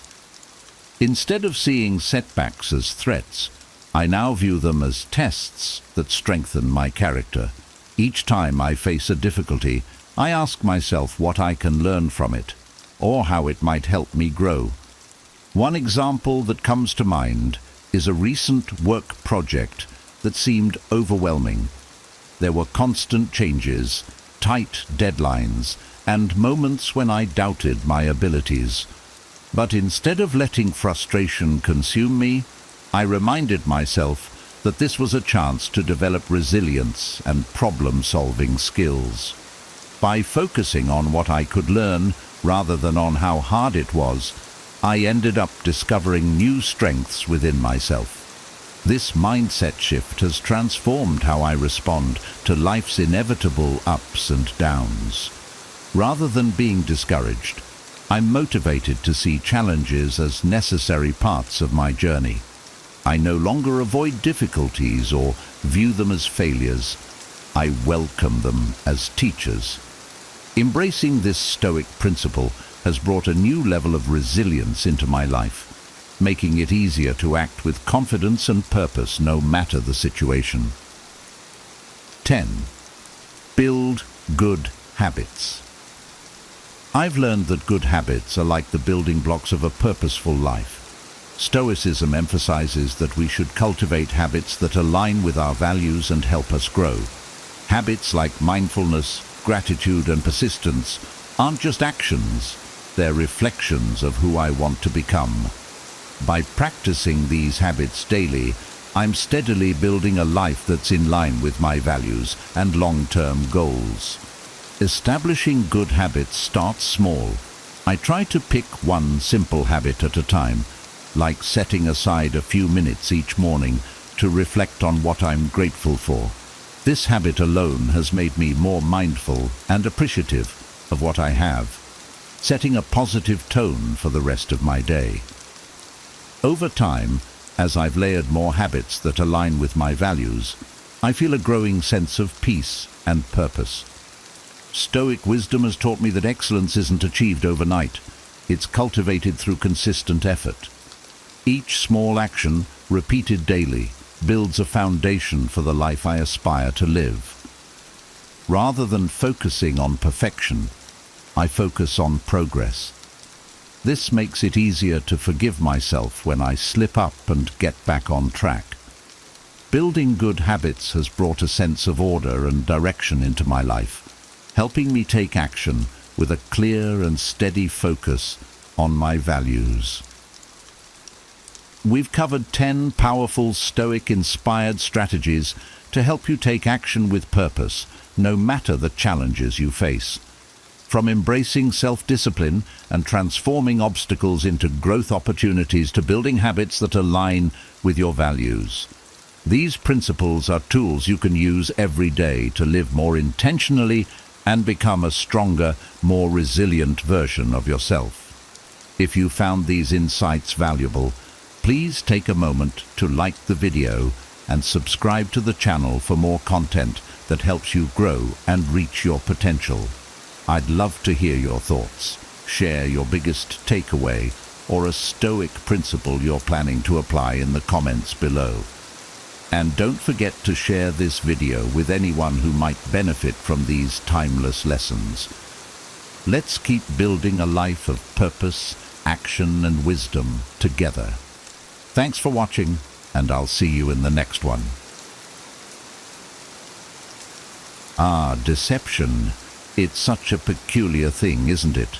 The subtle art of concealing the truth, of twisting reality ever so slightly. We humans are strange creatures. We long for truth, yet we hide behind our own masks.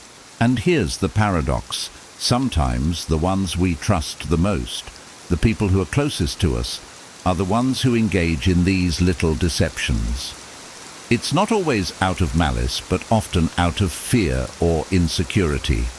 A desire to keep the world from seeing something too raw, too real. I remember a time when I believed I could always tell when someone was lying to me. Perhaps you've thought the same. We like to think we're good judges of character, that we can see through the veil of falsehood.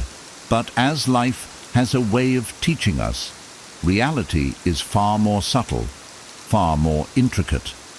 A lie is rarely obvious. It slips between words, in a slight change in expression, in the way someone's body turns away ever so slightly.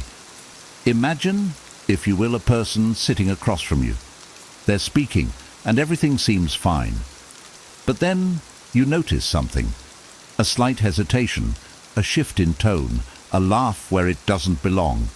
It's as if the truth is shimmering beneath the surface, almost calling out to you, yet still hidden. And in that moment, you can either turn away, choosing to preserve the comforting illusion, or you can look deeper, daring to see what lies beneath. So let us explore this together, not in judgment, not in suspicion, but in curiosity. Let's examine the subtle signs that someone might be hiding the truth from us. For these little tells, these small clues, are part of the rich tapestry of human behavior. And perhaps, in understanding them, we don't just learn how to see through deception. We learn a bit more about ourselves, our own hesitations, our own illusions. Are you ready to see beyond the mask? Let's dive in. 1. Laughing off serious topics. Have you ever tried to bring up something meaningful with someone, only to have them laugh it off like it's nothing? I know I have, and it's frustrating. At first it might seem like they're just trying to keep things light-hearted or avoid making the conversation too serious.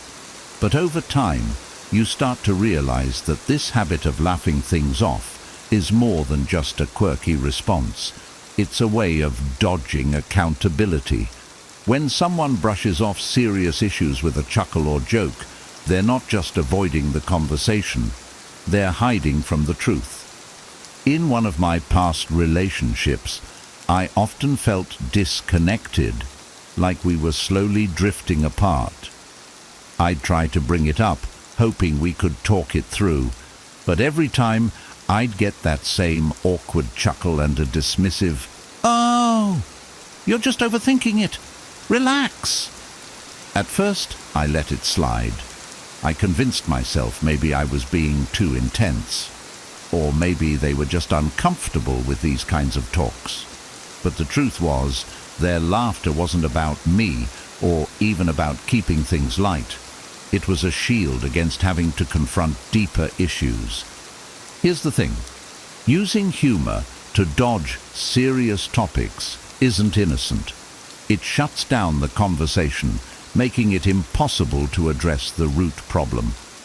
We're conditioned to think laughter is always a good thing, but when it's used to deflect, it creates a barrier to real communication. The more I allowed this to happen, the harder it became to feel connected. It's like a roadblock went up every time I tried to approach the truth, keeping us stuck in surface-level interactions. The deeper issue here is about emotional maturity. If someone can't talk about serious topics without trying to make a joke out of it, they're signaling that they're not ready or willing to be vulnerable or accountable. And that's a big problem. Real relationships need honest conversations, even if they're uncomfortable.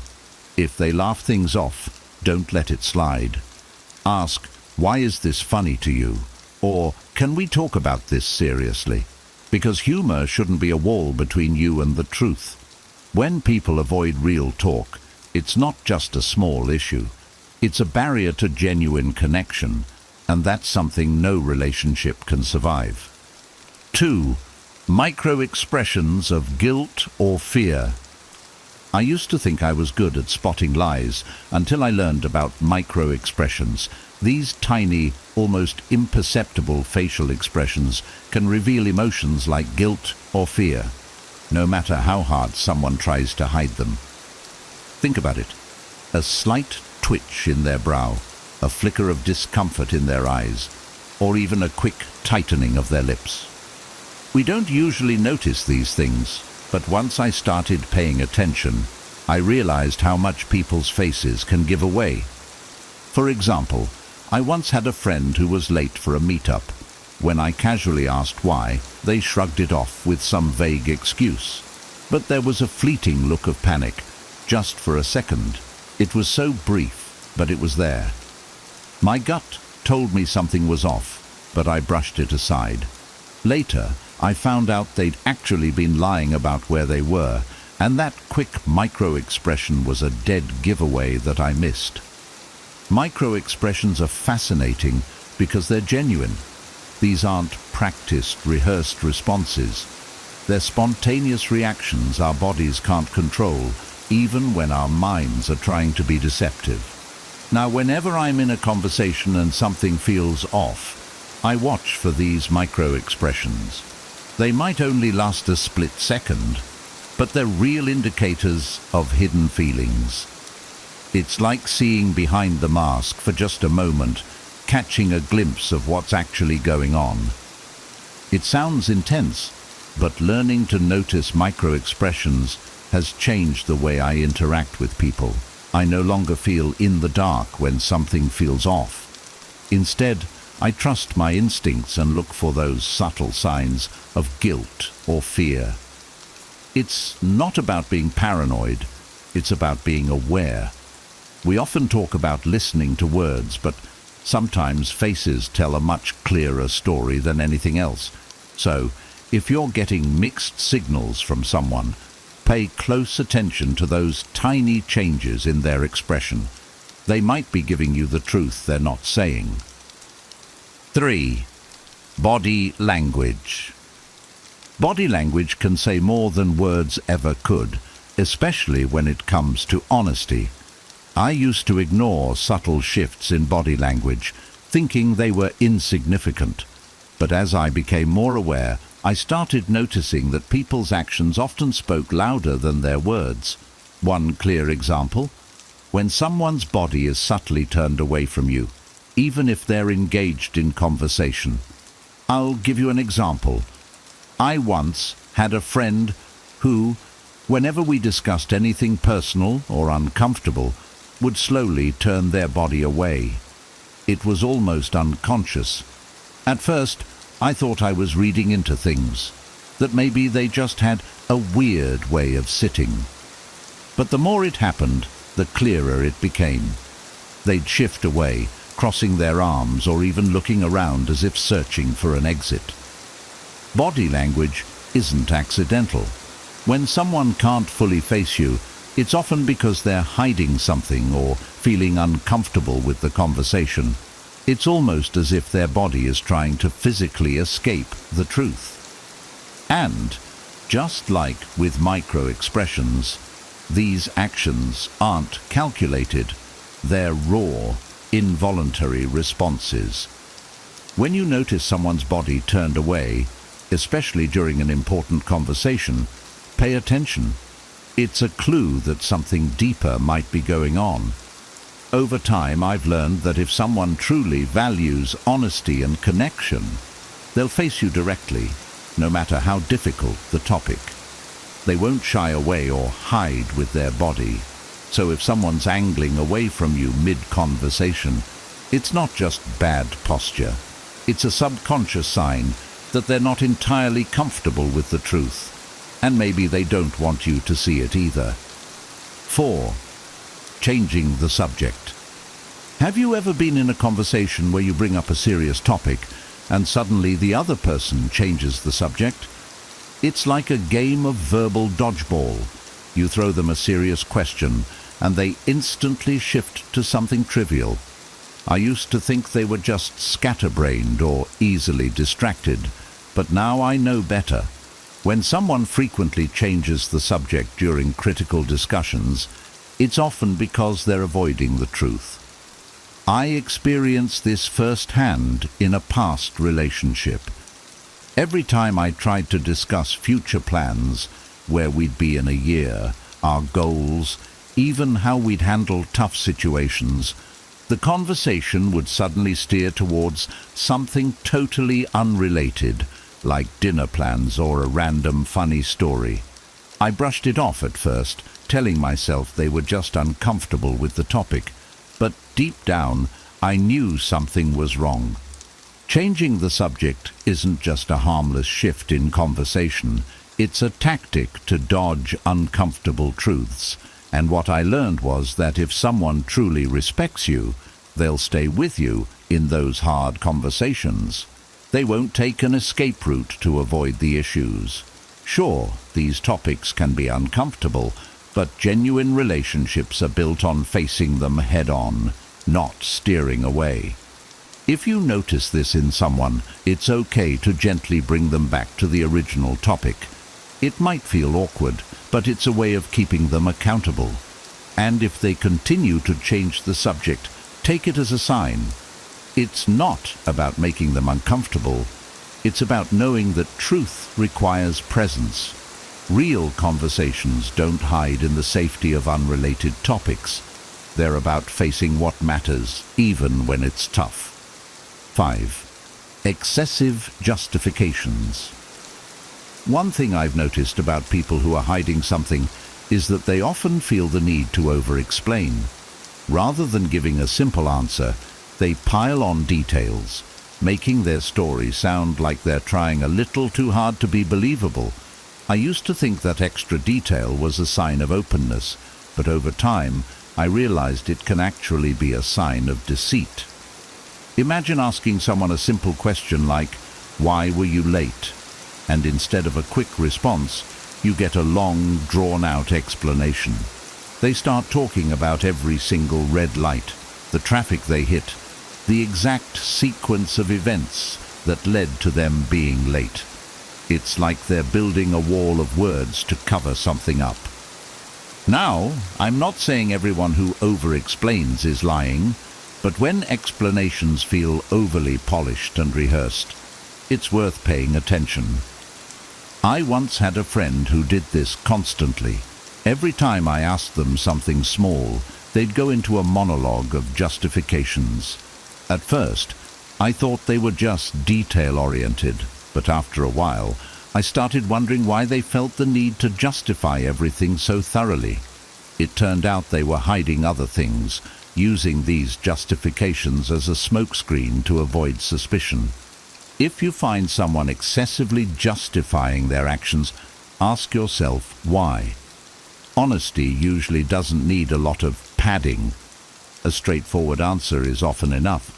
So if someone gives you an overly elaborate story, consider that it might be covering something up. Sometimes, the more people explain, the less they're actually telling you. Trust your gut on this one. 6. Vagueness when pressed for specifics. Nothing is more frustrating than trying to get a clear answer from someone who's being intentionally vague. You ask a direct question, expecting a straightforward answer, and instead you get something like, "Oh, things are moving along," or "We're in the early stages." It's like they're throwing words at you without giving you any real information. I used to think it was just their way of avoiding the question, but now I know that vagueness often points to something deeper.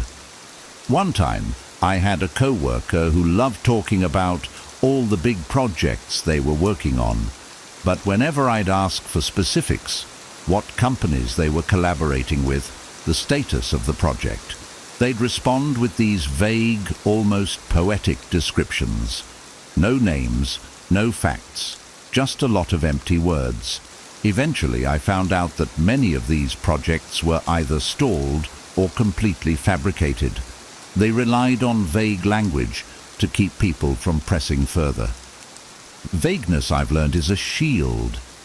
People use it to avoid accountability because it's easier to backpedal on a vague statement than on a concrete detail. If someone truly has nothing to hide, they won't mind giving you specifics. So if you notice someone dodging details, take it as a sign. Ask a few follow-up questions, and if they keep dancing around the answer, there's likely a reason for it. Vagueness can seem harmless, but it's often a telltale sign of something being hidden. 7. Inconsistent stories. One of the easiest ways to spot a lie is by paying attention to inconsistencies in someone's story. If someone is telling the truth, their story usually stays the same, even when repeated. But when someone's lying, they tend to forget details or change parts of their story without realizing it. I've learned to notice these small changes because they often signal something bigger. Once, a friend told me about an amazing job offer they received, with all the perks and benefits.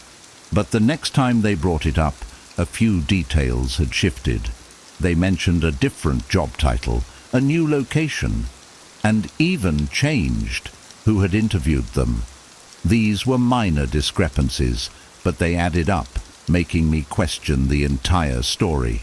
Eventually, I found out they'd exaggerated parts of the offer, trying to make it sound better than it actually was. Inconsistent stories are like loose threads. Pull on them, and the whole thing starts to unravel. When you notice these discrepancies, don't ignore them. Ask for clarification and see if the story holds up. People who are telling the truth usually don't mind repeating themselves or correcting small details. But a liar's story is often inconsistent because they're trying to keep track of too many falsehoods. Consistency is a hallmark of honesty, so trust your instincts when things don't add up. 8. Defensiveness. Have you ever asked someone a simple question and been met with an over-the-top defensive reaction? I have, and it's almost always a sign that something's wrong. Defensiveness can be a natural response to criticism, but when it's an extreme reaction to a harmless question, it often means the person is hiding something. In college, I worked on a group project with someone who would react defensively every time I asked for an update. Even a casual, "How's it going with the report?" would set them off, accusing me of micromanaging or not trusting them. At first, I brushed it off, thinking maybe they just didn't like being managed. But over time, I realized that their defensiveness was actually a sign of guilt. They hadn't been doing their part of the project and were trying to cover it up.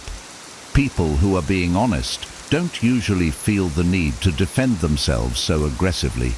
They're calm, straightforward, and open. On the other hand, someone with something to hide will go into overdrive, turning the tables to make you feel like you're the one being intrusive. If you encounter this type of defensiveness, don't back down. Take it as a cue to look closer because, more often than not, it's a sign that something's being hidden. 9. Not listening. Listening is a basic part of communication, but many people don't truly listen. They're just waiting for their turn to speak. This isn't just a conversational faux pas. It can actually be a sign of deception. When someone's lying or hiding something, they often can't fully engage because they're preoccupied with managing their own narrative.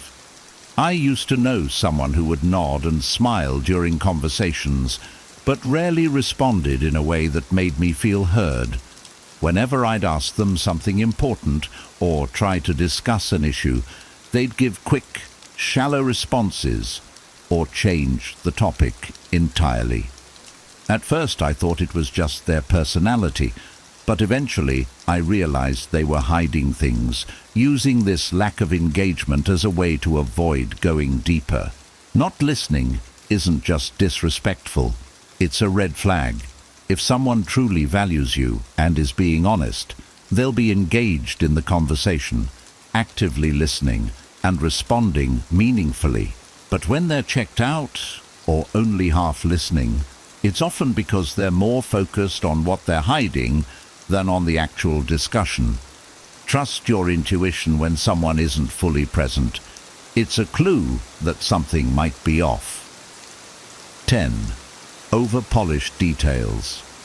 One of the biggest red flags I've learned to watch for is when someone's story sounds too perfect. Real life is messy and unpredictable. It rarely follows a flawless script. When someone's story is packed with overly polished details, it can be a sign that they've rehearsed it, constructing a perfect narrative to avoid suspicion. I once knew someone who loved telling stories that sounded like they were straight out of a movie. Everything was dramatic and timed to perfection, with every detail perfectly placed. They'd recount scenes with cinematic clarity, down to the exact time, weather, and background noise. I loved the stories at first, but then I started wondering how they could remember everything so perfectly. Eventually I found out they had exaggerated many parts, crafting these stories to sound more impressive. Over-polished stories can be captivating, but they're often too good to be true. Real memories are rarely flawless. They're filled with small imperfections. So if someone's story sounds like it was rehearsed for the big screen, take a step back. Ask a few clarifying questions and see how they respond. If the details start to unravel, it's likely that they're not being entirely truthful. People who have nothing to hide don't need their stories to be perfect. They just need them to be real. And so, we arrive at the end of this little exploration, our journey through the mysterious terrain of truth and deception. It's fascinating, isn't it? The subtle signs, the nuanced gestures, the half-hidden glances, all small ripples on the surface of a vast, complex human experience. Perhaps now you see that detecting a lie isn't about seeking to expose others or holding ourselves above them. Rather, it's about cultivating awareness, about learning to tune into the delicate dance of honesty and concealment that we all, in our own ways, participate in. In understanding these signs, you're not just learning how to spot a lie, you're inviting yourself to look more deeply, to be more present with others and, most importantly, with yourself. For isn't it true that the more we seek honesty in others, the more we must embrace it within ourselves? The masks we wear, the illusions we cling to, they're not just out there in the world of others. They're within us as well, woven into our own habits and fears. So, I encourage you to reflect. What have you seen in yourself and others that hints at a concealed truth? Where have you observed these small ripples, these delicate signs that speak louder than words? And what, if anything, will you do differently now that you know? Please share your thoughts. I'd love to know what you've discovered, what insights have arisen as we've delved into this strange and wonderful topic together. After all, understanding is something we build together. So, let's keep the conversation going and see where it leads.